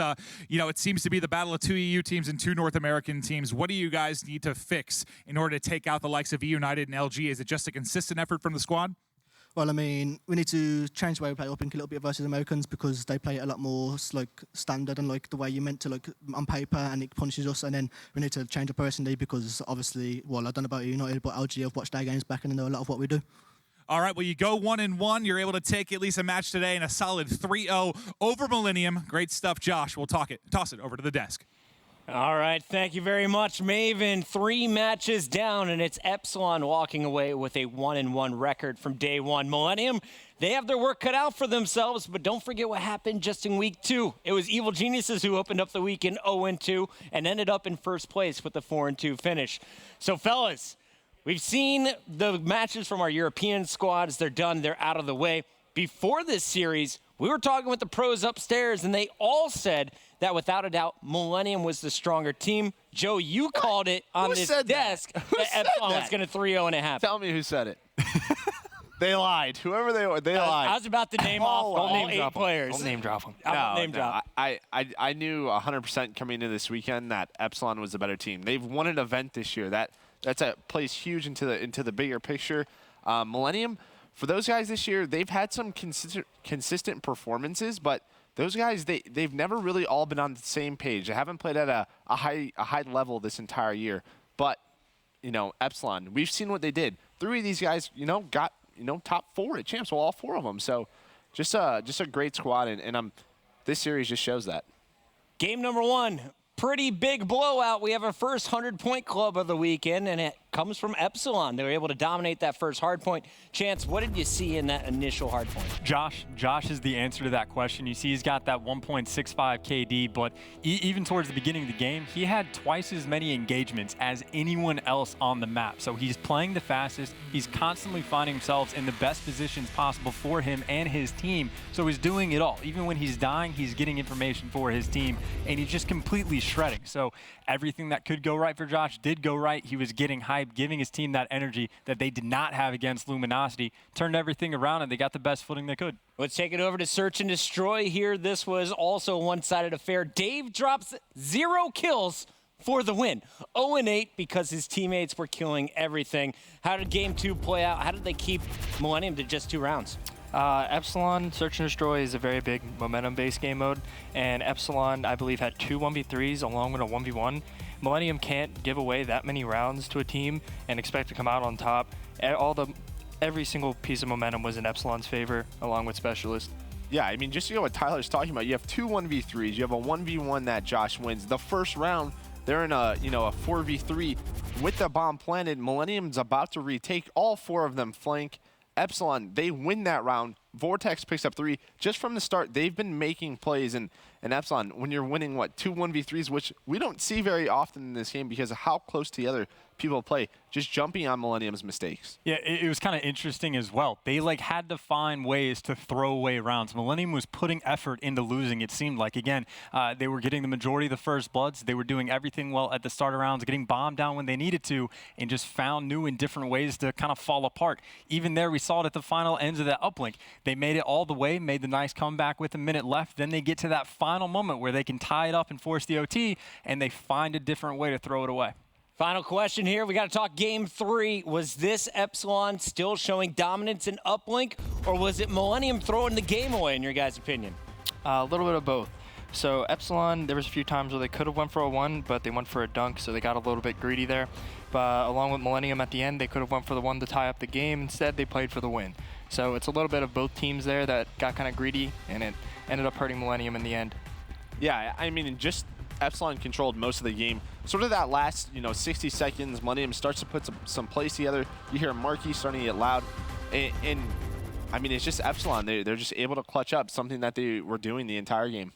Millennium's in a big hole. Chance, they're done for the day. When we watch them tomorrow, what mistakes do you want to see them fix? What do they need to improve on? Well, definitely their ability to just clutch up when it matters. I mean, when you have 2 teams that are incredibly competitive, as all the people in the GPL, the Global Pro League, are going to be, it's all about who can clutch up when it matters most. Obviously, Millennium completely fell apart. I don't know if their loss from eUnited earlier got in their heads, if they were on tilt, what the deal was. But again, it's definitely going to be they're looking at EG, what they were able to do last week. Horrible start, finish out top of the group, so they need to draw some inspiration from something. It might as well be that. When you look at Mill in the past, when they have their greatest success at the big open tournaments, it's normally in the losers bracket or when they just start to find their stride. They're able to pick up that momentum. They need to have a big start to tomorrow, but speaking of big starts, we've had our score streaks battles going down. Everyone who's watching at home has been participating.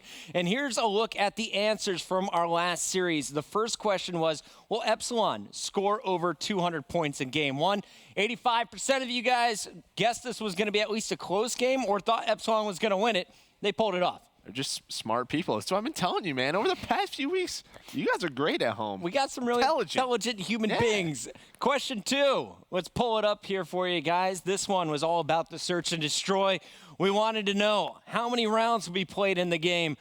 That's a pretty easy one if you're sitting at home. The likelihood of it going to 10 and 11, not very much. Near a blowout, probably not expecting a 6-1, but a 6-2 right there in the middle. 72% of them get it right. I mean, it's standard, but apparently we just need to crowdsource our analysis. Like, instead of us trying to put in any effort, just ask the majority of the people and let them give us the answers because, I don't know, they're on fire 2 for 2. And finally, the people were right once again. Let's take a look at question number 3. This was the uplink. Once again, if you guys want to play in the score streak, it's on MLG.TV. How many points will the winning team win by in Game 3? 5 or less, 1 point. 50-50 split. Half of the crowd is smart. No, only half. We stumped them that time. We did. Failed. Millennium with the comeback towards the end kind of skewed the results. Most of you guys were crushing it throughout the day, though. Here's a look at the people on top of our leaderboard, though. Shout out to our leaders. We got Virus King Boomer in the #1 spot. How would you not expect Virus King Boomer? There we go. I'm pulling for Lil Sethy. I think he's going to keep it going. Yeah, I think he'll Blues have for #1 Life, tomorrow. as well as Kair Brums, all these names impressing us today. I am Thumper, though. He's the guy I'm looking at. Look for player number 6 to make a rise. I'm looking for Noisy Shark. And remember, Noisy Shark and I'm a Thumper. Noisy Shark's coming. They will be able to continue scoring all 3 days. Same thing with you guys at home. Watch it on MLG.tv. Compete in the score streaks. We'll be tracking it across all 3 days. And on that 3rd day, we will announce the winners at the top of our leaderboard. For now, 3 matches are in the books, but we got the best one saved for last. Coming up next when we return, eUnited takes on LG in the biggest game of day 1.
More on the line than ever. It isn't necessarily just about the prize money. You're fighting for that spot at the global LAN league.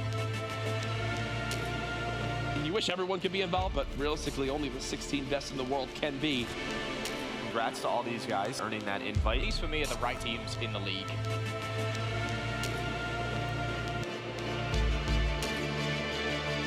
Evil Geniuses will have the final qualification position in the CWL Global Pro League. The best in the world are here to compete on North American soil. This is big. The Global Pro League is on the line.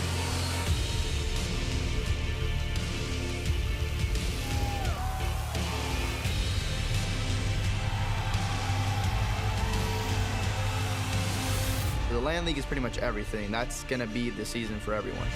This is what we've been working for. Every year there's only been one thing to play for, but now the LAN League is everything this year, to be honest. If we don't make the LAN League, it's like, dude, what are we doing?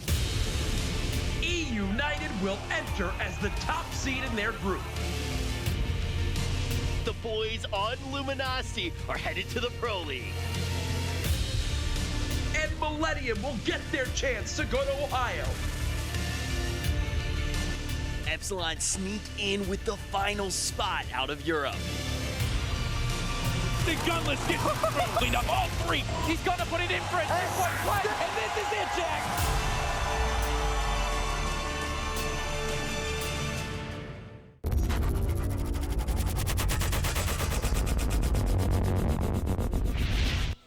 Welcome back to the Call of Duty World League presented by PlayStation 4. It is time for the North American battle. It is eUnited, the #2 seed in the world, going up against Luminosity Gaming, a team that a lot of our experts are calling to be the #4 overall. Merc, I want to start with you. eUnited on paper, they're the favorites here. But where is Luminosity? When you look at the global league and you put them all in order, where do you have them? Where do I have them? I definitely have them top 4. Just the slaying potential on this team is too high. You look at Slack, Octane, Saints, even Classic. They can all slay with the best in the world if they keep improving their search and destroy game, which is a big if because all year long they haven't been able to do it. They could be one of the best teams in the world, if not the best. They could be in grand finals if they're able to improve games number 2 and 5. So we'll just have to see. They're 1-0 in game 2 so far. They've won a search and destroy. They'll be looking for their second win. Let's talk, though, about the team on the other side of the stage, eUnited, showcasing how great they are at trading, not only in search and destroy, we also saw it in the uplink. What's the greatest strength of this squad in your eyes, though, Felony? Gunless. Gunless, just one player. No, their teamwork is really good, which makes this such a great series. Luminosity and eUnited are both very fast-paced teams, and they're both very good at the respawn game modes. So if both teams are slaying evenly and playing to their potential, it'll be a great series. Chance, we'll get your thoughts and predictions on the match in just a moment, but I'm told we got to show you what the players said about each other before this one kicks off.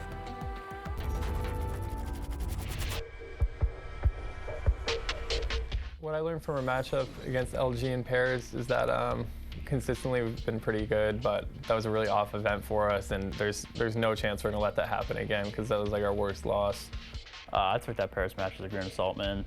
Then both of our teams were on like 0 sleep. You know, it was a best of 3 in an open bracket. It was a weird atmosphere. It was just so many outside factors. What makes LG a good team is that they have a whole team of like 8 players, so they're just all respawn players. Every single one of them, they have a lot of slaying power. What makes eUnited a good team is that if those 4 players were not playing together, I don't believe that they would be as successful as they are now. The combination of those players and mindsets makes that team great. The key to beating LG this weekend is probably just winning our S&Ds. If we're going to beat eUnited this weekend, it has to be, we have to win respawn, which I'm confident in, obviously. And then it comes down to S&D. If we take 1, I think we'll be okay. You heard it from Octane. They just got to win 1 S&D. That's going to be the key to victory here. And Chance, we should kind of catch everybody up. Let's talk about the history between these two squads. They haven't met up too often. Well, just the impressive part about eUnited, their map win record against every single team currently in existence. Their only 2 losing records are against Optic Gaming. No harm, no foul against them. It's understandable. And Luminosity. The only time they matched up was in Paris when LG was filling in with a sub and LG still was able to 2-0 them. So it definitely can be done. But of course, the Paris, you don't want to read too much into that. United, again, fantastic team. First time in a best of 5. This one could go either way. Who is going to take the lead in our leaderboards for week 3? We're about to find out. Let's send it over to our casters. We got Maven and Mr. Rex to finish out the night. Excellent stuff, gentlemen. This may be the matchup we've all been looking for. We know it's a battle for that second spot, really, but whoever wins this is in control of the group, man. Yeah, they're in a great position to run away with this, and especially with Millennium's loss to Epsilon there and the fashion that it was in a 3-0, it puts a lot of pressure on Millennium to win one of those series. Tomorrow, obviously, have a very good day. We saw EG bounce back from a 0-2 day. Millennium the chance to do that tomorrow. I think going into this match, I don't know, man. I mean, looking how eUnited played earlier, they're going to need to play much better to beat Luminosity. Well, it's one of those. It's not like, you know, Rise versus FaZe last week where we had like a full body of work between these two teams. They played each other 4 or 5 times on LAN. Here, you know, you heard it. There's only really been one matchup and not one that you can take a whole lot from, considering the lineup that the Luminosity squad had. There's just not a lot of history this year. I mean, completely different lineup for Luminosity. You sub out Saints for Pander. And then it's also eUnited's first international event. They're playing through Open. That was their worst event this year, really. Right. I mean, it's just a lot of kind of outside factors at that Paris event that I don't think you can take a lot from the scoreline. Well, the one thing that may be scary for Luminosity is that, yes, you know, we say it over and over again, their slaying potential, how well they can play in those respawns, but eUnited continue to prove, even when they're being outslayed, that they can hang, they can stay close in games, and when it comes down to that clutch factor and those closing moments, they continue to excel. But it will be a retaliation hardpoint to kick things off. D, I know there's not a lot of a body of work to work from, but who do you favor in this game one? I mean, I think you look, the biggest matchup in this one will probably be Octane and Arcides. Like, if Octane just completely dominates that matchup, especially on this map, like a really long, big map with wide sight lines, Luminosity should be able to run away with it. And I think also, you look at how good has Slack's been today. I think Slack versus Gunless is your other key matchup. And then also, I mean, it's not that eUnited's looked amazing today. I mean, Millennium takes a map off them. There are some close maps, and you watch Epsilon absolutely destroy Millennium. So let's see if maybe eUnited can play a bit better in this one. We're going to kick things off with Gunless. This is their first true test of the weekend. You see him trying to come over the top, has a nade cooked, he drops. Now Silly has more nades coming over the top. Arcee's in the back with the NV4. Takes out one. Takes out a second, takes out his brother as well. But it'll be eUnited. 13 points and counting here as they get on the hard point first. Well, you mentioned Arcides need to go off and kind of match that power of Octane. He picked up the first 2 kills. Big effort in getting them a lot of time. And, you know, we've actually seen that more and more. You know, we looked at the box score from the last game. It was, what, a 90-4 or something line on Bridge. We don't see it a lot, but I can think of at least like one time over the past couple weekends where someone's just destroyed here on Bridge. Yeah, it's when you have a really good AR setup, it's very difficult to break through here. I mean, the NV4 is so good on this hill. You can see Slack running one now for Luminosity just on this first hard point to really take advantage of the long area. We're going to move over towards the market. It should be eUnited getting set up for it first. There'll be Arcides inside the hard point. We'll stay on with Luminosity as they're coming through the backside of the hotel. They're trying to get spawns for the next hill, and they're trying to push down through a market towards this hard point. Well, Slack getting close to that Scarab, but it's Gunless just going off here at the top plat. One more will challenge. The melee just a little bit short. Saints able to get the better of him. What was 50-50 there at the first hard point is now going to be a nice start and a bit of a lead here for eUnited. Remember, Luminosity battled back on the second half of Bridge. They're looking poised to do it here as they're now set up inside. Yeah, Gunless trying to get down in towards the hard point. Classic's going to be able to take him out, but right now, it seems like eUnited doing a fantastic job. They didn't take a ton of time at the beginning, but just enough, and they're not letting Luminosity getting any points on the board. And you see 2 players from Luminosity already going to rotate at the top of your minimap over towards Cathedral. Well, we talk a lot about eUnited's teamwork, how well they work together to get these Ws. I'm going to go to a team comm. Let's hear it. Good job. Did you kill? Good job. Let's go. One back broken. No homo. Go. Yo, he's back, market, Slack. Slack, MV4, or K-bar. Yeah, he's back. I got next. I spawned here. We're spawned. Let's street. There's only one. Still market. I'm baiting. Corner dead. Good job. That was him. I'm market right now. I'm helping you street. Market dead. Yo, one street, far street. I'm nading lobby. Get anything? I market. He's at the white van. I market. I got one, another one outer. Outer and another one street. Street, Slack. Small market. I got this, go. One enter, Nato. He's in. Nato backed up. Nato's here. He's high. Slack's one shot. Blacked on, dude. Outer. He's outer. He's on tank. It's fine. Good hill. I spawned new. Dude, absolutely. Alright, we spawned new? Yep. Yeah, we should spawn new. Let's go. When it's went hall, it looked like he went I got hill. Someone's gotta get bar right away. He's already on me. Last hill. Where is he? Same full street. He's on last hill. Yo, let's come street. Street. In last kid. All good. Take your time and break this. Go bar. Swanee, dude. I'm Swanee fucking market. I'm gonna try to pinch the guy straight. Give me a sec. I'm in bar. You could go your bar, guys. I'm trying to pinch this. I'll steal the bar. Bar got me. Bar that. Two. One's gonna be street. Yo, fire. Last guy back. Most likely. In the back. I don't see him. I don't see him. I don't see him. He's got to be sitting in a corner. I don't see him. Yeah, he's in the, all the way in the back. Octane. Octane's all behind the car. Behind the car. Behind the car. One shot in the back. You gotta come. Good job. I'm coming. We're coming back. We're coming. Hold on. Close on me. Close on me. Close on me. I'm nading. Dead. I got it. I got the scared. I got him. Yo, he's plus. Let's go, baby. Keep it up. I'm looking straight. I'm leaving. I'm pushing bike. Maven, that is the best listen-in I think we've ever done. I just love listening to these guys communicate. It's not too much information, right? They're just giving each other the necessary call-outs. You hear they're setting up good plays, and you understand why they're so composed. You can kind of hear it. You know, nobody getting frantic. You know, they rotate early to broken. They don't get it right away. You don't hear any, like, sighs, nobody complaining. They just figure out a way to get right back in. And one other thing that stood out a little bit, you see Gunless rocking the MV4 here. Typically, we see K-Bar in hand, doing it at long range with that MV4, but it's Arcides busted in, setting up in Hotel Hallway, trying to swap weapons there and snap 180 on one behind him. Not able to win it, but so far, a big advantage in this game one.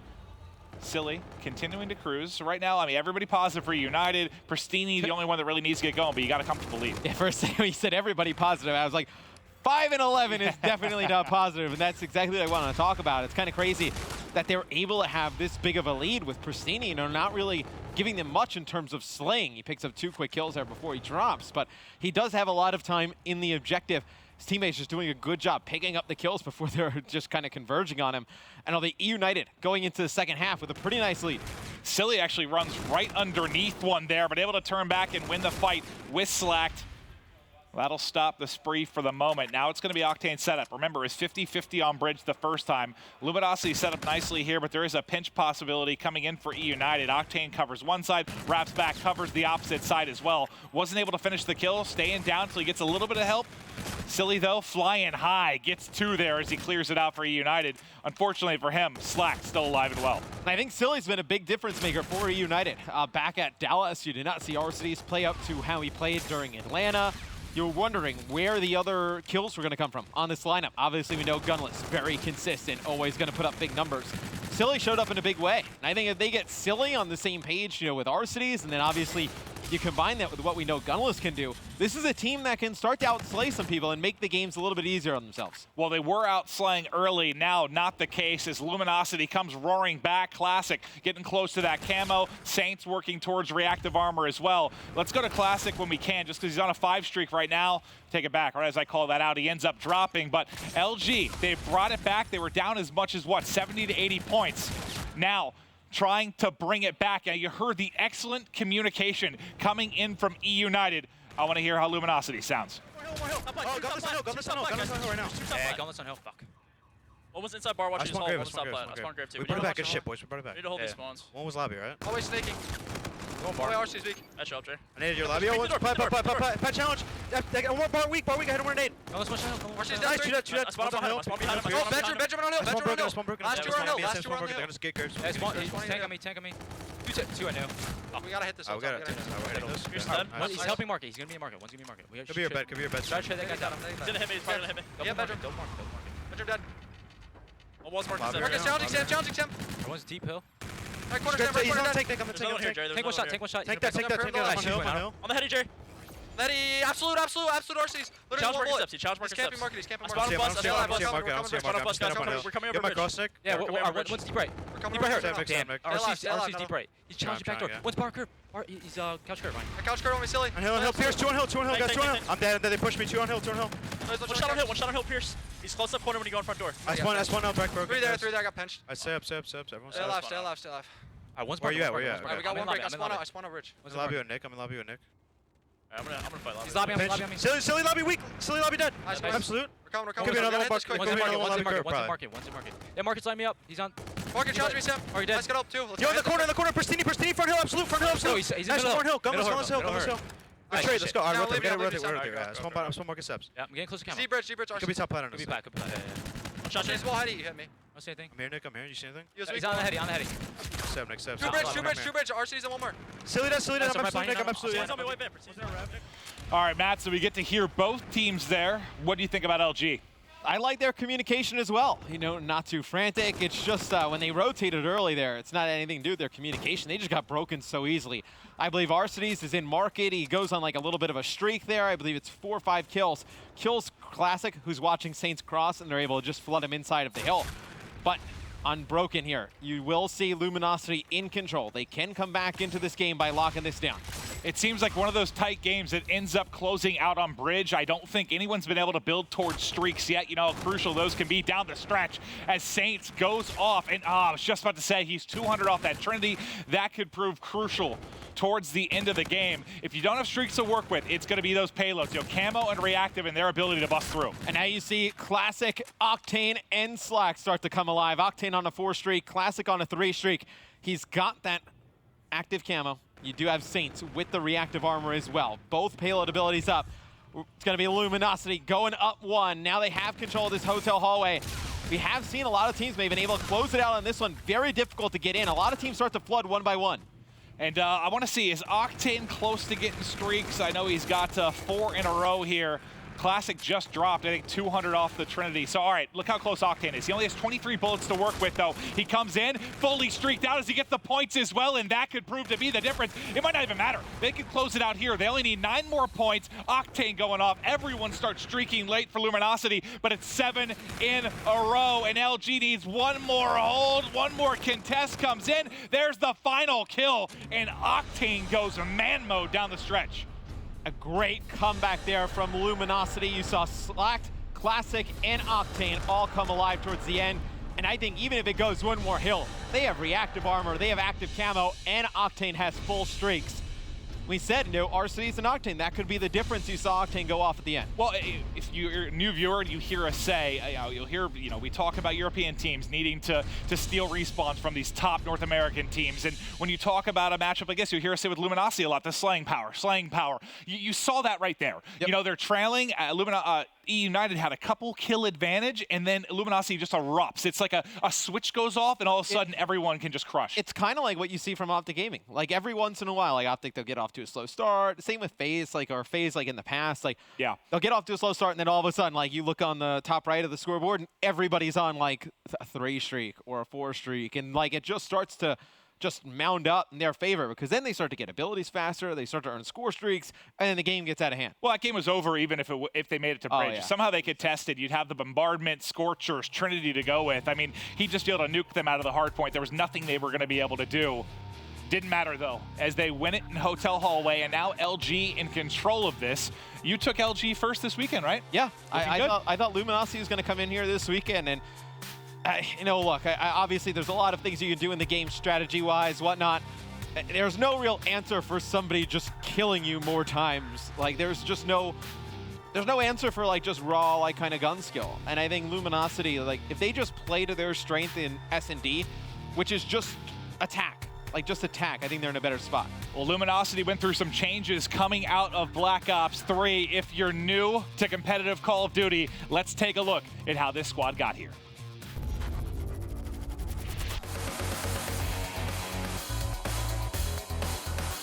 Luminosity are the respawn juggernauts of the Call of Duty World League. The trio of Slacked, Octane, and Classic were a top 2 team for nearly half of Black Ops 3, and at the start of Infinite Warfare, they left Rise Nation and Looney behind to join up with Saints on Luminosity. With a team of 4 incredible Slayers, the question coming into the year was, who would be the player to take over that leadership role that Looney once filled? How did they make it into the Global Pro League? On the back of their phenomenal respawn game modes. Their consistent and dominant play in Hardpoint and Uplink have carried them at events. And while their online play has been lackluster, this 4-man lineup has consistently placed in our top 8 at major international LAN events.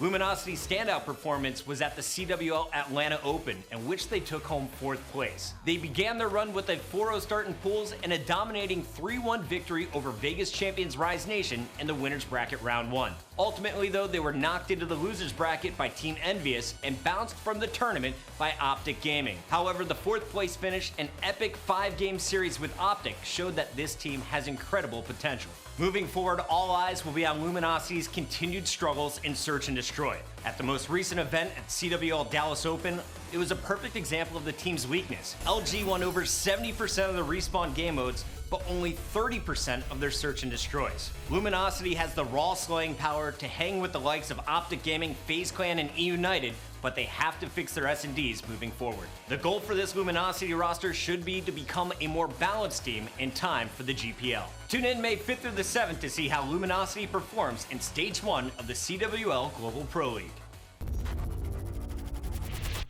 Well, the stats you saw there in the video tell the story for the search and destroy, but it's the hard point here where you see the guys erupt, and I mean, Slacked had a phenomenal performance. And you kind of mentioned it, you know, maybe bridge hard point, that kind of comes into question. Maybe, you know, that's going to what decides the game.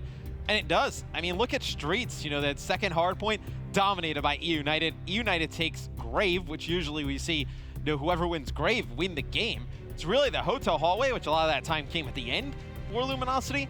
And in that first bridge hardpoint. Yeah, well, it's like bridge and hallway should be your two scrappiest, right? I mean, they should be kind of 50-50, but bridge is a bit different than a lot of your first hardpoints on, if you think about, you know, Breakout, Scorch, where, you know, it's more mid-map, there's a lot of different entryways. Their bridge is kind of outside of the map. You can only really hit it from two sides, and you see teams getting better and better, locking down a lot of time. It's gunfights. Winning bridge is gunfights. I mean, you're going to have to, you know, jump over the vans, try and, you know, take out 1-2 players, kind of get the teams, the trades in your team's favor. And you saw Luminosity do a fantastic job of it. And here's where the question marks start to come in. Search and destroy. Second game in this series. Luminosity wins this one, Maeve. We've seen eUnited make crazy comebacks before, and they're going to need one real quick. Well, I asked you a dumb question in their first series. I was like, after the first S&D, I was like, do you feel better about it or need to see more? And, you know, rightfully so, you said I need to see more. If they take this, though, in convincing fashion over eUnited, I know it's still day one, but they're starting to string together some wins. I still want to see more. Yeah, I know. You're not. What did I say? Luminosity's going to win 60% of their S&Ds? I'm not buying a house after one visit. I want to see it a few more times. I like that. And I did pick them to get fourth because I'm an idiot. But here we go. LG in control over I don't think anyone United. would argue that. I know. I'm a special breed. I'm an analytical genius. That's a disservice to everybody on the desk. That's ever done. And everybody who's ever been on the desk. In any sport or esport. Anyone who's ever done any type of content that put analysis next to it is just ashamed by your comment. Yeah, Joe, a random guy on YouTube. All right, but Classic, you see, trying to find a vantage point over this brick wall. He's able to hit the edge and win that burst gunless. So now a 3v2 advantage to LG that shifts quickly. We've got ourselves a 2 versus 2. The assist in for Classic. It's now going to be Silly by himself. You saw him there at back bus. Classic wants more. He's going hunting and he finds the kill. Plenty of time there for the defuse. A nice round 1 victory for LG. And that's huge because he's going to get very close to Camo. I mean, not extremely close where it's like maybe like 1 or 2 kills, but still, it's a great start. I mean, 3 kills, a bomb defuse. Round number 1 goes in favor of LG. It's exactly what you want to see. Camo, very powerful. So we talk a lot about in respawn, specifically in hardpoint.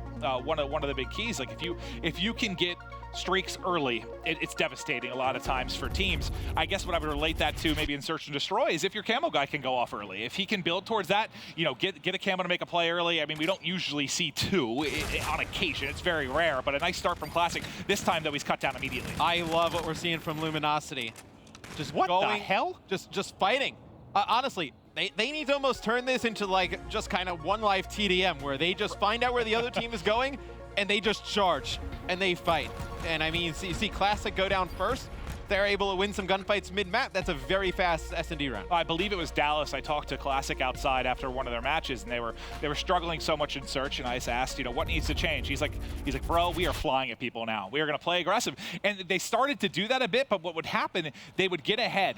They would win a couple of rounds, but it's like once it got close down the stretch, they would sort of change that method. They would stop flying as much, play a little bit more passive. I'm with you, though. Go, go, go. Fly mid-map. This time, though, it ends up being a little bit more split. It's going to be a 2v2. We're on board with Gunless. He will be your bomb carrier, paired up with Silly, as they're trying to take out Slacked and Saints on the other end. It's like, why not do what makes your team better than other teams?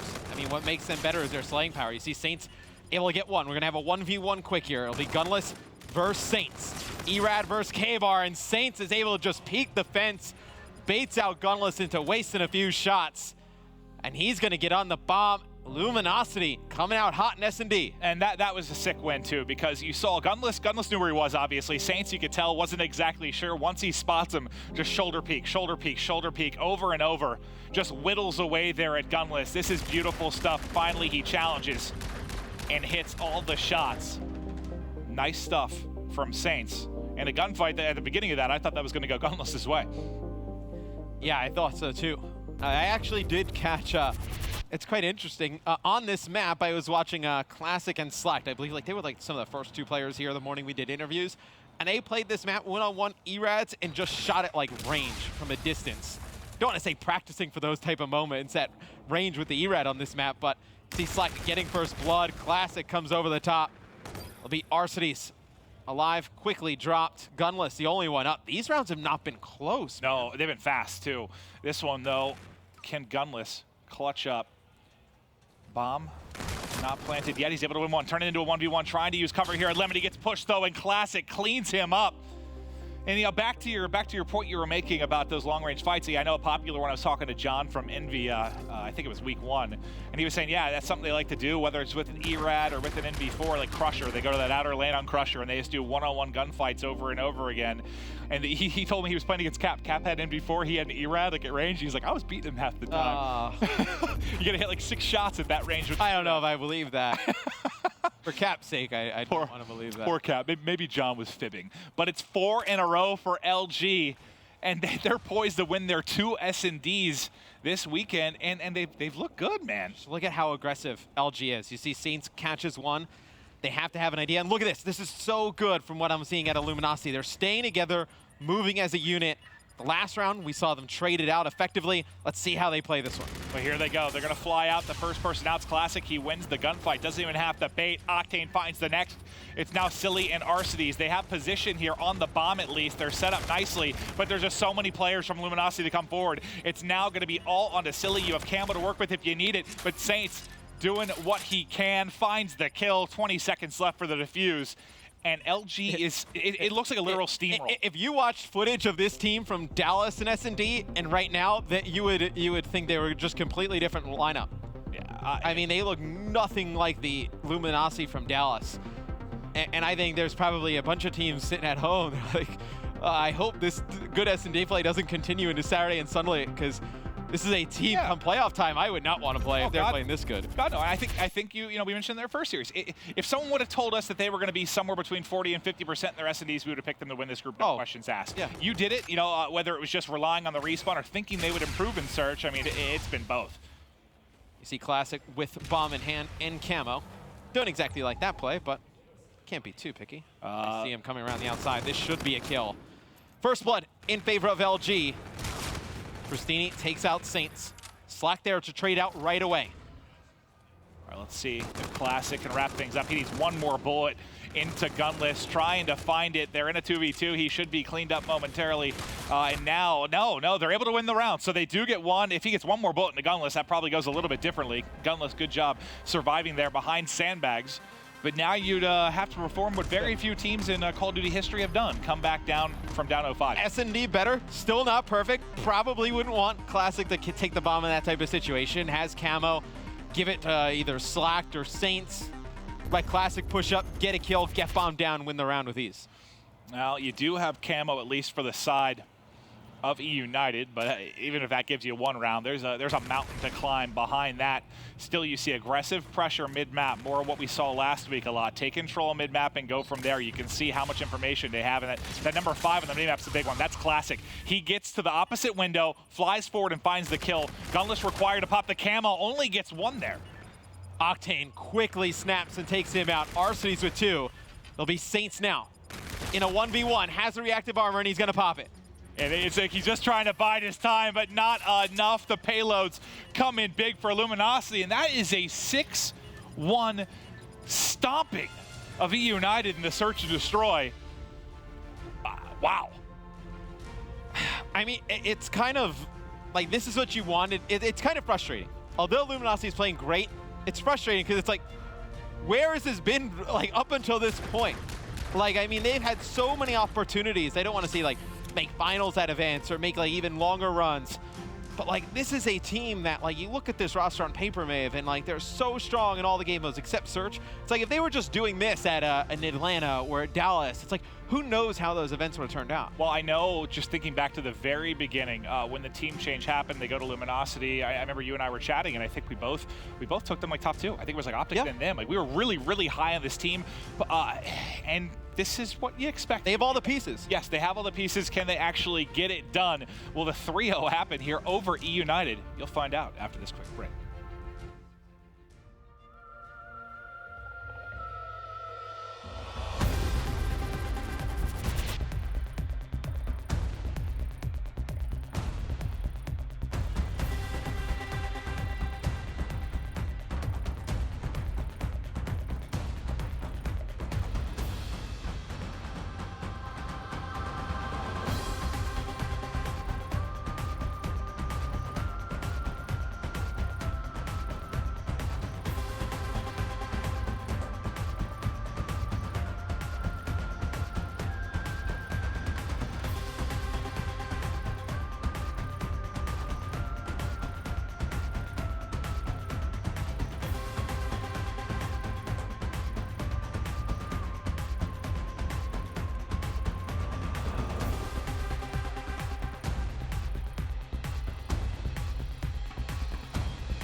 Let's take a look at our G Fuel key player matchup. Matt, these are 2 players you mentioned at the beginning of the series.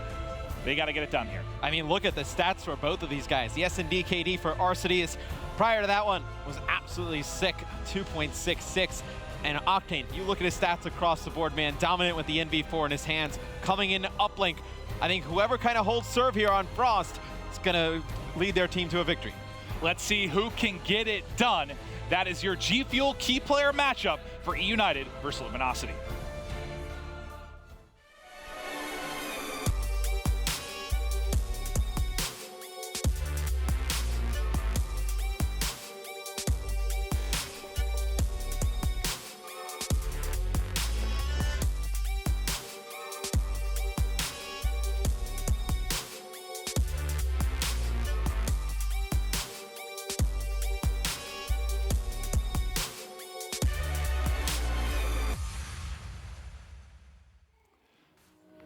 We are back here for our yellow group, and you see that 0 at the bottom of your screen. eUnited yet to take a map.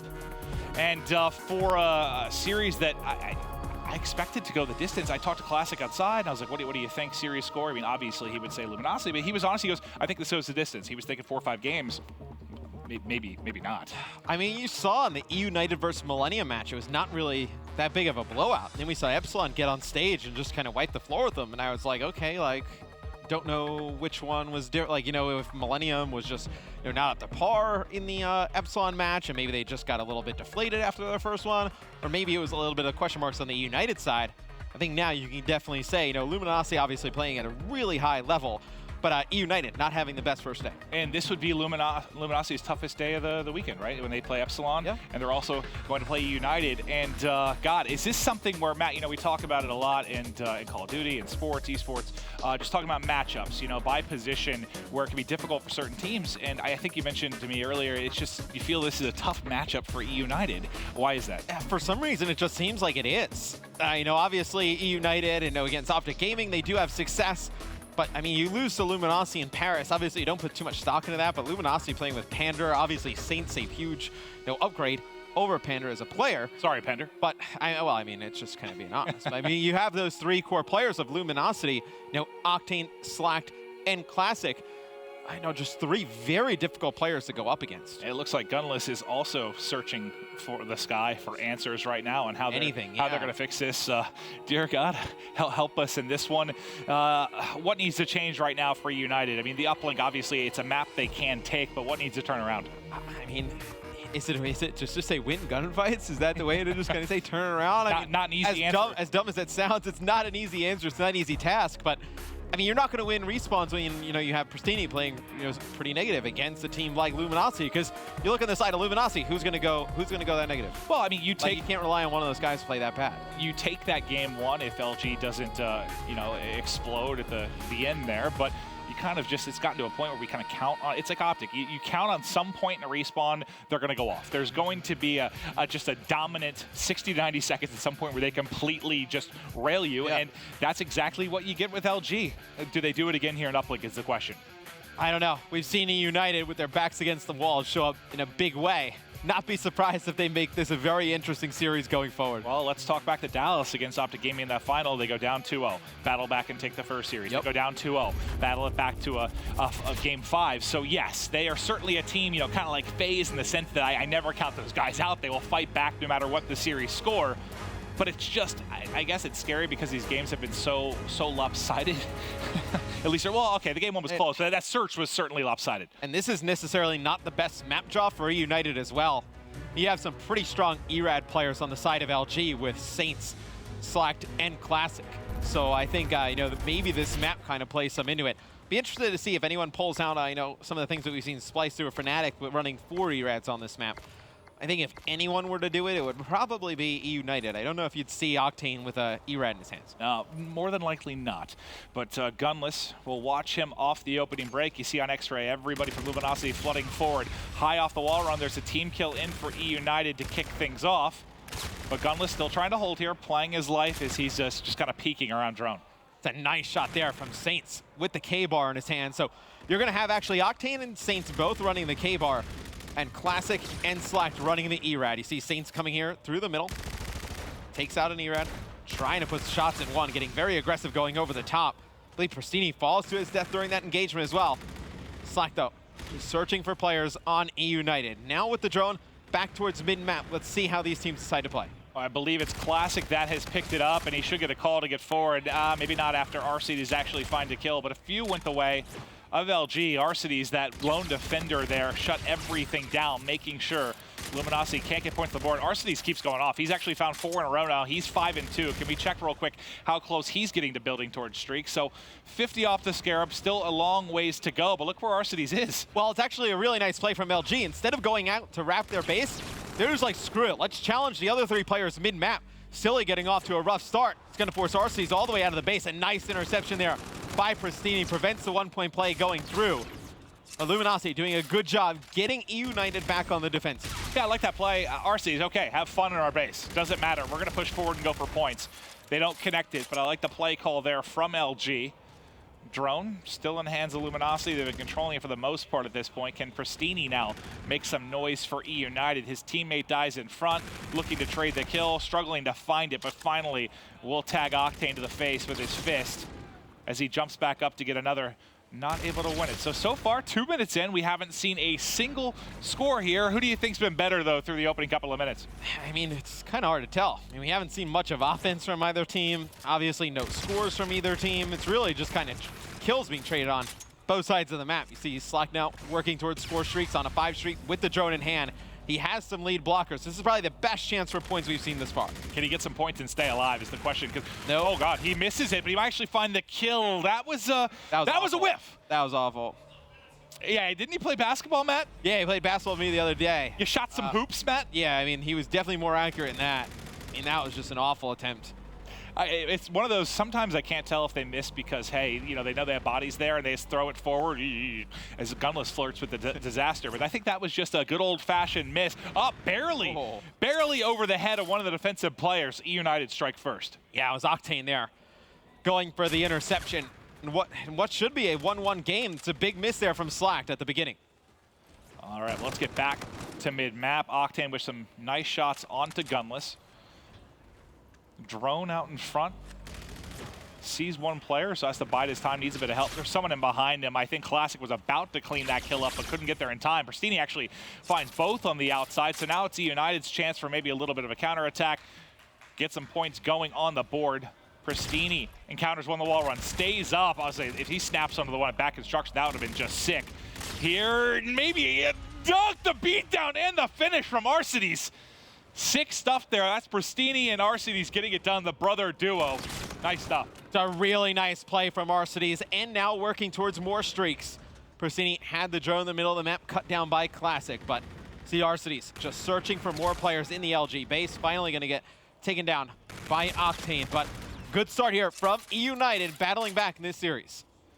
With 60 seconds remaining, they have certainly taken control of this game one. Can Slacked and crew get anything on the board? Drone here at the close corner, not able to win that fight against Pristini. More teammates here, though, to trade it out. One more to beat. That's Arcides going big. He's one shot in the back, and he finds 2 nice defensive kills. He's been doing it in the base of Luminosity. He's been doing it at home, and that's a big part of why you see him 16-8. I mean, he's got more kills than Gunless and Silly combined right now. Yeah, Arcides really playing well the first half of this uplink. Gonna go on the lower wall run with the drone in hand. This has been the route we've seen eUnited take the score. He gets tagged up, the shot goes off, does not go in. LG there to clear out the base. Yeah, he doesn't really get into a prime position for that toss. He's getting a shot, has to take it a little bit earlier than I think he wants to. Can anyone put anything through in the final 20 or so seconds? On board with Classic in a position to get behind several players from eUnited. But here we go, one final attack. Slack gonna be your drone carrier. He's got a couple kills to work with as well. Leading the way is Octane. He opens it up. There's 2. You have overdrive if needed. Do you think about tossing this to Octane? The blockers are there. The interception is through. And we will go to half with a 3-0 score for eUnited. They're fighting back. You know, when Gunless was searching the skies for the answer, they at least seem to have found 5 minutes of it here. It was a really good first half put together by eUnited. Strong on the defensive end. Then they got some really good offensive plays. They're going to need Arcides to keep this play up going into the second half. He does, unless one of the other two, and Silly and Gunless really turn it around, because Gunless, I don't think is going to be anywhere near Camo. No, he's not even halfway there. Thankfully for him, Classic is struggling on the other side. So Camo looking like it might not even be a player in this game unless somebody really goes ahead and turns up. Well, I mean, that could be the real difference in the games too, right? I mean, imagine if, you know, Classic starts to heat up and Gunless never gets to that point as well, and then Luminosity gets a camo use and the other team does not. That would be a huge factor going forward. Another factor is that you see him right there as he dies, but Octane, he went off huge, kind of like Arcides, and he has the overdrive to work with, so maybe that'll come in, and with a game this low scoring, one payload use could be the decider. A lot of time to go in the second half. eUnited starting to mount some pressure on the top side of the minimap. But Classic for now, shutting it down. You see his back shield maybe saving him there, and that's a complete team wipe. 4 down for eUnited, complete map control now for Luminosity. Can they get their first points on the board? They're flirting with the lower wall run. There's one here to deal with. Classic punches him. Classic punches him. Keeps on going, but the 2 melee is not going to be enough. The entire United team hits the wall run to shut that down. Yeah, I was going to say, for Luminosity, that is one you needed to turn into points, and they're not able to do so. They do get back towards mid-map, do get drone control. It's going to be Octane here, just trying to fend off players from eUnited. Nice nades there from Silly. He follows it up with Arcides, and they clean up the remaining members of LG. There's one more player, though, here. It's Saints that was able to win it. So Saints now has Drone just backing up, playing his life. You have everybody up for your side. Look at the bottom of the mini map. That's going to be Classic going around the outside, leading the way for his team. There's an opening right now if they can find the kill. They toss it forward. Saints is there. Classic actually gets dropped. They're not able to do it. I was just staring at the mini map. They hit the bottom side really, really quick. Maybe they could have got off a 1-point toss, but good job from eUnited shutting that off. Yeah, I mean, Saints there sees 3 players lined up, not able to pick up anybody. But if him or Classic picks up maybe 1 or 2 of those kills, that is definitely points for LG. I was thinking for a second they might not even fight it. They might just go and try to sneak through. But the rotation does come in for LG. Now Slacked in an aggressive spot. Going to be a thorn in the side of eUnited here as he continues to apply pressure. Wins another gunfight. 1 more to deal with. High up off the wall run, but caught reloading. Drone trying to get cleared from eUnited, unfortunately for them. Saints still in a nice spot. They trade them back and forth. But Luminosity, like they've been playing, look where they are on the map. I feel like it's all been sort of on eUnited's side throughout this half, but they haven't turned it into points at all. Yeah, that is the one positive you can say for Luminosity here in the second half is that they've done a really nice job just upping the pressure on eUnited. I feel like every time we got on with eUnited, they're playing on the back foot, and you see Gunless actually falls off the map there. That'll be a 4 dead. Here's going to be a 2-point play for LG. That's an easy dunk, 4 down. That's the thing. All right, so you know, if you hear us talking about aggressive positions, if you get a 4 down at like mid-map, it doesn't always turn into points. If you get a 4 down in that position, it is guaranteed points. But now Arcides with the counter thought about going up for 1. He wants more, but it's around the back. He takes a different angle. You saw the player position there for the interception in Octane. Good route from Arcides might be the difference. But you still have Saints on the eUnited side of the map. He was slaying out over in blue, and now you have the drone in control of Luminosity. They just need to pick up some kills. Can they pick him up? Silly finds 1 outside research. They have the drone as well. Remember, Octane still has it. And what did we talk about? One of the players turning up for camo. Classic, look at that. Classic already has camo. Gunless, still a long ways to go. With 80 seconds left, he may not get it. So you have your 2 power ones here as far as putting up points. You have Octane with that overdrive. You have camo for Classic. This is a very, very winnable game right now. Very interested to see how Luminosity decides to use Classic's camo. It's got a Scarab as well, but camo is the real difference maker in this one. Yeah, I mean, if they can pick him off before he can get into a position to use it, that's going to be the key, right? Don't even let him get into a spot where he can actually pop camo. Now eUnited trying to get in and maybe get 1 more on the board. There's only 1 player there. It's just really Silly trying to keep up the pressure. Finally, he gets taken out. So now you did have, okay, so for a second you had Classic with the drone in hand. 40 seconds left, he opts to replay it. He can't get to a spot to even use it. It's been so, as much as we talked about Luminosity's great pressure at the beginning, it's been all the pressure of eUnited now that's made it so Classic. You might not even use camo or use overdrive in this game. You see Silly, he looks like he's just trying to waste the clock. Yeah, this is perfect. Don't give Classic an opportunity. Don't let him get in his hands. It's Pristini, 3, top mid. And this may be done. They're just running it around. So Classic actually takes out Silly, and Silly falls. That's going to be 2 dead for eUnited. It's going to be Octane trying to get back towards mid-map with the overdrive. Not able to do so, so you don't really get a camo use here from the side of Luminosity. The pressure is too strong from eUnited, and they stay alive in this series, winning game number 3. I'll tell you what, you wanna take notes on how to, I guess, take a camo player out of the uplink there so he can't make the difference. Don't let him get past the halfway point on the map. He was never in a position where he could make a play. Every single time Luminosity tried to get forward and fight for drone control, there was someone picking up 2 or 3 kills for eUnited. That was sick. I mean, think about the fact that, yeah, overdrive and camos didn't matter. I mean, the only play Luminosity could have made to be a little bit different is try and, like, when they had some kills in the middle of the map, instead of, like, getting the drone, trying to run it, like, towards, like, Robo Bay and inside towards the hangar, maybe throw it back towards their base, at least give you an opportunity to slow it down and get it in Classic's hands. But Very difficult, very well played from eUnited at the end of that game. Yeah, it was all just push, push, push from LG for, what, a solid 3 minutes or so to open up that second half. You kept thinking this is going to turn into points. They're going to rally. They have the payloads. But at the end, I mean, it's just like it switched there for eUnited. They had complete control. That was textbook stuff, taking Classic out of the game over the final 80 or so seconds. And then we go into another hard point for game number 4. And we did see eUnited, they had a lead most of the way through the first hard point. Luminosity just turns up at the end. Going into this one, we may end up seeing ourselves at game 5, Maeve. I think if Luminosity just closes out this hard point, just play the same way they did in the first map and then just put together a better ending, they have a good chance to close it out. We take a look at the box score. We said, RC's and Octane, the 2 players we highlighted coming into this one, RC's was a beast. Yeah, Arcides, and then the other side you see Slack putting through the most points for his team, but Arcides was phenomenal. I mean, he started amazing on the first half.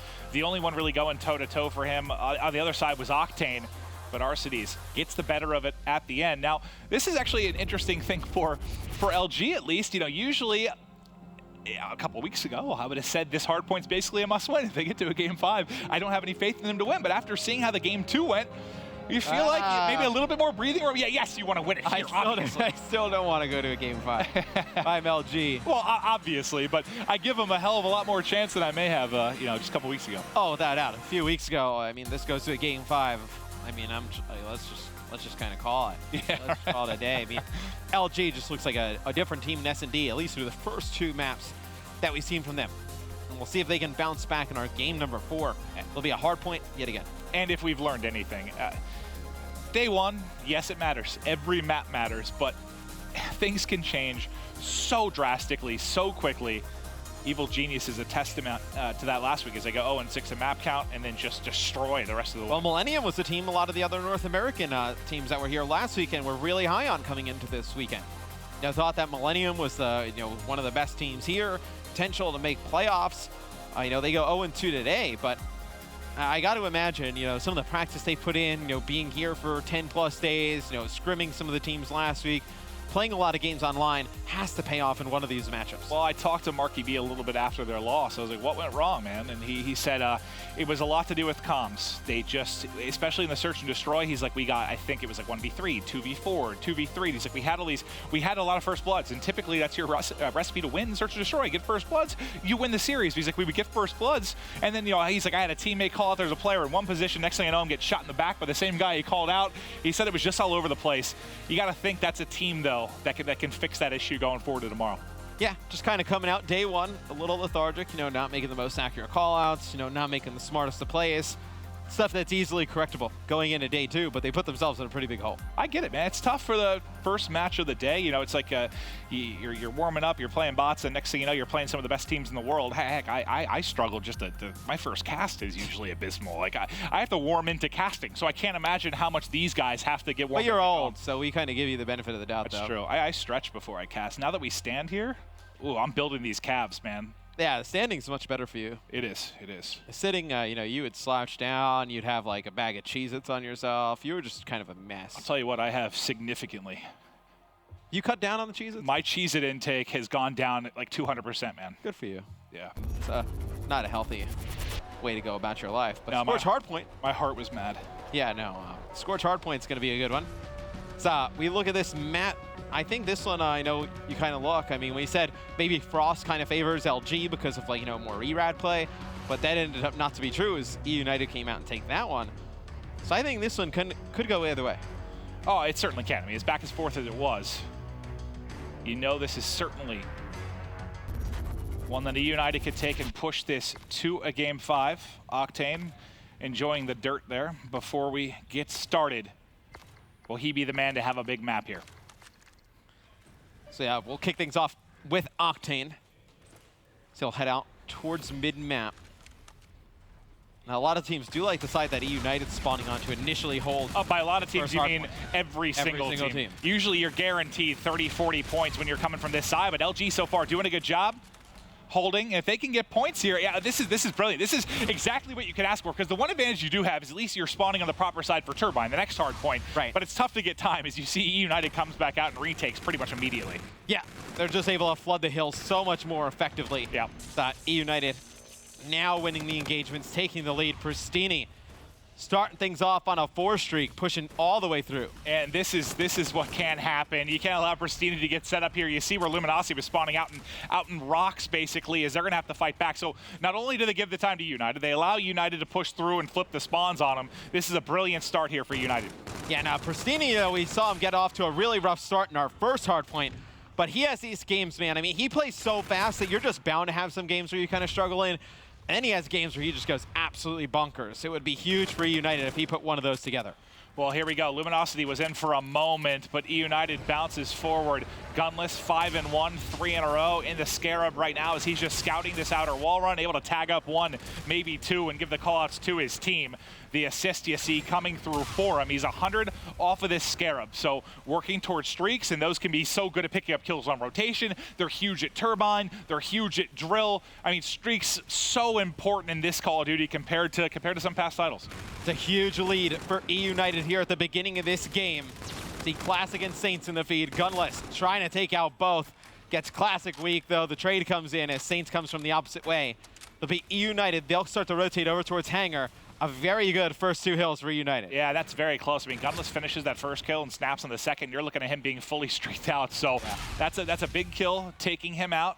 But eUnited continue to mount this lead. They pick up the rest of the time in Turbine, and only Classic really inside to deal with this. He's the first to drop. 2 more players from LG outside. Can they find the kills? It'll be Saints, Octane, and Slacked, all trying to bust in. You look at the minimap, you see where Classic spawned all the way out by Turbine. So he's trying to hike back, get in on the action here inside of Hangar. Now it'll be Luminosity with 40 seconds on Hangar. They need to take this hill, Maven. They can start to make a really nice comeback if they do. Drill coming up next. It's another hard point. We see teams hold for an extended period. And Octane doing a fantastic job here, just playing his life, staying alive in the back. Arcides, though, through the front side of the hard point, able to take out 3 players. Some nice shots here from Arcides as he's going on a streak. Arcides kills all 4 of Luminosity. You see the multi-kill popping up. 6 up from him. He's had a fantastic series. I mean, despite the fact they're trailing here, Arcides has been good, right? He's played really, really well. They need him to keep it going. He's coming off the hot uplink, trying to do it here in Scorch Hardpoint as well. Challenged by 2, finished by Octane, Slacked in the kill feed as well. But LG, they've got to have just 1 good hold. They haven't had any semblance of control throughout the first half of this game. And that's all it takes. I mean, you get 1 good hold, you get some score streaks, you get closer towards those payloads, and you're right back into it going into the second half. Here comes the Scarab from Arcides. Gunless gets taken down. So here we see Luminosity starting to get a ton of time. Slacked in the kill feed, able to pick up 1. Nobody really doing a great job in the slaying department for LG. Well, yeah, doesn't this remind you of Game 1, though? Remember, they all started slow. Basically, everyone was negative. It was a really hot start from eUnited, but then came that, 90 seconds towards the end of the game where Luminosity just completely took over. You expect it to come. When does it come? And it's more for United, can you weather that storm when it happens? Oh, without a doubt. I think that's really, you kind of hit the nail on the head there. Can they weather the storm? When Luminosity starts to go on a run, how does eUnited answer back? I think that'll be the key in the second half.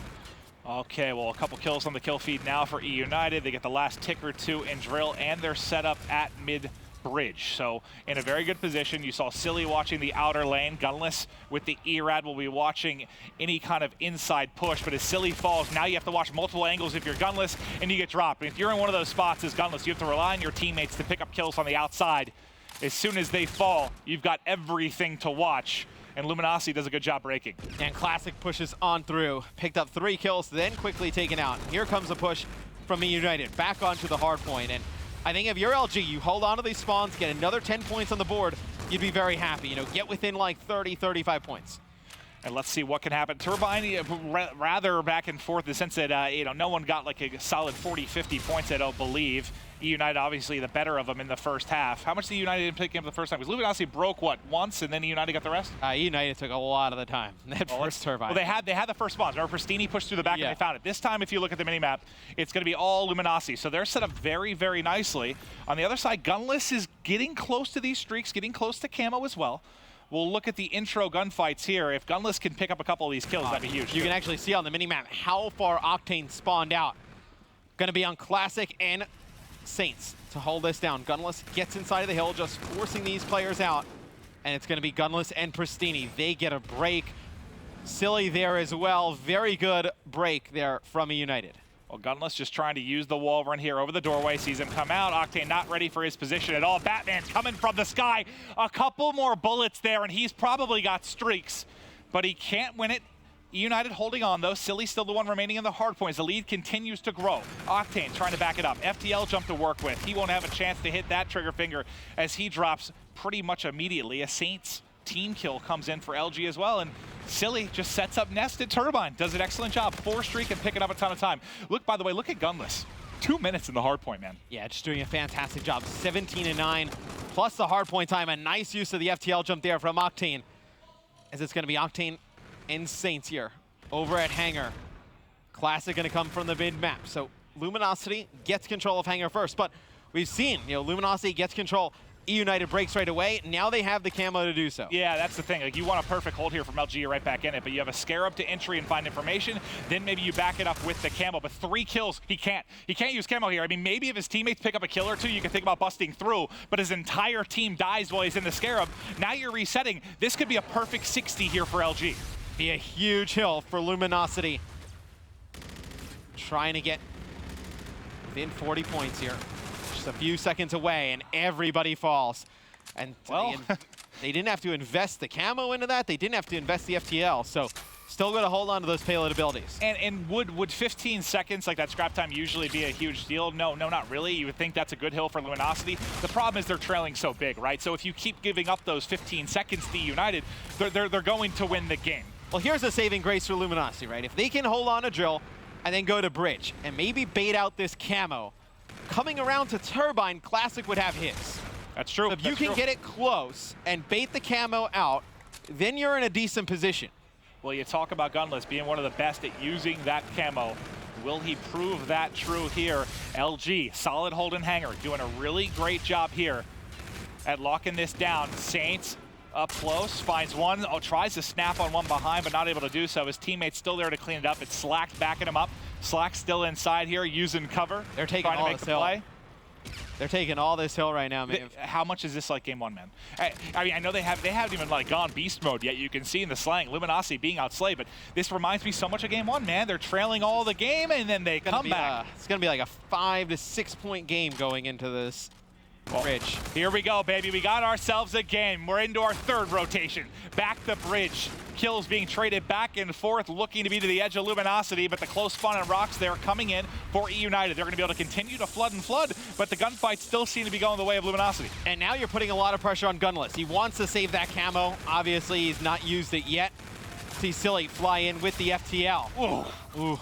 Yeah, Silly gets 2, Gunless backs it up, and like you said, he doesn't need to use the camo. So LG doesn't, it looks like they're spawning kind of bottom rocks there, coming over through drill. Who just popped up? Arcades, number 4, popped up on the left side, so they'll be looking pretty favorable here as we get the Turbine. But like you said, you have camo for either side, so it's going to come down for whoever makes the bigger play at Turbine with that camo. Yeah, and you also have Saints with the reactive armor, so 2 payload abilities for LG.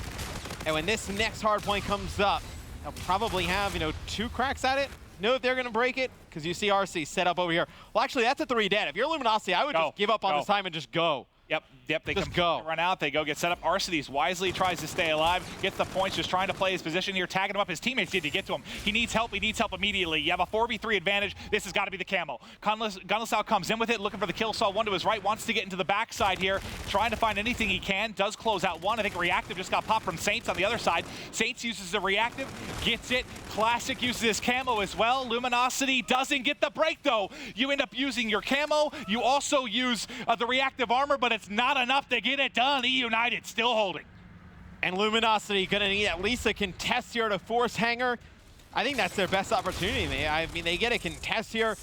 Obviously, eUnited can't win the game on this hard point, and then they gotta go cross map. Octane wins 2 gunfights, trying to get close to the hard point. Classic coming in as well.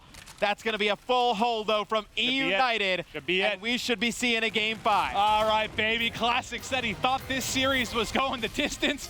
Maybe if his mind changed after the first 2 games. Sorry, pal. You're in for a long one. It's now back to search and destroy, and the question is, what has plagued Luminosity throughout the course of the year? Will it happen again here, or can they close it out and win 2 S&Ds? Currently, they're 2-0 in search and destroy, man. It's kind of weird to say. They've dropped some hard points. They're winning the S&Ds.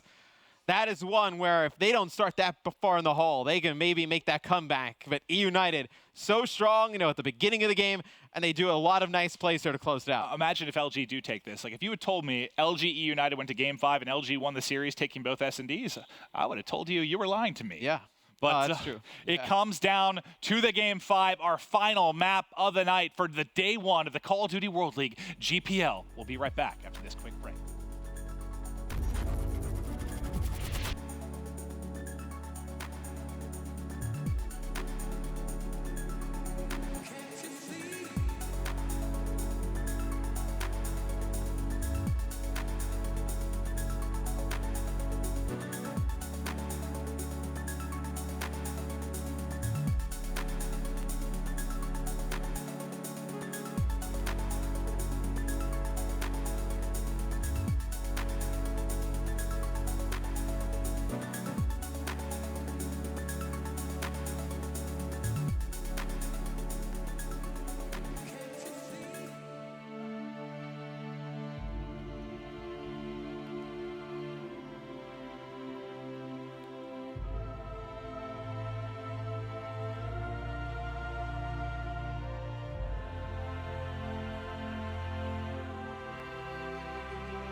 If you're just joining us, we have a Game 5 coming up. There's your maps. Luminosity take it 2-0 to start the series. eUnited have now battled back. And to be fair, every game has been incredibly close outside of the Game 2 surge. Yeah, which is a big surprise. Luminosity came into this one. Obviously, the only thing we were worried about them was their S&D. And they actually lose 2 respawns in a row. Now we're going to a Game 5. Ah, God, all right, gotta do it. Who are you taking here in Game 5? I'm gonna go with Luminosity. I just don't even know why. I mean, obviously they've looked good in S&D. I mean, we've only seen them 2 maps, but still, from what we've seen, they look like a different team. But I will say there are some times where they've been doing good in S&D in the past at previous events, and then it gets close and like big moment and they slow down. They play passive. It's a big match for them. You may see them start to kind of bring some of that back out. They need to stay eaggressive if they're going to win. I'm going to United.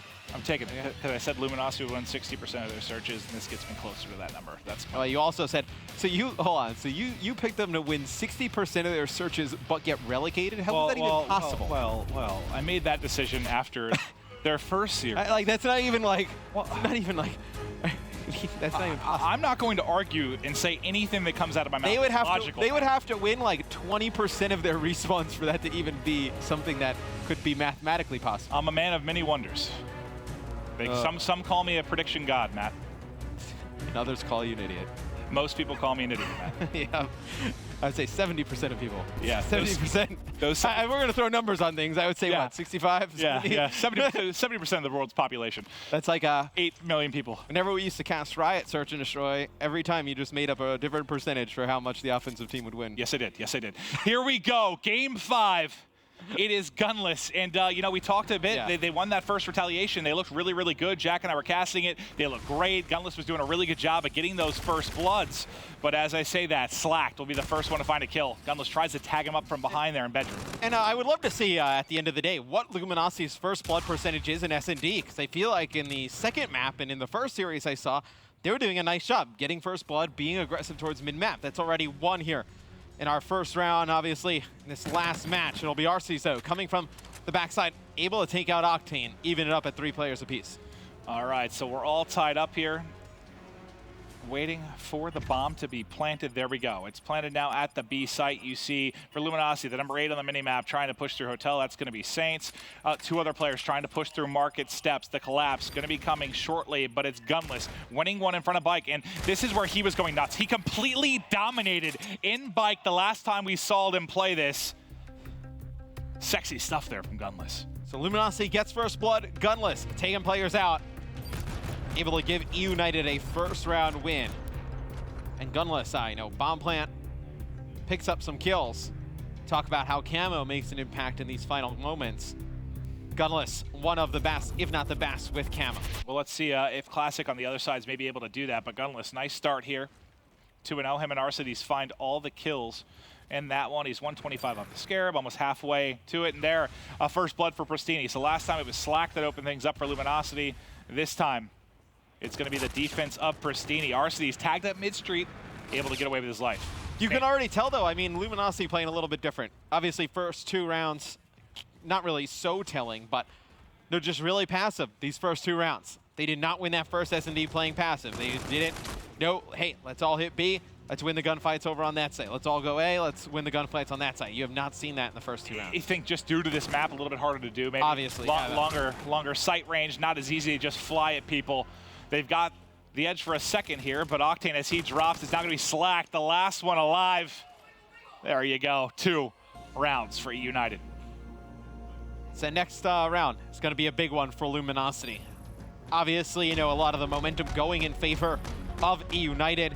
They go up 3 rounds to 0. Then Luminosity probably starts getting in their own head and thinking, hey, are we going to have our S&D woes come back to life?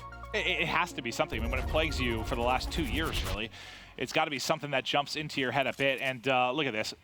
Gunless and Arcides combine for 7-0 to start. They basically have every one of their team's kills. And this is where Gunless, it's his bread and butter in here. He wins these gunfights. Look at how annoying he is. Look at how annoying he is. Backs up, uses the pillar, wins it. Pristini tries to give Luminosity a freebie with the team kill, but now it's Slack by himself. Gunless, it just looks like so annoying to fight. And it's at eUnited just being the more aggressive team. You see they get right into Garage. They're able to win 1. Pristini picks up 2 quick kills. It's 3 kills, I believe, for Pristini in the round. As eUnited jumps up 3-0 real quick. And we know Gunless still hasn't dropped. I'm not sure about Arcity, but I think they're both still without a death. Yeah, so who do you want to go to? Patrick Price, it's all you. You pick. Arcity's 5-0, Gunless 4-0. This is a poor start for Luminosity. You see LG trying to take advantage in the middle of the map. You see both arrows. This will be Classic and Slack pushing up towards Hotel Hallway. Classic gets first blood. A nice push there from LG. Well, you've had a couple first bloods now, but they haven't turned into round wins as of now. Can you do it here?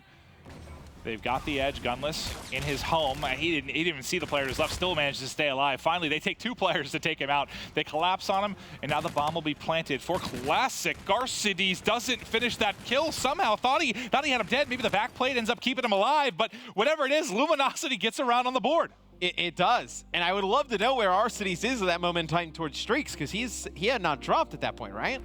No. That's the first death for him and Gunless. They had to be kind of close. I mean, he had to be kind of close. I mean, what? He's like 5-0, 6-0, so potentially could have been a pretty big kill there.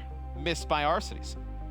That's one of those ones, man. That back armor, it'll surprise you. You know, the time to kill, players just have it ingrained in their head. It takes so many bullets. Pretty convenient to have a back shield. Yeah, it helps. But, you know, you just have that time to kill. And you've killed, you know, how many people in this? You expect that player to die. It doesn't happen. You're like, oh, God. And you start to panic.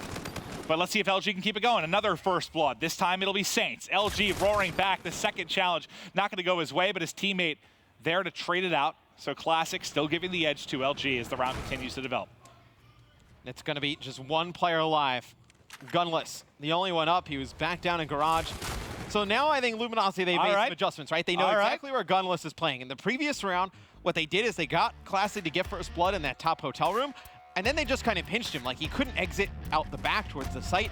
He couldn't exit out the front. So they've done a nice job just kind of leaving Gunless there. Just let him stay there. And just let's eliminate everybody else and force him to come out of there and make a play. Yeah, well, they definitely, it's like forcing the rat out of the hole there. He flies out. You got 3 players looking at him.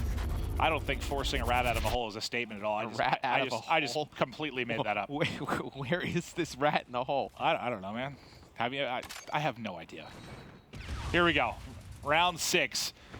Slacked trying to find the opening kill for his team. Classic sees a couple opposite him. Nice nade there. Should tag up Pristini.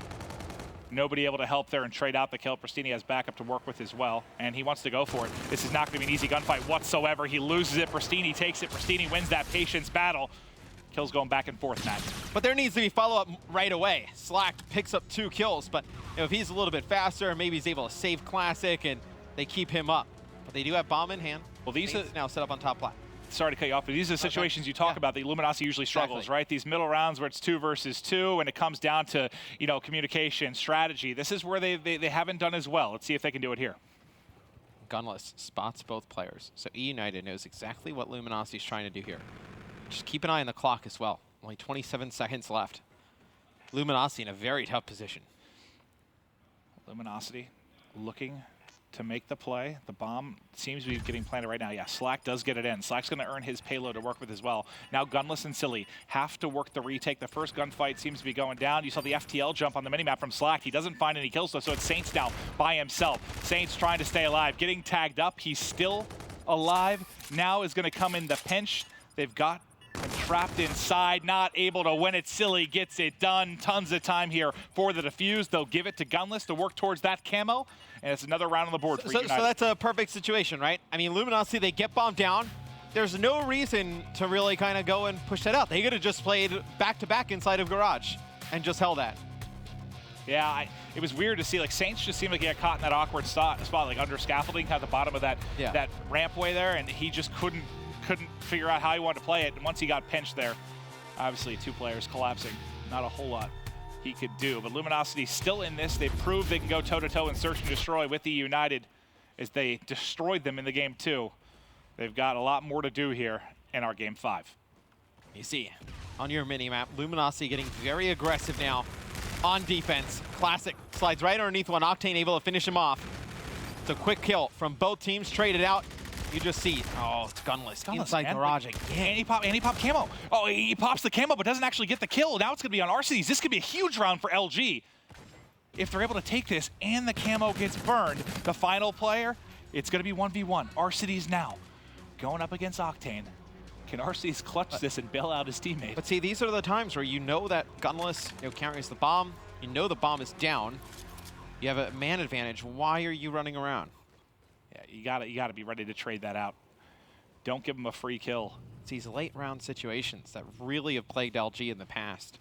You just gotta think in this spot, you gotta take Arcides here, even though you have the higher ground from Octane. He's just gonna fly at him. He knows he's tagged up. He's got the ERAD. He goes soaring.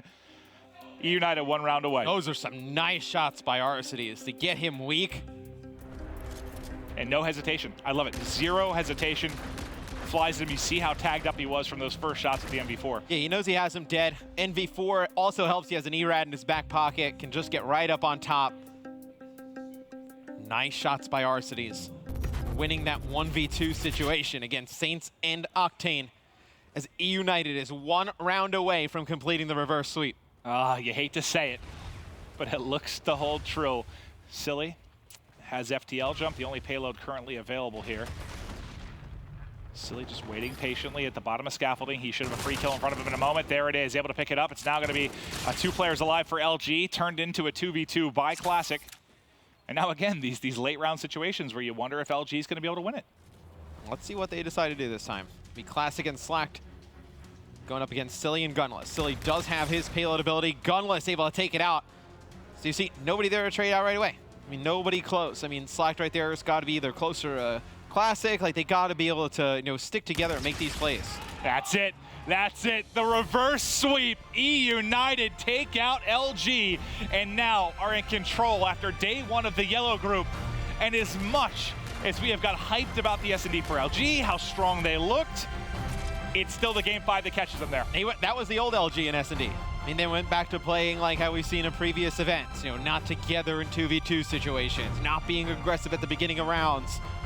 That S&D LG cannot show up the next 2 days. I think there were 3 different 2v2s, and they all went the way of eUnited. I mean, it was beautiful stuff. You trust those guys to make the plays in those situations, and they get it done. So it will be a 2-0 start here for eUnited. Millennium at the bottom, sitting at 0-2, and then the middle of the pack, we've got our 1-1 squads. But God, what's your biggest takeaway from that? Because I mean, LG did look bright at S&D at times. You can never count eUnited out. I mean, the scoreline just does not matter. Ice in the veins for these guys. Yeah, I mean, they just don't crumble. They don't crack under the pressure. I mean, you go to the listening or whatnot, like team chat with them, whether it's game 1 or game 3, and they're down or up, like it's just the same type of tone. I mean, these guys are just, they're cool as hell, man. And Gunless just dominated in bike there on the map 5 retaliation, search and destroy. Speaking of Gunless, we've got him ready with Courage. Thank you so much, gentlemen. One final interview tonight, again, with our winners. This time around is eUnited. They get the reverse sweep over LG. And Gunless already, you were roasting yourself a little bit with a camel plate. We'll get to that in a second. But first, for this series, what was going wrong for you guys at the first half of this one? What did you guys turn around going into game number 3? The first 2 maps, the vibes and communication were not there. None of us really warmed up. We were kind of just all there just to kind of play. But first 2 maps kind of warmed up a bit. And then I just kind of gave a little speech, said, all right, guys, everybody start calling out. Everybody just say what you want to do, leadership role. Everybody can be that guy. Well, you mentioned you gave a little bit of a speech. It gets you guys to game 5, and you guys wound up clutching up in Retaliation S&D, one of your stronger S&D maps, but you roasted yourself right away. What happened with that camo? Because I don't think we really caught it on stream, and what was going through your mind when it happened? I got turned on my camo by Slacked pretty badly. I'm not going to lie. He slid in a bike. I killed somebody with, and then got camo, popped it right away because I was absolute. Saw Slacked, I guess a little bit panicked a bit, and then shot him, and then he kind of just ended me right there at that point. Well, you roasted yourself for it, but don't worry. You guys won the map now. You're 2-0. You're feeling good. You're moving on for this weekend. You've got Millennium tomorrow. From what you saw today from them, what are your expectations for that matchup? Are you guys feeling confident for the rest of the weekend now? Yeah, I'm feeling confident, honestly. I don't think Millennium was here on Friday, to be honest, like their whole game. I'm really expecting some good matches tomorrow. Awesome. Well, there's a lot to look forward to still in this yellow group. One thing we know for sure, eUnited are on top right now. Thank you so much, Gunless. Take it away. What a way to close out day number 1. It's eUnited with the perfect 2-0 record, but a very tight series going up against Luminosity. Our analysts are the big winners, though, on the day. 3-1 across the board. Mediocre job well done, everybody. Joe? I'm 4-0. No, he's not. Don't let him. You called LG. Oh, you're right. I did. You called LG 3-0, and you were so pumped going into that Frost uplink. Yeah, I was. And then that happened, so no, I'm 3-1. You're right. And big props to both of you guys. Off camera, you said this was going to a game 5, and it was going to eUnited. Why were you so confident that they would be able to finish strong? Honestly, I thought LG was not going to win the search, and they ended up winning the search. So that was that. And then eUnited came back game 3 and 4 really hot and completed the 0-2 sweep. Chance, thoughts overall? Are these the two teams we're going to see moving on to the playoffs? More than likely. Epsilon's in an okay spot maybe to be able to take down Luminosity in the future, but I think the road's just a little bit too tough coming out on the bottom side of their group. Luminosity, again, they improved on their search and destroy, it appears, at least a little bit. They were able to take down eUnited, and they've already got that respawn game mode there, and then eUnited is still those world beaters, so they're looking good too. All right, guys, let's take this from the top. Game number 1, the first hard point. Pretty good win for this Luminosity squad. Joe, how surprised were you to see them jumping off to a hot start? Not too surprised, but I mean, that first half was 149 to 50 or to 90, and you know that's a pretty big lead, and they were down by a lot. eUnited put a lot of emphasis on controlling Cathedral. Luminosity, though, a huge break on that destroyed building allowed them to get hallway control, and that was really the difference. That first hill, bridge, and hallway, that's where Luminosity was able to take the game 1 away from eUnited. Talking about game number 2, search and destroy. Saints continues to impress, dropping big numbers, felonies. What has he done differently with his search game? They're just playing aggressive as a unit. That whole entire throwback S&D, Classic and Saints took over middle map and forced that eUnited squad just to be stuck at that bowling bus and down at A bomb, and they just pretty much just kept middle control going that whole entire game, and it worked out for them. And Joe, game number 3, this is where things started to turn sour for Luminosity. eUnited looked like they were getting outslayed for a bit, but were still able to outscore their opponents. Let's take a look at the box score here. Arcides starts heating up, 33 bomb, a 1.43, and is also involved with 3 of their 4 scores. Yeah, I mean, Arcides, he's an assault rifle player, and when him and his twin brother Pristini are on, this eUnited team is so hard to stop. I mean, Gunless, considered one of the best players in the world, and when these two are playing well, they're so aggressive with the entire squad. It's so hard to stop. And eUnited, uplink, it's been their momentum shifter. It's what always keeps them in games. They go down 2-0 plenty of times. We always see them bounce back in this game number 3. Yeah, and if you want to talk about perhaps one of the biggest moments, if not the biggest moment in the entire series, Slacked on Frost on that first half, has an opportunity to hit the 1-point shot, whiffs it off to the left. Immediately, eUnited takes it all the way across the map and gets a score on the board. So if you reverse that, if Slacked hits that shot, not only do they get more points, the situation is going to be completely different for eUnited. They might not be able to get a score on the board. And again, it was a 2-point game. Every single point matters. That uplink was huge, Felony. Yeah, at the end of the uplink, Classic also had his camo. He didn't get to use it. When the ball was in their base, what they could have done was wrap the ball all the way back to blue side. That way that they could utilize the camo. But instead, eUnited ended up getting ball control and just wall running with the ball and buying time. All right, well, the biggest game arguably was game number 4. We were all on the edge of our seats here. Let's take a look at some of the highlights from this one. Early on, we thought, all right, maybe this is Luminosity's, but when you saw it go to Turbine, you knew this was going to be all over. First, though, let's take a look at Arcides' big hill break. This is when he killed all 4 of them, Chance. Yeah, it was pretty nutty, some of the stuff he was able to do. You can see actually right there, Octane kind of lines up, inadvertently gets himself killed along with his teammate. Arcides predicts where the next 2 players are going to be coming from and single-handedly got his squad an even bigger lead. But again, if you go back to that box score, the 2 biggest standout things on Turbine, eUnited was absolutely shredding, and we went to that hill 3 total times. On the flip side, Luminosity owned on drill. I think you saw eUnited only got 3 points in its entirety, but you only saw that hill twice. And one of the biggest factors for eUnited, one of their problems was they had a team kill each time around. When they were getting ready to contest, potentially break the hill the first time, Silly gets shot in the back by Gunless, and then Gunless immediately falls, and then that entire push is stopped. And then the second time around, I can't remember who it was, but there was a team kill with some nades. So those small mistakes, again, you saw that lopsided score 99-3 on drill. But again, Turbine came up 3 times, so it is what it is. And in that final Turbine hill, that's where we saw the chaos. It was basically 5 or 6 payloads being used, everyone pulling out all stops. Joe, how did eUnited lock it in at the very end? It was scary, actually, because these guys, they decided to 3-push the middle hill. Luminosity picks up all those kills. Luminosity actually has control early on in the Turbine. Luckily, though, Gunless goes big with camo. I mean, Silly has reactive. They're able to break Luminosity. that was the hill they had to, and they did have some payloads, but just bad timings. eUnited's able to control that hill, gets the spawns, and makes it very difficult for Luminosity to get back into that game. And I think as we touched on, the Twins were the key at the start of that game. Arcides and Pristini off to a hot start, gave them the lead, and eventually they were able to mount a comeback after LG had taken the lead in the second half. Let's talk, though. Game 5, the decider, the one we were worried about for Luminosity. We have TP at the telestrator to break down the very beginning round. What happened, TP? Where were things going well for LG? Basically, when we talk about these top teams and why they're so good at extending out these series and pulling off reverse sweeps, it's round like this that really explain the full story, in my opinion. So as we break down this round number 1 for eUnited, they end up getting first blooded on this side towards the B bomb site. And usually, when you get a first blood, LG probably should win that round like, what, 90% of the time as far as the stats go. But let's break this down real quick and show what sort of plays were made to change the sway of that round. So Slack gets a first blood. He's looking over towards this B site. He's able to get that early kill over on Silly.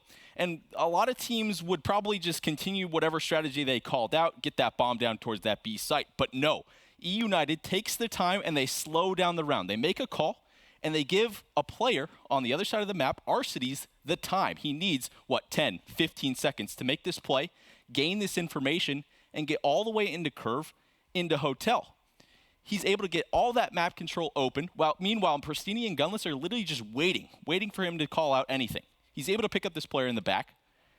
And here's where I think the big difference maker is. A lot of players would have stayed in that area, looked for another kill, got a little bit too kill hungry. No, he knows he shouldn't have got that kill in the first place, and instead, he gets all the way back out to his team. So now they can continue that same strategy they had originally. They go to the bomb over here, they lay it down, and then Gunless doing what he does best, he gets the bomb down, messes with the guy at market once they rotate over. LG got a good setup at platform, as you can see here, but Gunless gets away with the ERAD, goes all the way back in the bike.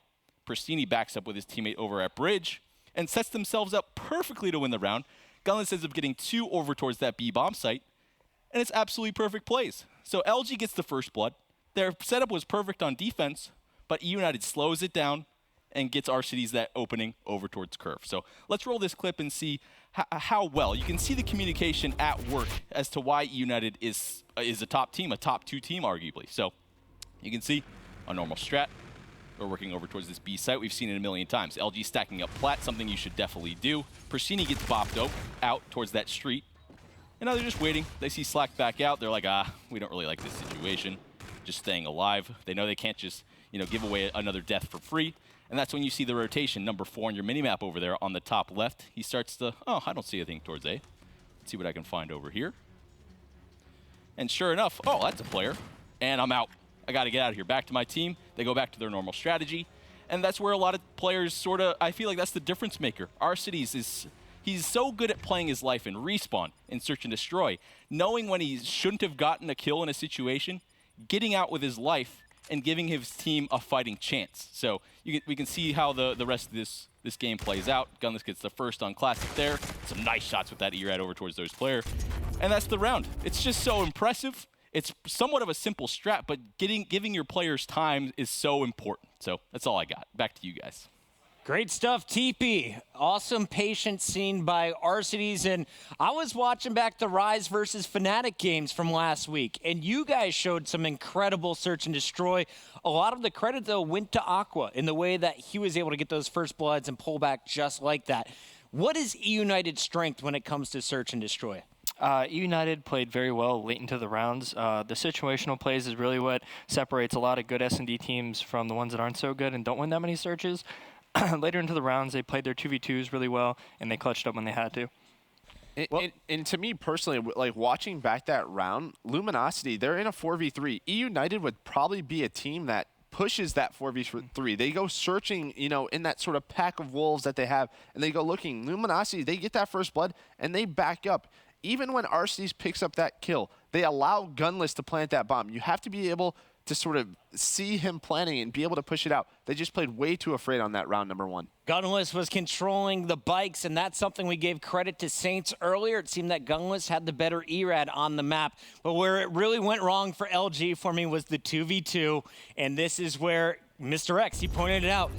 Chance, Merc, break this down here as we look at the 2 versus 2. It's Gunless and Cillian. Gunless spots him first with an E-Rad, not the weapon of choice here in this situation. It was all about information, though. Gunless, the position he put himself, they know the Luminosity guys are somewhere on that side of the map. In the spot he was in, he was able to spot the players crossing back and forth, and he can call the players when they go up into that scaffolding area. So he calls it out, doesn't go for any crazy challenge himself. He knows there's a second player somewhere, lets his teammate pick up the first kill, and just keeps getting that information. So he doesn't have the right gun for his job, but he can communicate to his teammate that does. That would have been a huge round for LG. Instead, the momentum went right back to eUnited, and they were able to finish this one 6-2. Gunless drops 8-3. Felony, you said watch. He's only going to lose 3 rounds. It'll be the 3 times that Gunless loses. They only drop 2 here as eUnited gets it done in 8. This is the team to beat right now. They're on top of the leaderboard, and after watching all of the squads that played them today, who do you think is going to be the biggest threat on the weekend? Is it definitely LG, or could you see maybe a Millennium or Epsilon if they're able to fix their mistakes causing problems for eUnited tomorrow? I think the only person or the only team that'd be able to top out eUnited right now would be Luminosity. Obviously, they were up 2-0 right now. Going back into tomorrow and Sunday, they just have to make sure that, hey, if we're up 2-0, we need to make sure we close out the series early. Don't let them build their momentum back up for the Game 5. I think Epsilon, man. I think they have a chance, and I'm going to tell you why.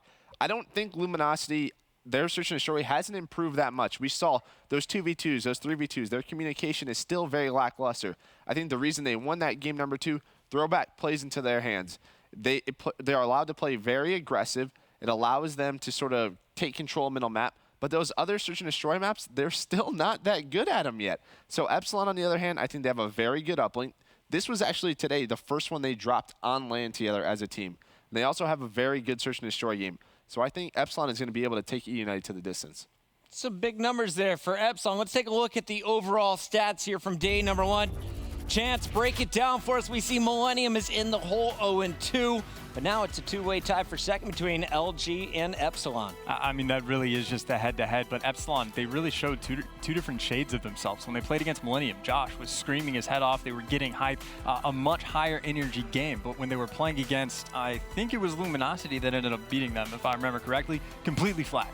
They won that first map, and they were a little bit, kind of smiley, but as soon as they got in that search and destroy, they were just not the same team at all. So I don't know if there's a bit of a mentality kind of block going into those NA teams, but they just didn't seem to have enough.